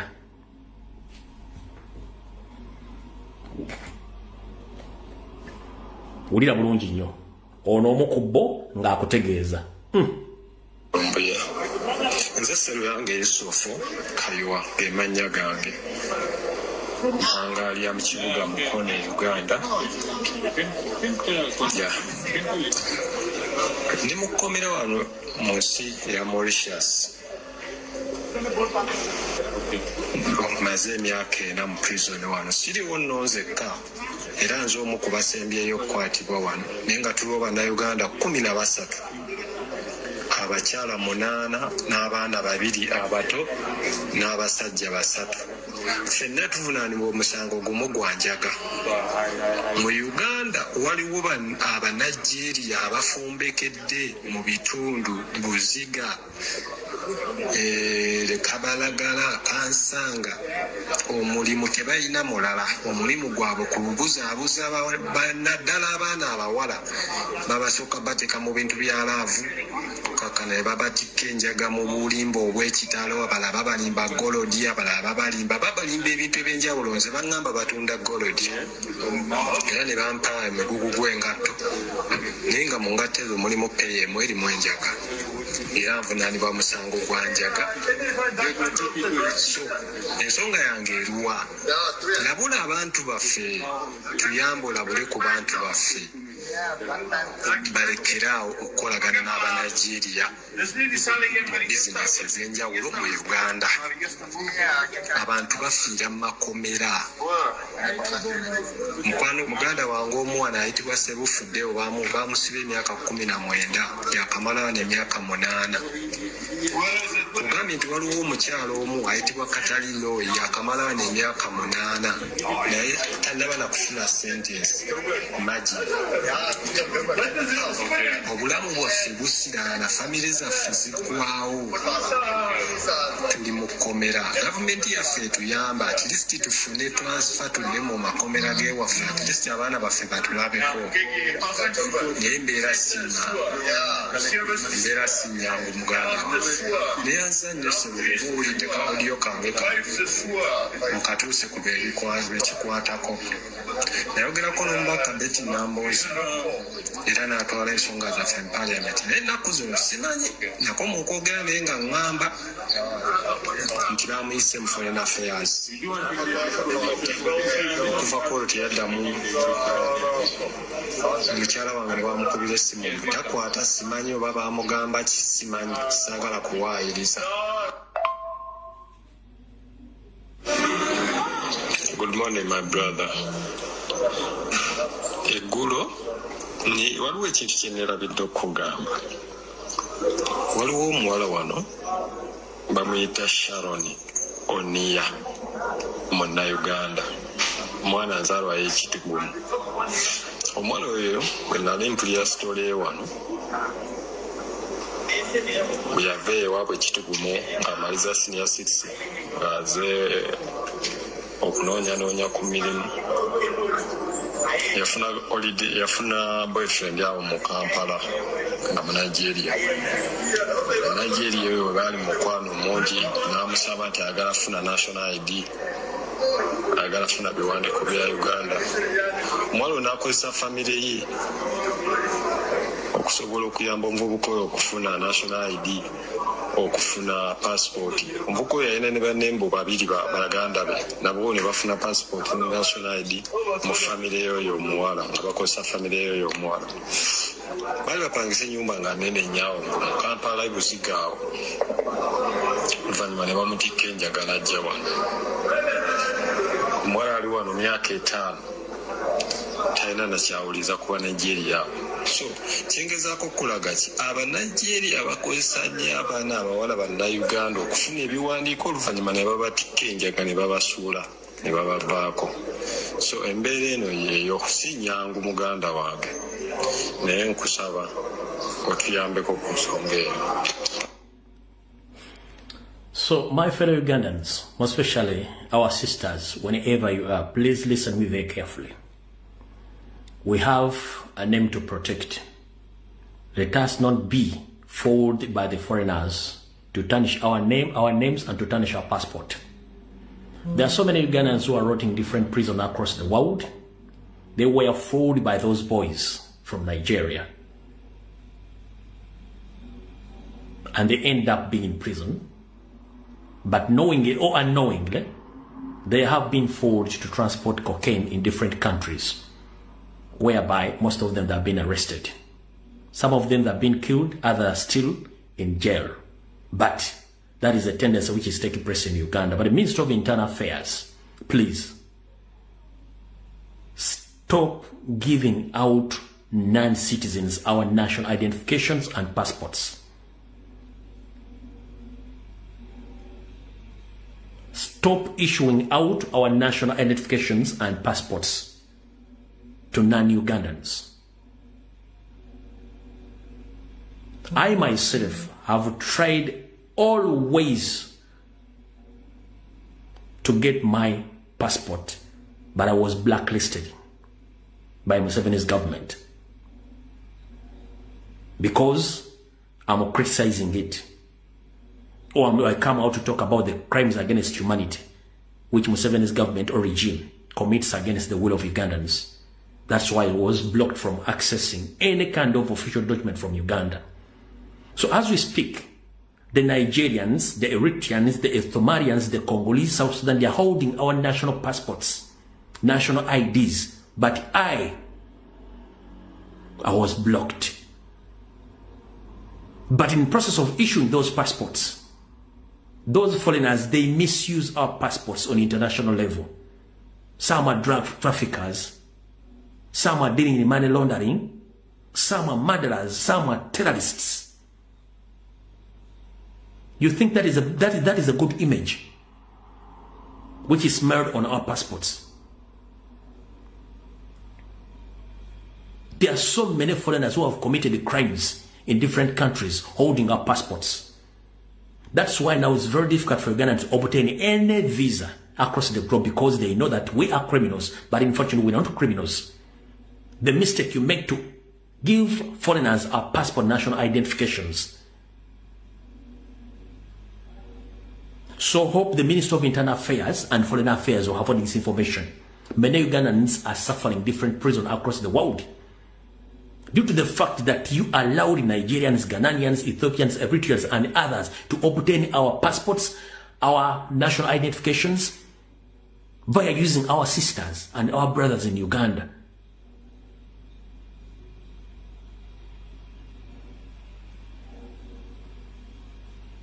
Bana Uganda abawala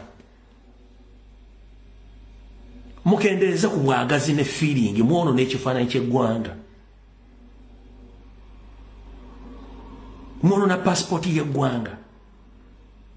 Bali abantu tabeera watafunira ne bwana akulaga love esinge ya Serindiyoni ne bwana akulaga love esinge ya Jesus ne bwana akulaga love esinge ya Salvador abali na kyakwetaaza ako tagenda kwagala 10 omunayigira tateka wali feeling zenga tagenda kufunawo ero le mali kifunanga akuleka bana Uganda abawala muyitiriza nnyo yes amuyinza kwa muri bufumbo nga muga bufumbo butukuvu ajja kumala akule kuba tenda kyakwetaaza wabula mutte kifana ky'emiti ejijja bana Uganda abawala mbafudde cheap nnyo whenever they are.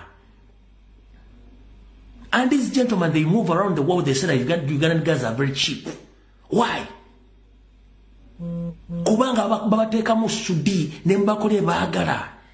Mubateka mu sudi babagula mango wongo. Nogwa mulaba musajja no mu butuze bwa Uganda. Nengo butuzo lya wagala ko kutundira ko njaga, kutundira ko golodi, kukola ko money lending, kubbira ko na kufira abantu. Ninge ekifana ibachitta. Yesu gobo yagala sente. Naye bana Uganda mutuswaza, abawala mutuswaza. Goyinza okuba kale wafuna kubanga si buli muntu tya bonna bafiirwa eri abafunamu kituufu bakani abafunamu niyo omuze omunene ogw'okwonoona gwe gusinga obungi ku bannayuganda 10 nga mbatadde mu percentage eyo abaana abawala abafuna mu Banigeria bali 2%. Kitegeeza nti 98% tebalina kye bajja mu Banigeria ate Banigeria babafunamu. Ningo luwaddemu okubeera mulavu yo n'Omunigeria sikugaana naye tunuulirako ekifaananyi ky'eggwanga gw'osobola okubuteringa passport yaabwe gw'osobola okuva mu Uganda n'ogenda n'obuteringa passport y'ensi endala nti akolera empapula ofuuke mu Nigeria akola empapula ofuuke mu Naggana akola empapula ofuuke mu Kenya akola empapula ofuuke mu Tanzania akola empapula ofuuke mu Sudan oba ofuuke mu Congo. It is impossible. Lwaki abasiriwaza ne muwayo eggwanga lyabwe mangu nnyo bwe muti? Lwaki basiwaza muwayo eggwanga lyammwe? Minister of Internal Affairs mulekera obufere n'obubbi mwe musinza okwona ekifaananyi ky'eggwanga. Nze nabasaba passport official emirundi egisuka mu 10 ne spending ya sene pia nekali mwambulookinga mbukubanga njogera mu government yammwe ne n'okwata the enemy of the country n'omuwa passport nga watundirako njaga n'oga nti nze enemy. Gwali mulavu n'Omunigeria ng'akwagala God bless you. Ng'akwagala ebyadda God bless you. Sikuyinaako buzibu. Wabula ekifaananyi ekinene ekya bonna be bakozeeko ebikolobero. N'ekifaananyi kyaffe kyonoona.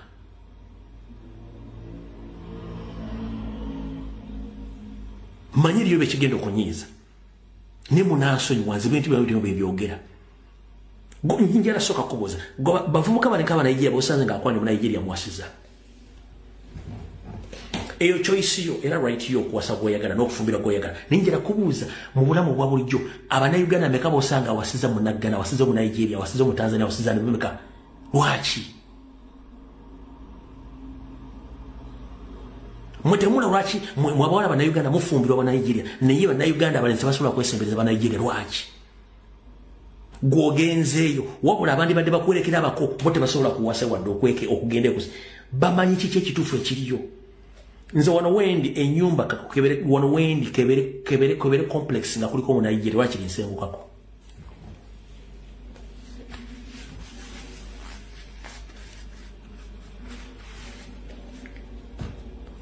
Tusobola okwogera mu public kasita bituuka okuba nti tusula ku complex yemu oba tusinka oba tekisoboka kubanga mmanyi anytime agenda kukola era.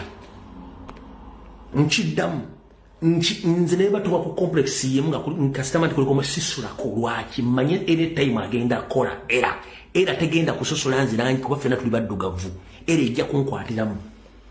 Ate amateeka g'ensi zino mugamanyi ensi zonna mu world over kasita bajja ne baraidinga ekizimbi nga kuliko abagwira omuddugavu gw'ofuuka suspect n'amaawo newakuba nti omusango toguliimu.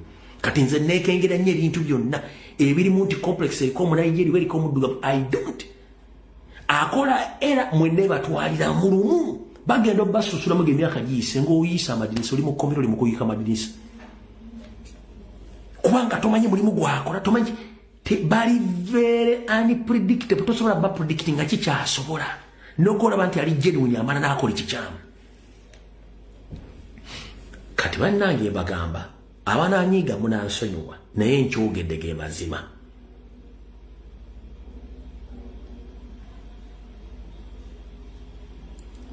nzomanyi lwaki wana abantu tebategeera era ne Museveni alibedde okunfuna one nsobola okubeera mukwano gwo mu public bwe kituuka nga kigenda deep ndi musimba kufuuka mukwano biki nga gamba nno komaawo kuba mba mmanyi nakye neetangira nze empewo zange zinga nti komaawo ne bwe ndaba nga ndi mu ssomero kuva mu buto mbeera n'emikwano mu public tubeera bamikwano nnyo ne kasita kituuka nga oyagala kummanya ebisinga ga please komaawo naye ng'ate nze mbeera mukwano gwammwe nnyo the extent nsobola okubeera buli kimu kyonna kyewoyagala mu bulamu bwo naye gwe ojja closer deep inside ngamba no that's how we survive nze nina emikwano mingi nnyo across the globe era nsobola okubeera buli kimu kyonna nembeera nenze nganze naka instinct akaŋŋamba no ku 10 mu weekaana 6 mugambe komaawo lwaki kyekimpangaazizza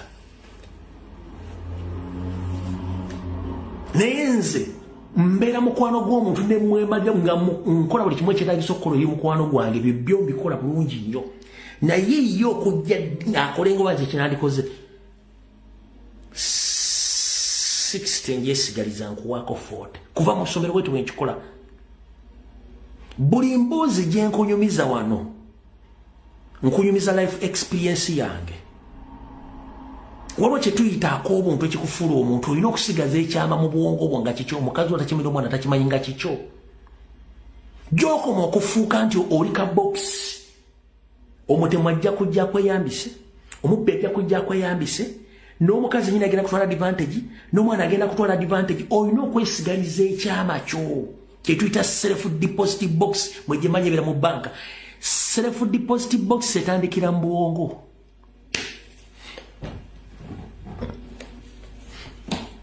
that is me yesokola ki Museveni anemeddwa gavumenti enemeddwa buli omwana anemeddwa okuntegeera nze ne bw'onojja nsobola okukola buli kimu kyoyagala naye nkwagala nnyo buli kimu kyonna 60% I reserve myself 40 njikulaga bulungi nga bw'okyagala ne mubukulembeze bwe mbaddemu yonna mu masomero mu publiki ne bukulembeze bwe natandikawo wonna gye mpise 40% ngideliveringa 60 negyesigaliza ekyo kyo bakimanyi amanyi tebaganda ti amanyi lumbuye ajja kubula ojja kutya nsobola okubeera mu mbeera yonna ne bwekuba nga ofiina osobola okubeera wiki namba naye nkola buli kyetaagisa buli kimu kyonna bizibu nembeera naye gwe ate sobola kukkiriza kuyingira mu nze direct 100% no 40%. That is me. Buli kyembagamba wano it's life experience yange. Era Museveni nebadde n'omuvubuka storage kubanga nkuze n'ebintu bye neekulizzaamu nga nkulidde mu bantu bakulu nzije mbyeteekamu mbimanyi nga ne Mukama Katonda bwankulembera nga ne bajjajjange bankulembera bansookayo n'abazadde ne public ne protectinga olw'embeera gye weeyisamu kubanga image kintu kikulu nnyo n'embeera gye weeyisamu mu bantu gy'obula nti abantu bakyamu gavumenti ya Museveni family yekuvaamu negaba information mukwano gwakubamu nagaba information mukazi wakubamu nagaba information bemwaso aba Bobi ne bawa information kubanga already olina bad image bakumanyi kati atalina bad image osigala buli mdoga tumumaine tulina information mukwata ku lwaki olwa image gye wazimba mbantu ne trust. Nze mba sikwagala gambiro please I'm very sorry sikwagala era sikwesembereza era nkulabira wala era ne bwe nkubulyako ekibi nga nkikuulidde nti bakwadde mission igenda kunzita nkumanya n'ensirika nemmanya how am I going to deal with you kati gwokanya kwagala kunsika kusemberera nga nze nga gata omusa musajja kikingana nga aneesamba kuba mba mmanyi ekigenderwa yembeera bwe nti mbadde nzize entambuza obulamu bwange n'okutuuka olwaleero fe tuyise mu malogo tuyise mu bizibu bingi nnyo naye nga Katonda akuwadde instincts okwetege nawe osobola okibeera abantu bamufuna ebizibu ng'ekizibu kikutuuseko okimanyi nga gwokyereetedde bajjajjaffe bawangaala nnyo nga Museveni talina tankula mpewo zaffe bya buwangwa nannono babeeranga ne instincts yamanyanga emikwano gyange kyovula baganda bakugamba mbuulira gw'oyita naye nkubuulira empisa zo gwoza baganda bali basiru mbuulira gw'oyita naye nkubuulira empisa zo kubanga abantu b'otambula nabo b'oyogera nabo bali presentinga kikyoli okitegedde bulungi nnyo kati gojja kulooza nti guyinza okuba nti tomanyira tojja kuntegeera era mbala kuno bakola bonjogera nga naba no tamanyi kubera tojja kuntegeera era ne wenkwata video ne nkuddamu nga wankoledde video beera wamukisa nnyo sitira kudda mbaaka kubanga ogenda kwogera ebigambo nkuleka ebibeere bitambule nyinza okuyambako bipostinga naye nga nze mmanyi era ntera nnyo ne mu comment section bangiza ku page obanga osindikira oyo tafa yajja kuba bulungi lwaki tafa tajja kubanga gwokoze ekirowooza togenda kunnumya nempatika oyo tafa yajja kuba bulungi ekyo ekigambo nkikozesa nnyo bulungi tofaayo jja kuba oba tafa yajja kuba bulungi lwaki nkutirawo provision nti oyo kyazanyisa takimanyi muleka akole byakola bw'anaamala ajja kutereera nti ekituufu akimanyi kyekiri ku opposition mu Uganda balumba his excellence n'abatunuulira saawa eno bali mu kudduka bafuluma Uganda balinga abalina abagoba kubanga ne yabawa time nabaga balaba bajja kiwulira that is me nti nze nkutunuulira nenkwanalize nga nenkolekaawo sigenda kuvuma sigenda kukola kya era nkuleka I keep quiet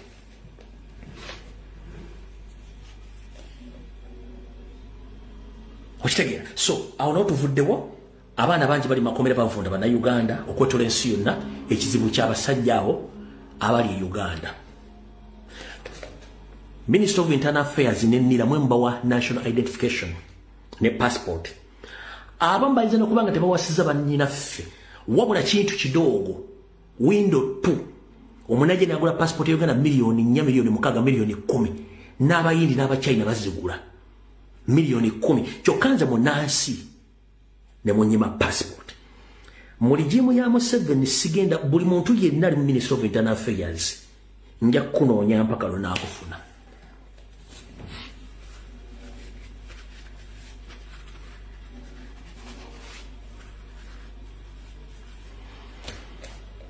during Ameli's regime Museveni nga yafuna passport during Obote's regime Museveni nga yafuna passport wacha blokinga bamuvuganya okubatta nga tebi yakola nga abantu bamu kubanga omuntu okufuna passport dembere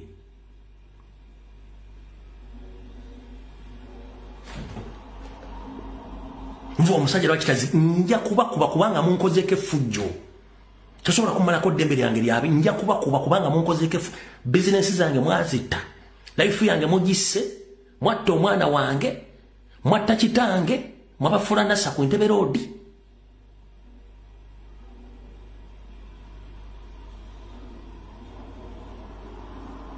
museba na Uganda muganya ogoberera amateeka nokwata n'omuteeka mu basement omunyigo buli maawa n'omujjamu enjala n'omubba omuto n'ogwasa gwoza tugenda kubeera happy era ndokoloba komuli banyi nga basinika ebintu bagaga osinika ebinyo oyina bulumi ki ku busitwako kuno oyina bulumi ki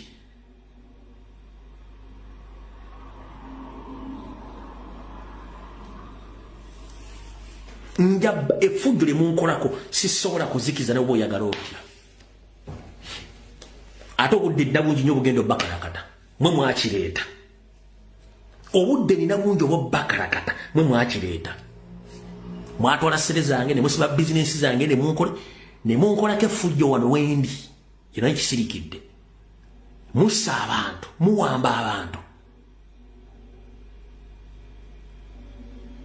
buli muntu atandise okudduka mu ggwanga nga mwajja mu kino mugati mugire kulwanyisa fuga bbi nti awo bota amini baali batta abantu baali bawamba abantu mukola more than what you said that Amin did Obote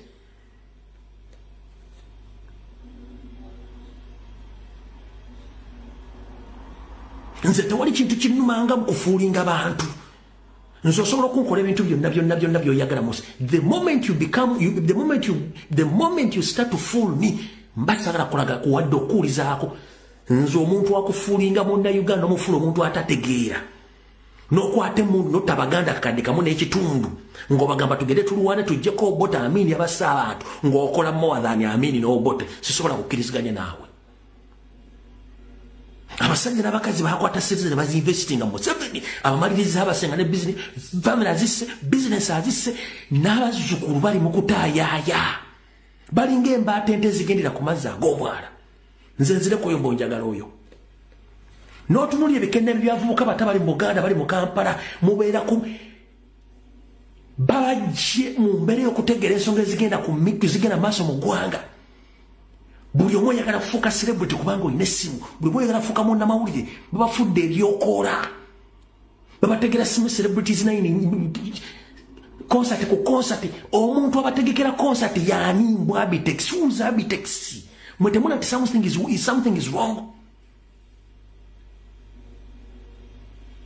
sente zammwe zennyini z'omuwa omusolo zabawa promoters basobola okuzimamu eddwaliro basobola okuzimamu industries nimufune ebirona okuva mu aida disordale wabula buli omu alyoka akutta akasimu mwati tuli ba tikitoka tuli ba celebrities tosobola kuba celebrity nga tosobola kweyimirizaawo ng'omuntu zino endamba z'oku social media bajja bano basunzi gweoyagala kumanya nti bano basunzi lwala bakulangirize bakusondedde zakataago ate ng'olwa balina okutwala either ekiruddu oba emulago naye nga teri eddagala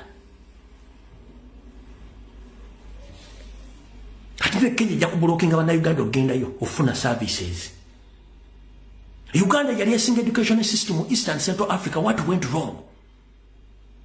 Uganda yali esinga education system mu East ne Central Africa nga Abatanzania banna Kenya Abasudani Abakongo Abanyarwanda bava gye bava ne baleeta abaana mu primary level secondary level ku university level gobadde okimenti abakulembeze ba East Africa basinga obungi basomera mu Uganda. What went wrong? Uganda yali esinga health system enungi n'abasabale ku international level abalungi. What went wrong? Mutwala balwadde mwana awo olengo busungu bukuluma nosanga omusajja omukulu ali ku TV asirwa tasobola nakumanya history.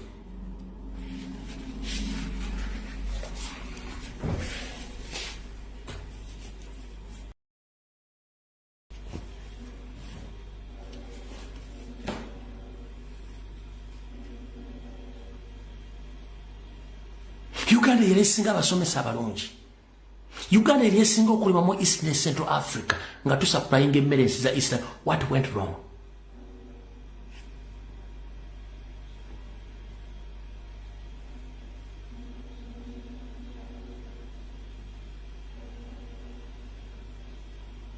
Ensi zonna zizimbye rail line, standard gauge rail line, Tanzania, Kenya, ezaffe ebyuma babibba Bobi. Towoza what went wrong? Enguudo amini ze yaleke zifuluma ne zingira eggwanga ze ziriwo Museveni akoze eki?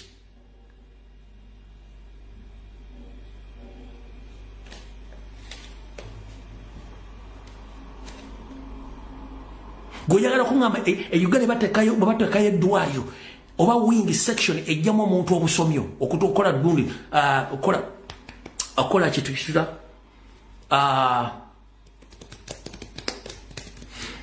okutwanka katugende omuntu nga alina babagala mujja mu busobe bu transferring obutereka eri abakiyita kati obwongo budukirako speed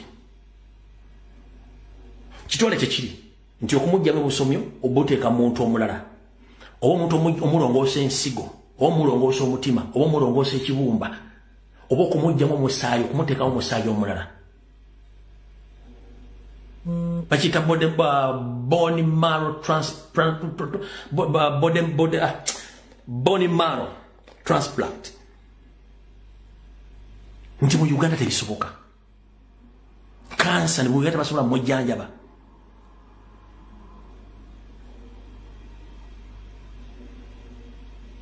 Enguudo tebasobola zikola. Era mwina genda India. Mwali manyi India bwetuna emyaka ana Museveni wajjidde mu buyinza. Mwali manyi India bwetuna emyaka ana Museveni wajjira mu buyinza.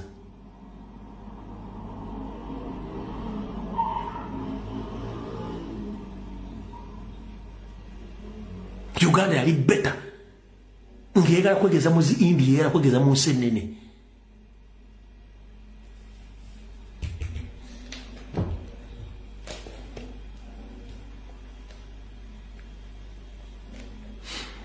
Katuwa batusiriwaza busiriwaza buli kimu.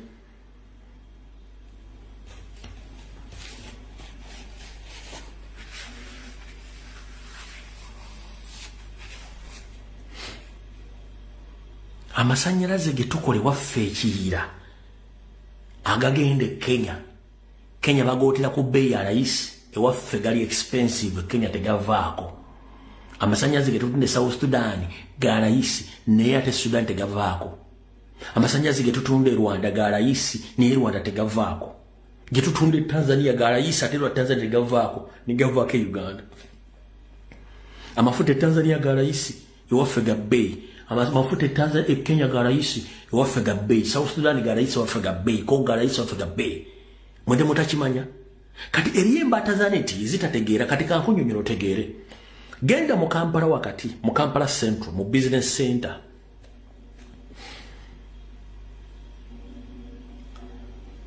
obuuze business etambula etya. Oli ajja kugamba bwoleka. Lwaki bwoleka? Abanyarwanda bajjanga kusuula mu Uganda.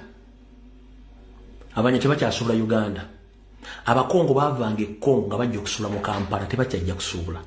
Abasudani bajjanga kusuula Uganda tebakyajja kusuula. Ne bana Kenya one time bajjanga Uganda ne basuula tebakyasuula kujja. N'aba Tanzania lwaki? Museveni yagiteekawo emisolo eginyigiriza bana Uganda negitwalyamu n'abasuubuzi. Kati bwe gyatwalyamu abasuubuzi bali abali bajja mu Uganda ng'okwali okumpi ne bagamba tusobola okwekimira emmaali bano gye bagijja. Already abasuubuzi bana Uganda bafudde mu business tebakyaimportinga. Kati abali bajja okugula ebintu mu Kampala ne badda ewaabwe kati babyekimira. Lwaki? Kubanga Museveni talina gw'oyagaliza.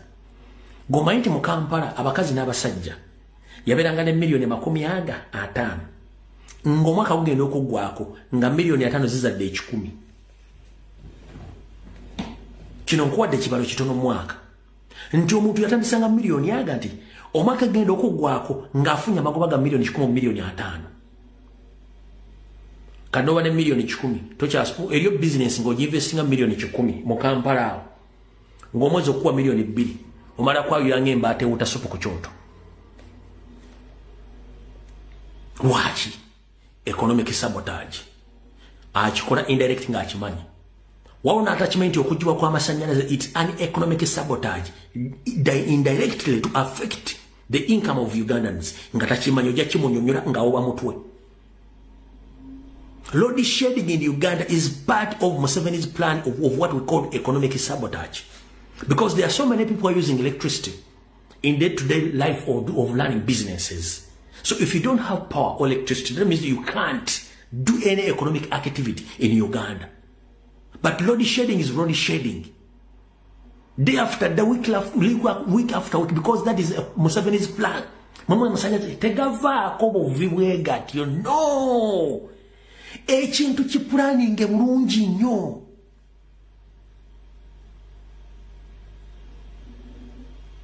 Biba kujjako amasanyalaze wanu gwe kennyini akolera ku simu yegenda kugwako omuliro omale lunaku lulamba nga toliiko abadde atunda obutunda ayokya holding alaga firimu owala laboratory bagitani owala laboratory nyine batagenda kukola owala ibula batagenda kukola buli kintu kyonna ekiddukanyizibwa amasanyalaze kiba tekigenda kukola.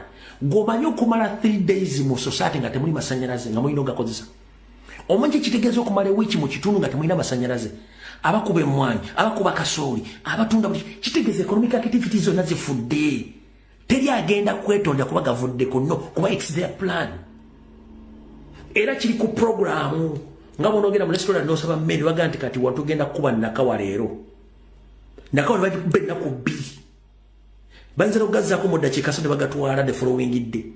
Baga katugenda kuba namugongo, katugenda kuba lubaga, katugenda kuba mitiyala, but it's a rotation system of load shedding, part of economic sabotage. Nogenda kinyonyero mbaga akyagala kati kiriyo si kituufu nomugamba okeno si kituufu genda obuuza bakola business oyina information ekyekwatagana ku plan ya Museveni ya 52 semester program byonna mu biri biwandiike. We have to sabotage their income. We have to sabotage their businesses. Munsi yonna business zonna zitambulira ku masanyalaze. Watali masanyalaze tewali kikola.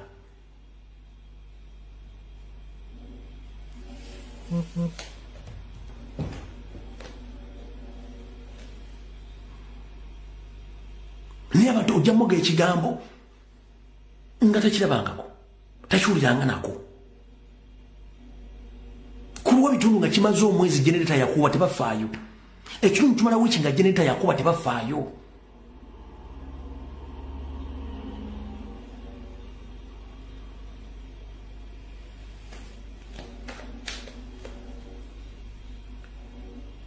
Nenge Kenya amasanyaze gaveeko ufuwano dole okwekalakasa okubayo kubanga they know they are right. Tanzania as well. Ne Rwanda as well. Nefe Uganda oba mukama anu batu babatuloga batya simanya okasajja bakatuloga katya simanye. Abantu business egwawo ng'agitundidde bw'ate nga bwe batundira mu kamera bwe business egwawo ng'agiraba. Oyina kunaga mwana wano kiganye. Nomuga kiganye kati nze nkukolere ki? Nange wendi wocha. Nisi sobola kunyonyola wocha watya.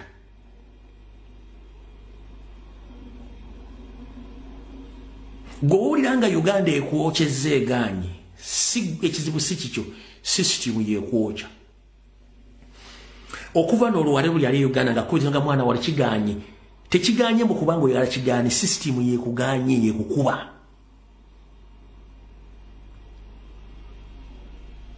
Kiteeketeeke gw'okimanyi kati batandise okukola festival nga z'abaana b'abagagga bokka.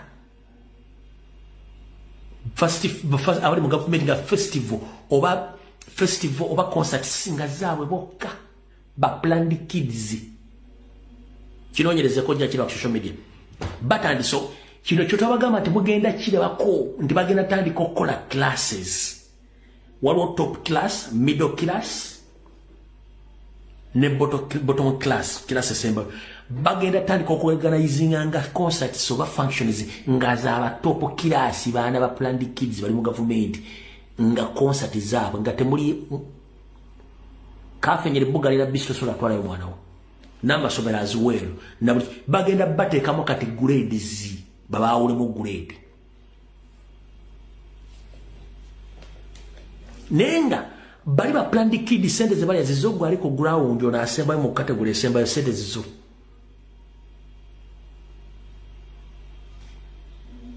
Nkiddamu ezo functions bagenda okola nga zaba planned kid abali mu government bokka n'abanene gw'omwana otagenda gendayo naye nga ssente zibazanyiramu abo ssente zammwe musasula omusolo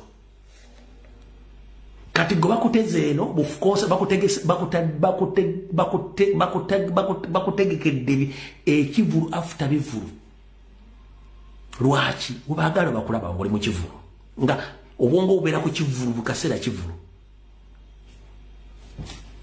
Ekino bannayuganda kibalimi okutegeera nti n'ekyo ekintu ekirimu ebivulo okubiteeka buli ssaawa nti kiteeketeeke.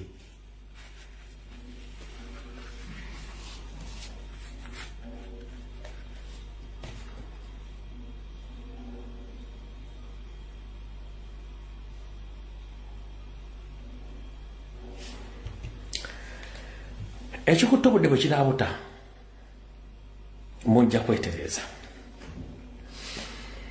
Kati ngenda kuzanya akatambi kano kamunamateeka One Nation Platform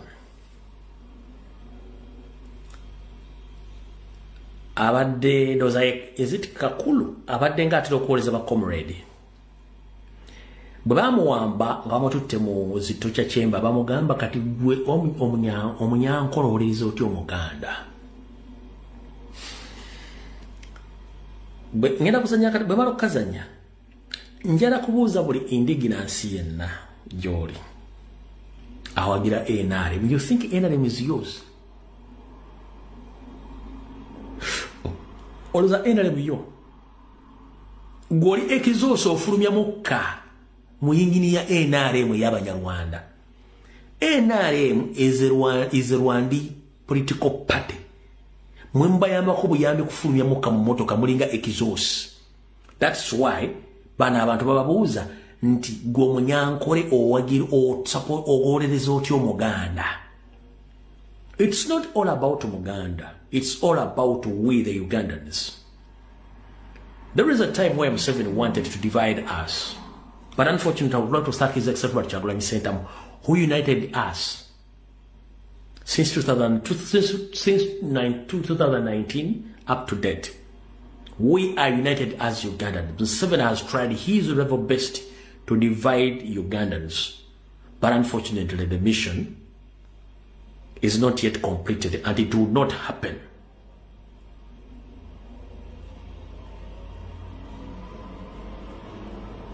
And Museveni knows why he hates Baganda. He knows that Baganda, they are the only people who can spearhead the revolution. Because they are the one who helped him to come in power. They can help anyone to overthrow his government. So he has to make sure that he smear, hate, blackmail, propaganda against Baganda in other tribes in Uganda so that they hate us. But ladies and gentlemen, my fellow Ugandans, wherever you are, listen very carefully. With the Baganda, we are not the enemy of that country. It's Museveni who is the enemy. The good example is Buganda as a region and the Buganda kingdom. We've been living with different types of people and different tribes and different cultures all over the country. You've settled there without discrimination. You purchase properties, land, and do each and everything you wanted. Nobody has ever come out to chase you to tell that you go back to the areas where you belong. No, because we are Uganda. We welcome people. That's how we welcomed Museveni. Whom other areas where he thought that he's among those people, he was chased away by the Banyankole. Unfortunately, I'm here to inform the whole entire country, don't blame Banyankole that the one who brought Museveni in power. No. The people who brought Museveni were Baganda. The Banyankole chased Museveni away. They knew him before we. The Banyankole people knew Museveni before we, the Baganda. So whoever blaming Banyankole, you're making a big mistake. The Banyankole knew Museveni that he's a bad guy. They chased him away immediately. But we Baganda, it's because we welcome many people from different journeys. We welcomed him. We didn't know what was his mission. Now we are observing exactly what Banyankole foresaw. So, mwabavuma Banyankole mbavuma bagoba Museveni bamulabira ne bamugoba kati fe abaniriza buli bayise twamwaniriza kati bo kye bamulengera mu ntandikwa fe kye tufeesinga. Muganda tokolanga video ng'ova Omunyankole yagwa Museveni day one nga yamutegeera nti ono si waffe. Ffe bakombooza ne tukombooza ne tuleeta. Omunyankole yamanya ekizibu ffe tetwakimanya abakombooza ne tukombooza ne tuleeta. Kati bo kye baalabirawo kye tufeesinga. Kyova olaba nalwana nnyo okwawula Abanyarwanda mu Banyankole. Nakati kiruma Museveni okumwawula mu Banyankole kubanga ye yali enkwaso ye. Muganda wange Munyankole origina ali mu kubonaabona. Si buli alina erinnya Erinyankole obukiga mu kiga, no, babeesibamu nga bw'olaba Baganda manya. Oli ne yeetuuma erinnya Ganda nga akimanyi si Muganda. Nenge bikola byakola biri against the will of Baganda. Nga Abaganda balyamu enkwe. Era Museveni n'agamba nti Abaganda bankwe. Kubanga akimanyi yasigamu abantu abatali baffe. Era ku bintu ebinoonyesa kwe kujja Abanyarwanda Banyankole. Tekyali kyangu nnyo. Edda abantu baga nti Abanyankole batufuze bubi, Abanyankole bagagga nedda. Abanyankole bayindigiina nsi babonaabona babatwalako amataka. kankubuuse nga tonakitegeera. Ani yali asinga okulunda mu Uganda? Yali Munyankole. N'Omukalamoja n'Omuteeso. Ezo areas 3 zo amushua. Omunyankole oli gino, Omuteeso n'Omukalamoja bali basinga okulunda ente. Eyali asinga okulima emmere naddala amatooke yali Muganda.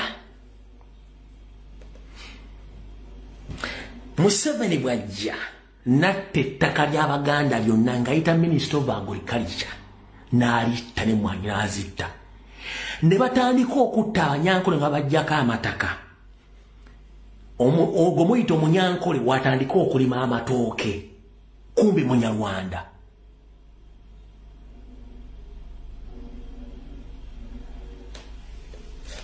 Kati bw'omala okutegeera ensonga eyo, so Abanyankole oli gino baalabira wala ffe kye tutaalaba.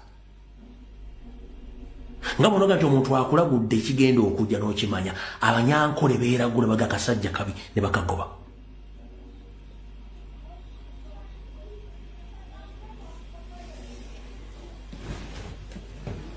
Kati kyali kyangu nnyo kujja Munyarwanda mu Banyankole nga bwe tutali kujja bamalaya mu bapasita n'okujja bakanyama mu bapasita n'abantu abazibeetabika mu bintu.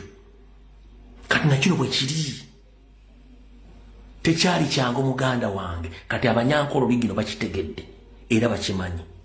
Nze nasomesebwa Abanyankole oli gino era nakula nabo, naawe mikwano gyange mbamanyi.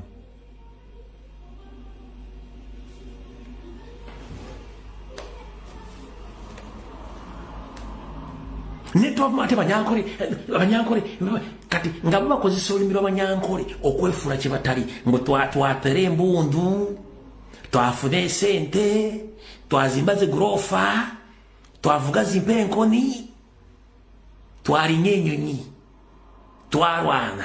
Kati gwe ng'olowooza Munyankole yayogera. Kumbe bano basajja baffe, ng'abasajja batuufu baabaavuwaza. Nibo bateekamu n'eggwanga ne babayita biiru, bo ne beefuula abayima abalangira. Omuntu watuuka okujja mu kitundu kyo n'ateekamu eggwanga n'abaawulamu nti ono mulangira, ono mukopi. Gwe yasangawo n'amuyita omukopi, omuntu omuyita mwangu. Mbeeyita baana b'abantu.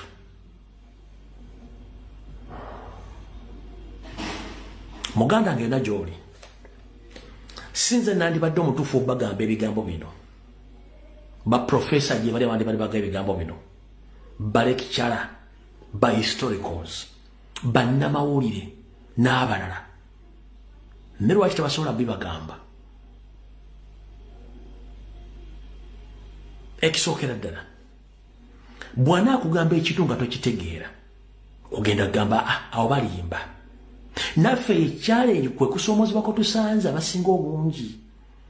Bannayuganda olw'obutamanya kyekizibu ekisinga okinene mu Bannayuganda.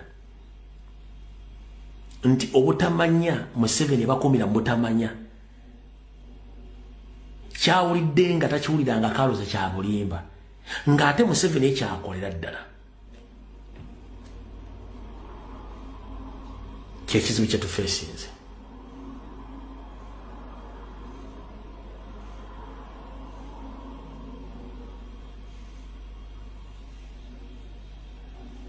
So bw'omala okitegeera, kiki ogenda okuzzaako? Njala nnyo okwebaza Bannayuganda baze okuse n'abategedde ensonga zino. Era kati mpulira nnyo information ku ground egamba tetwamanya. Obotta ajja tusonyiwa, n'Amini n'atusonyiwa. Tetwamanya kasajja kaatulimba.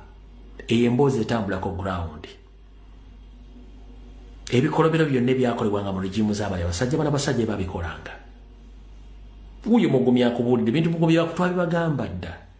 Abamu batya okuwogera bajja tutta. Ngenda kubuuza ogenda kuwangaala nga nfudu, n'enfudu emala n'efa. Yogera by'oyogedde, Mukama agenda okujjula ng'otuusiza ensonga zo. bine bintu nandibadde sinze mbyogera baprofesa gye bali bapolitician gye bali ne politician mu Uganda ali ku level nti alinako omutemwa nti bagunawera nga bamutwala profesa bagunawera nga bamutwala profesa atya okufa profesa amanyi entegera bannayuganda bona bagamba ekintu bagenda kiwakanya kyovula osanga baprofesa Kampala bakusomesa history wa West Africa South Africa bakusomesa Mussolini bakusomesa Carlos de Jaco bakusomesa witi growing mu Canada tebakusomesa Uganda gwe nkansoke nkubuuze na kino badde nkirabidde kankiiseewo goloza lwaki nye tebakusomesa history wa Uganda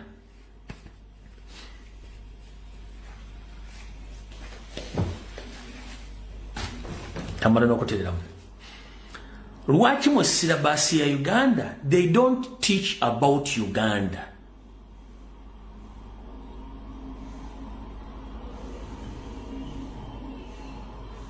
kubanga ne political education bamujjawo civic education bamujjawo ne constitutional studies bazijjawo mu university kitegeeza tebaagala omanye lwaki tebakusomesa ku history wa Uganda kati gwali mu Europe kankugula amaaso otegeere tosobola kufuna mpapula z'omu America nga tomaze kusoma America yonna giteeka wano constitution amateeka n'ebiragiro America yaani yatondebwawo etya America yaani obuvunaanyizibwa bwe kyeki bw'omala obbikuba obuddiina bakuleta mu court n'obakwasa a constitution ya America oba Bible n'olalira kati nfuse mu America after knowing the real America is ne Bungereza bwe kiri Canada bwe kiri muri Europe bwe kiri bameka bamanyi Uganda from A up to Z teri muntu afuuka mu Ngereza nga munda Uganda nga tamusomeseza Bungereza na buli kimu kitegeera waki tebasomesa ggwanga lyammwe ku silabasi ly'e Uganda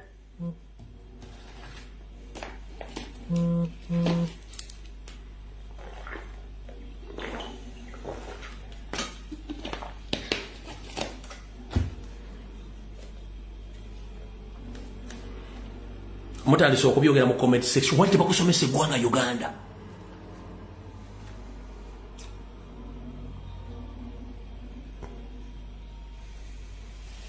ne Museveni lukwata akutwala kyankwazi kusomesa NRM doctorini efundikira Museveni ye kabona ekyo nakyo badde mukimanyi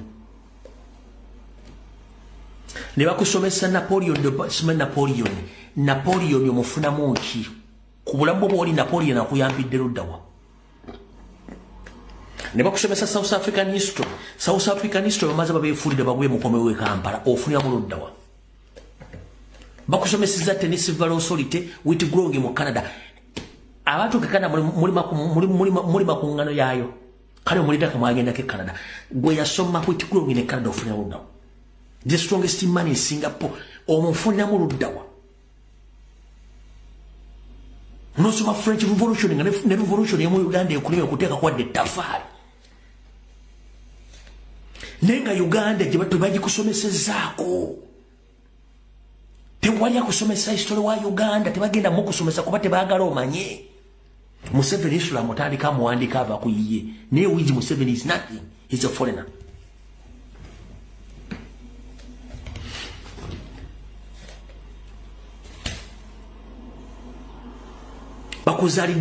bakuzadde na kapiripiti wokka womanyi kubanga totwalanga budde tebakugambanga nti olina okumanya eggwanga n'okulyetoola lyonna tulimanyi omuntu asinga okumanya Uganda ye duleva baduleva bamanyi Uganda oba wa taxi oba wa boda oba wa fuso oba waki oba wa bus bamanyi Uganda yonna abantu nabagenda okumanya Uganda n'okumanya Masaka ng'agenze kuziika omulagendo okumanya emitina ng'agenze kuziika omulagendo tuuka ebbere ng'agenzeyo kuziika oba kukolayo bizinesi abasiga tebasobola kutambula olaba ne muzuwa n'entebe ennamba enna abantu tebamanyi zuwa entebe n'olugero lwafula capital city Kampala takimanyi gye bayita capital city Kampala erinnya Kampala lyavaawa tamanyi balina kumanya nti ani yali first president wa Uganda era ni yasasula independence ya Uganda okufuna obwetwaze nga takimanyi wa Museveni takyagala kyogerako. Have you ever heard in Museveni's stories that he ever comments about Sekabaka Frederick Edward Mutesa in his comments? The founding father of the country Uganda? Yali amogeddeko oba amwogerako?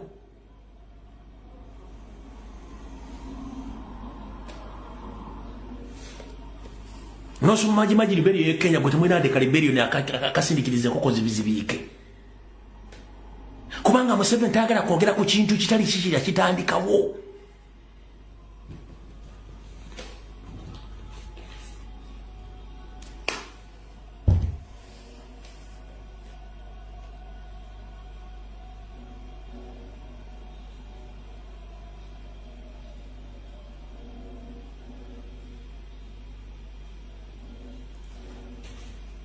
Mu bantu biwandiseeyo okumanyira Museveni okutta Baganda.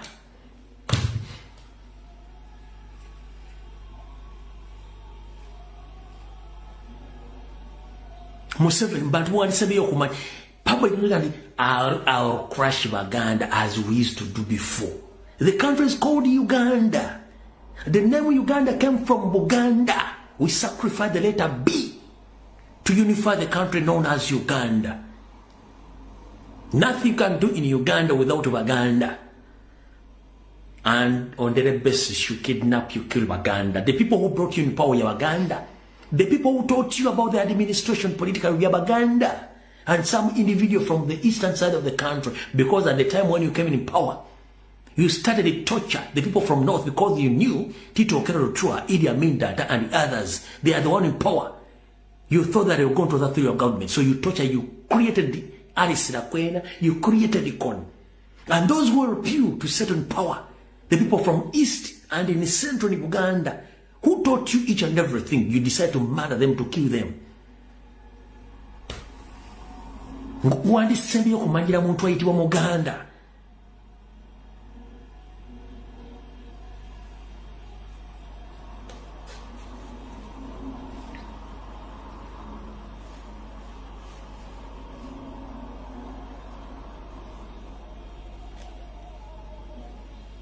Wonna wali wandibadde otya Omuganda.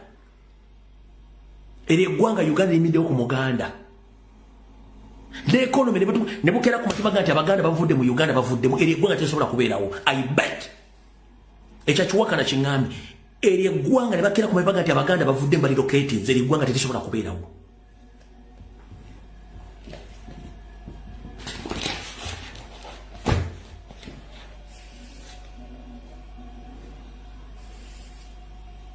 Ora ne bwa Munyarwanda ng'azaliddwa nga makitaye Muganda n'amuzaala Munyarwanda era omwana abeera munyumungufu mukko wabula zeesanga entenete zeezaale mujja kuwulira polongo to system mwerere.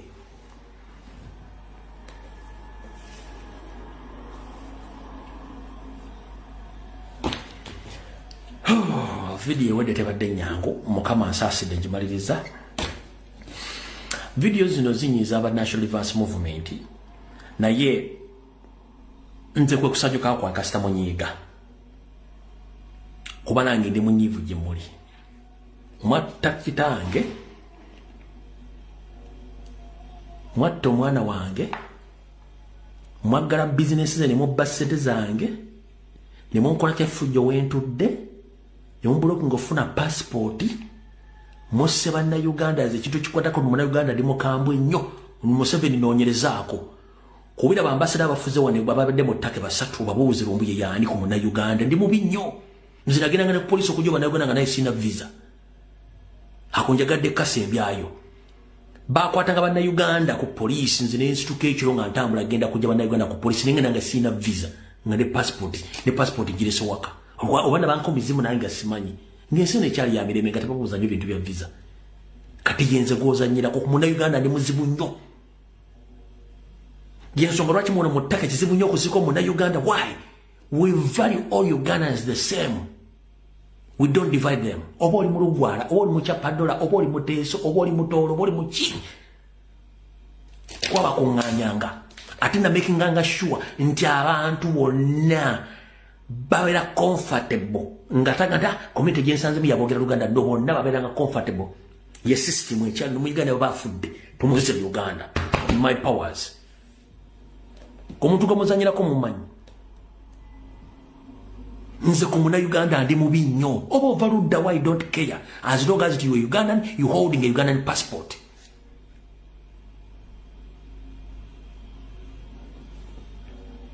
mbalina ko busungu basajja mmwe okufula bana Uganda emombo zeyo na gye bali okubafula batategeera okufula bali bategeera abasiru okono n'obuwangwa n'ennono okonna ekonomi ya Uganda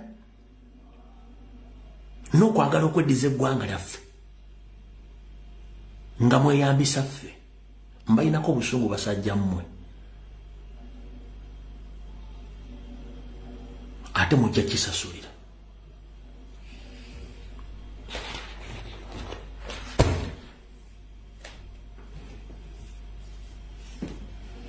mukaba 10 na katambi kawedde tujja sekana kuna kulona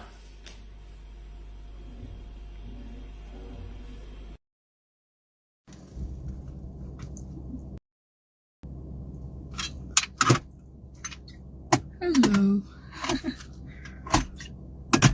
Hi, my people. Hello, everyone. Give me 1 second. I'm trying to find a pen here so I can edit some things. Hi, everyone. How are you doing today? I hope you're doing well.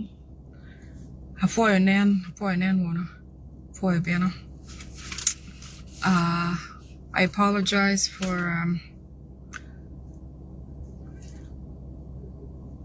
coming this late. I talked about coming yesterday, but I couldn't make it yesterday, so I'm going to play catch up today because we have quite a bit to catch up on. How are you doing? Welcome, welcome. Welcome, my dear. I see you up there. It's going to load. The names will keep loading, but I can't see any names just yet. Welcome. My name is Lady Winnie, and I'm here today to cover a few things that have happened this last week in Uganda. Lots of politics, lots of changes, lots of updates, LC1 elections, a few things that have happened that we had talked about. Hello, Sophie. Sophie, you're very welcome. Thank you. Good to see you. Good to see you here. So we have quite a bit to cover, and I want to dive right in. So welcome, share. I have some really, really important news that you can share to, as many audiences as possible, especially human rights organizations that are concerned with human rights violations all over the world, especially in Uganda. So thank you all for coming. I'm going to tie in some things that I talked about before that are related to what have happened currently so that we are all caught up with what we said and what has happened. I'm also going to talk about, yes, Zaina, yes, it's been long. That's for sure. It's been long. I had some things I had to do, but I'm here. I'm glad to be here. Okay. You're all very, very, very welcome. Very welcome. Very welcome. So diving right into changes, updates, continuations. We want to start with following the death of the children that happened, the bus accidents in Kapchora, King David School, then the other accident with the train, the other one with the school buses of the children. All those tie into what we talked about where, as we all know that there has to be something wrong, which many countries have commented, our neighboring countries like Kenyans or Tanzanians or Sudanese, people who interact with Ugandans, who wonder how Uganda has been under this rule for so long without feeling like something is wrong. Chosen Becky. She said she nearly filed me as a missing person. No, No, they couldn't do anything to me. That's for sure. That's for sure. So anyway, so I was highlighting the fact that, you know, it has to be strange. It feels strange. Looking in from the outside, you know, you wonder how Uganda for 40 years has been held up under this leadership that is obviously not favoring for Ugandans. But the fact that it still exists and Ugandans are still under this leadership, it's not like we have been a monarch for a very long time. You know, we've studied the European revolutions. We've studied about the French Revolution. We studied about all kinds of things that instilled lifelong leaders, okay, in other countries. But what doesn't make sense for Uganda is the fact that, you know, this is a normal guy. This Museveni person is not rooted in Uganda. But how come for several years, Museveni, for 40 years, in fact, when Museveni talks about the amount of time he has been a leader or has been in the politics or vicinity of leadership of Uganda, he talks about 60 years. It makes you wonder, how come? How did we get here?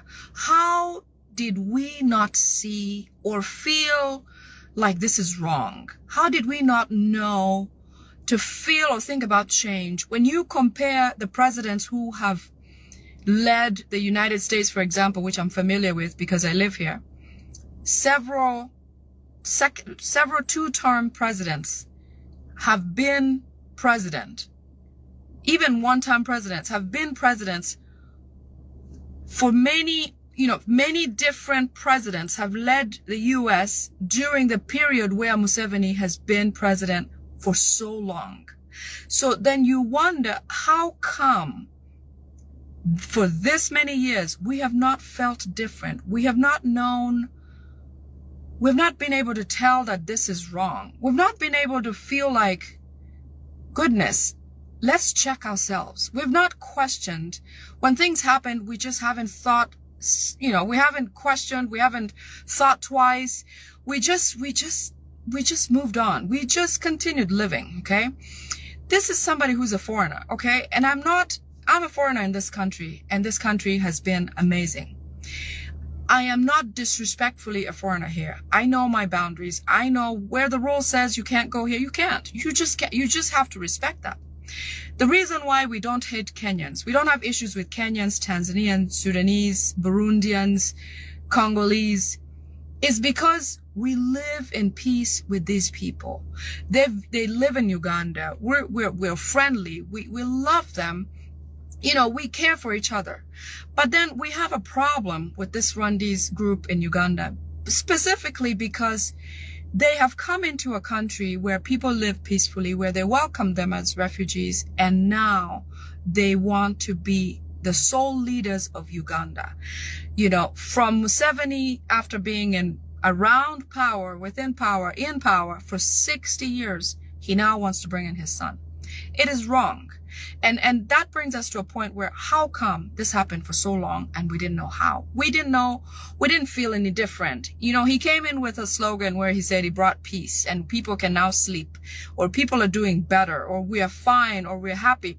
But no, in the background, there's been so much loss. There's been so much displacement. There's been so much sadness among people. There's been lots of killing, loss of life, lots of disease, lots of, you know, impoverished communities. You know, people have been set back. As a country, Ugandans have been set back many, many, many years. When you look at the days of Idi Amin, the days of Obote, you know, the days of the previous leaders of Uganda, you can tell there was pride about being Ugandan, pride about what Ugandans did for Uganda, pride about several things that, you know, you as a country, you feel like we're doing well. We are okay. We're okay. Today, when you talk to people back home, there's a lot of fear. That's how Ugandans have been living under this Museveni government for all these years. Even before, those who knew him a long while before knew to be careful about him, to stay away, to stay beside him, to not cross this line and not cross that line. But more so, they have portrayed a bad interest in being guests or visitors. by the fact that they want to be the sole leaders of a country called Uganda, and more so make Ugandans as a people slaves of theirs, a modern day slavery. That's not okay. Now, I want to bring about how come this has led to this. I am not, personally, in my lifetime, I have not lived a life where I've been exposed, to like witchcraft or anything like that. But when Museveni talks about spiritually leading Uganda or being a spiritual person or Uganda being a spiritual country, it begs the question, where does that come from? How come this man for so long has led us like this? For 60 years, for 40 years, this man has been around. It does make sense because now what we've come to learn, from the people around them, from what they do, from the practices that happen, which I'm going to give you highlights of, like the children who were killed in a bus accident, the King David school children, the ones who were hit by a train, the ones who the driver and one of the children says, you know what? This driver did something. This driver made it seem like he was going to cause something like this. It all ties into the fact that when you compare to the times that he came, the people of Luero who got massacred in large numbers, okay, being a spiritual person, I've learned, I've read, I've studied, it all makes sense. It all makes sense. Now, I'm going to give you some of the information that we have gotten about certain things that have happened, and they will help make sense to tie in how come we got here. And for so long, what happened to the Kadogo children, the people of Luero, from where I come from, the LRA war, where so many young children were abducted, so many taken to war, so many killed, so many things happening to these children. All of that was spiritual.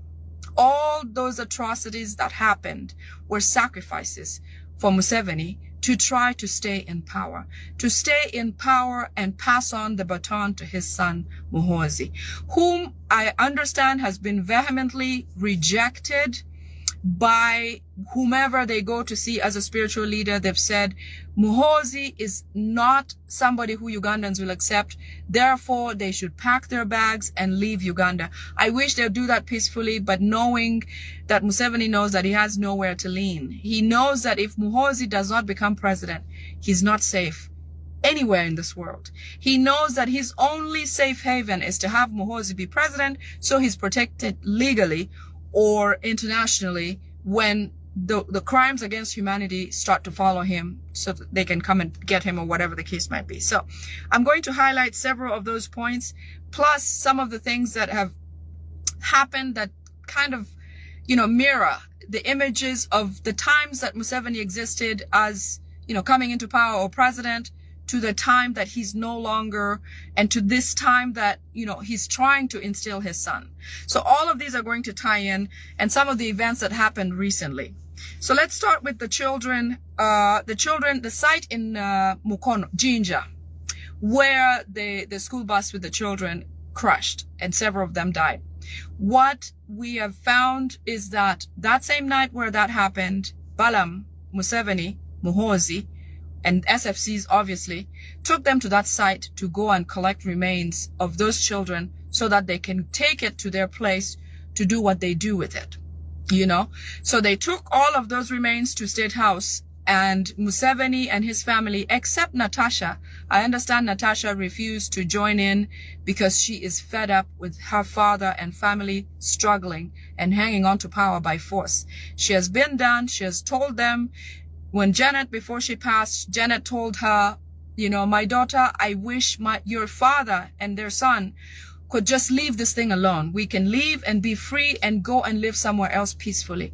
But obviously, Museveni does not go down lightly, so he has insisted and continues to push to see that Muhoozi is instilled in power after him. And you can also tell the challenges that happen that are stopping him from making this so easy, because obviously the requests, despite the failure and the constant commentary from the spiritual people saying, you know what, Muhoozi doesn't have it. Muhoozi cannot be a leader of Uganda. Ugandans have rejected Muhoozi. The father goes back in and says, you know what? Can you do something else? Give us a new task. Give us something else we can do to get there. He's trying every level best to get there, to leave his son as a president of Uganda. Obviously, Ugandans have rejected these people. Obviously, they're forceful about the agenda that they want to make Muhoozi the president of Uganda.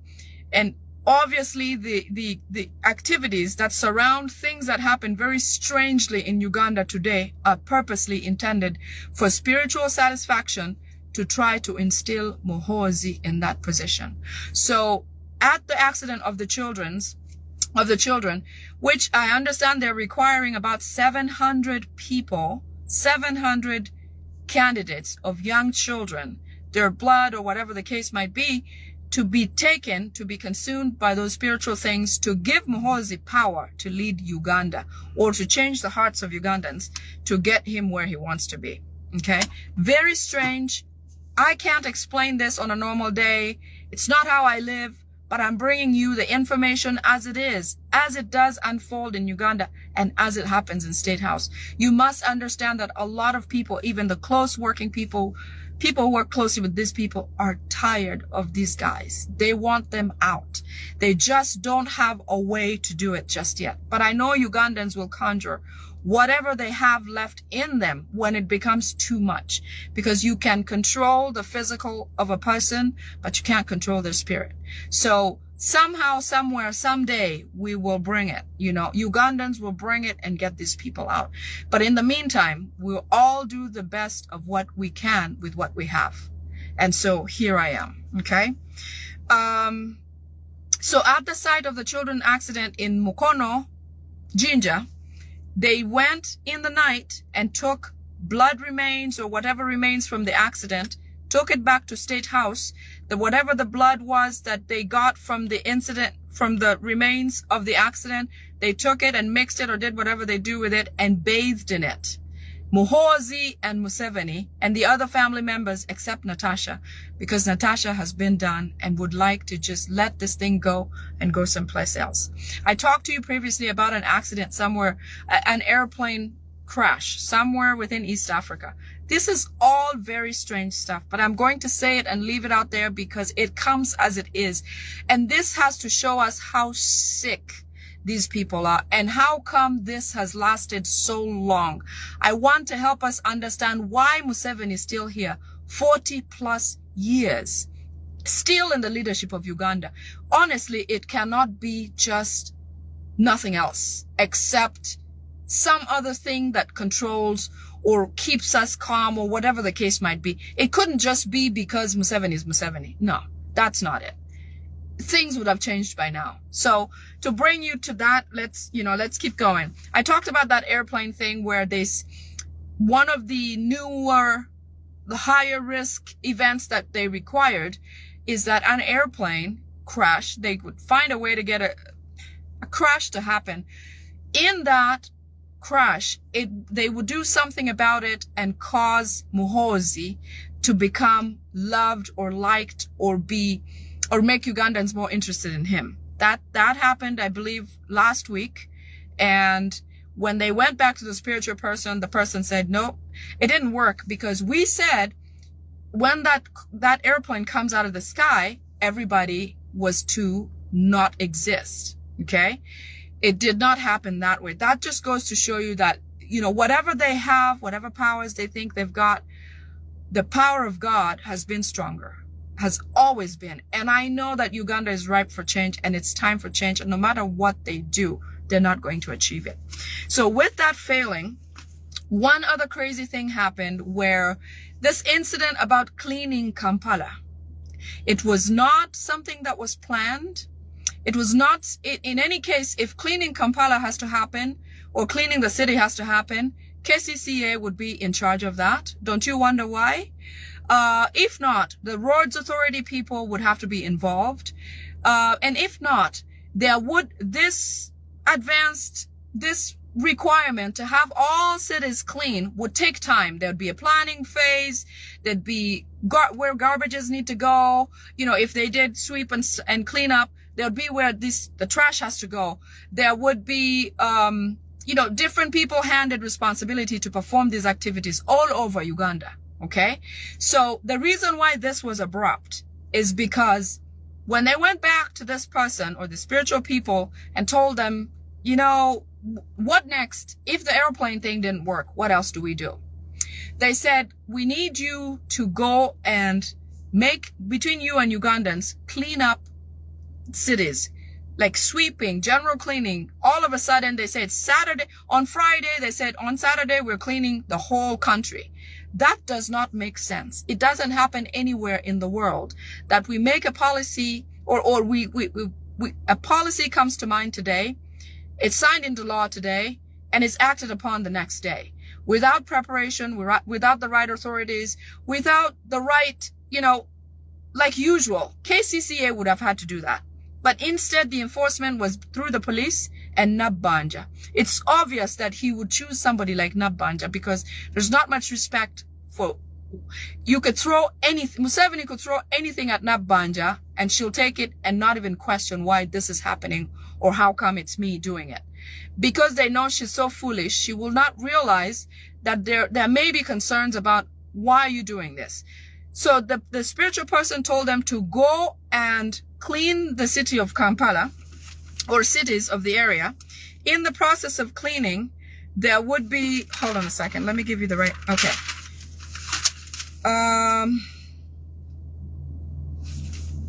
So while they sweep the cities or different parts of Uganda, they would be cleaning Uganda from a bad history.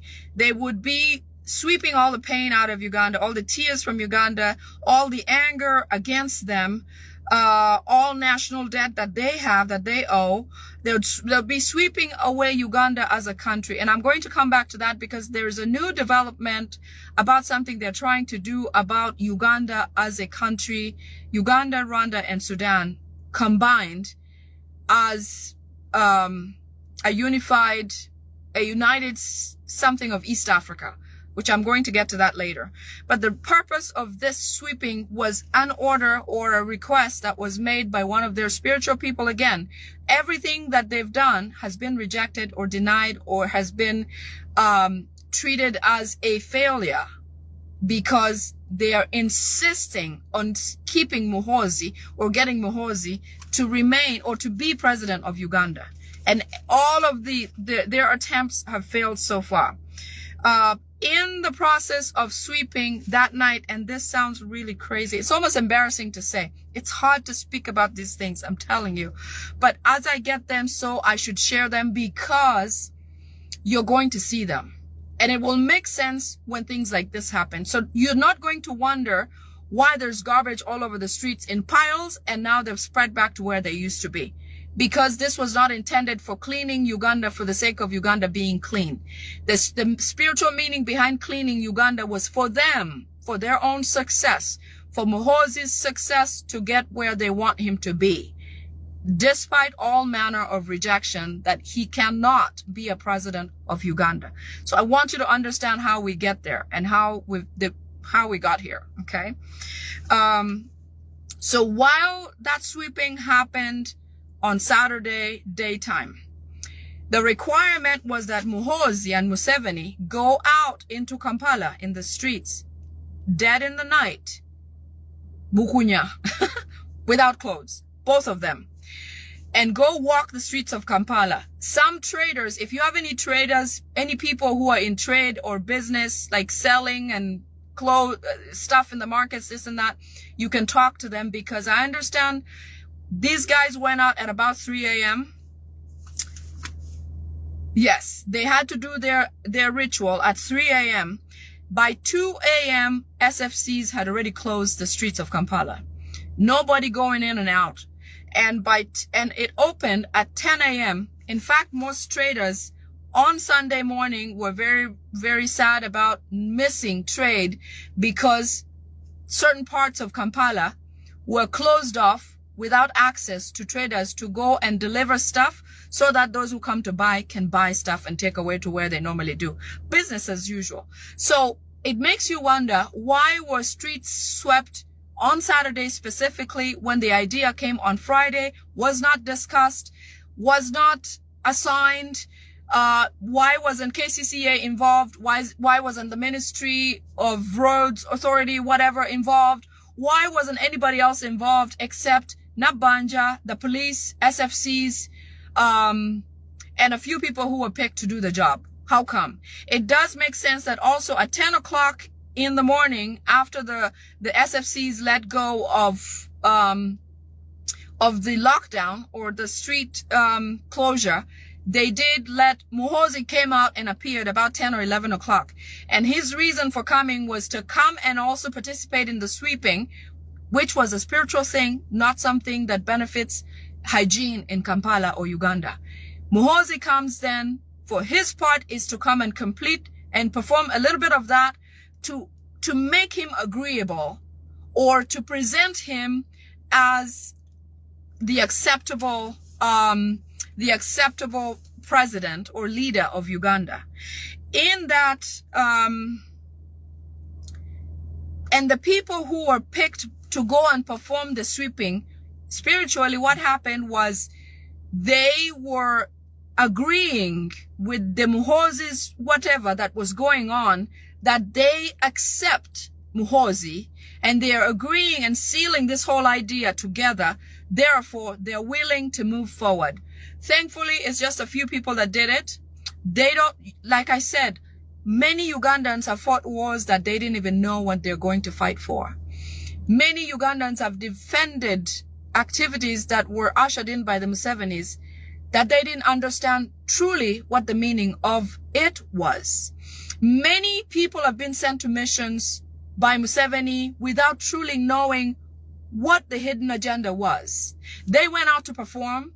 They didn't know why. Well, they knew why because they gave him a reason. However, the real reason always remained unknown to them, but known to the people who sent them. The people who are suffering that, like the Anita Amongs, the people who have ushered in Museveni and worked with Museveni, Aronda Nyakairima worked for Museveni, well-intended for Uganda, well-intended to protect the borders, well-intended to protect immigrations. Aronda Nyakairima ended up getting assassinated or killed by Museveni because Aronda thought they were on the same page with Museveni. And yet when Aronda stopped the Rwandese influx through immigrations, Museveni decided to eliminate Nyakairima because Nyakairima was limiting his actual intentions of an immigration's free flow for Rwandese people into Uganda. So I want you to always not take Museveni's initiatives for face value. Okay? The Kayiras who ushered in Museveni, the Kayiras were hoodwinked. They were brainwashed because they were told that they are fighting Obote, they were fighting Idi Amin to get Idi Amin out because Idi Amin is so bad. And yet in the night, the Museveni people went into communities and villages and killed a lot of Ugandans in the uniforms of the Idi Amin's armies, of the Obote's armies. They wore the uniform of the army that was current and went and burned and killed communities. And in the next morning, they came with their own uniform to present themselves as the saviors of those communities. Museveni is never well-intended for Ugandans. Their plans and their ideas and having Muhoozi as a continuance is not a great idea. I am not opposed to every single Rwandese person in this world. No. But can you imagine having a visitor in your home, but this visitor wants to sleep in the master bedroom? This visitor wants to take charge and be the one to assign meals for the day and be the one to tell your wife what to do or husband what to do and be the one to tell you how you live in your household. Picture that in a big way. That is how Museveni affects Uganda. That is how the Museveni family and being Rwandese is a problem for Uganda, because why must it be them to lead us as a country and tell Ugandans what to do for their country and be the only leaders. Even if Museveni had been a good leader and he said, I'm just going to do 10 years and I'm gone, it would be forgivable. We would say, you know what, that's perfect. Let's get somebody else in line. But here's a gentleman who does not want an opposition, does not want anybody to oppose his ideas, only prefers Rwandi's people in his leadership. His family tops all leadership offices in Uganda. I mean, it is wrong. So when Rwandese think that we hate all of them, it's not really that. We don't hate all of you. We hate the fact that some of you who are in Uganda have taken charge and crippled a local native because you feel like you run this handful, the Gashumbas, the Andrew Mwendas, you feel like you are the only good crop in this country. No. That is the problem we have with this Rwandese invasion, and we must continue to fight. We must continue to fight. As Uganda, the more we give up, the more we give in. And these guys are working day and night. So let's just continue with this. It upsets me sometimes, you know.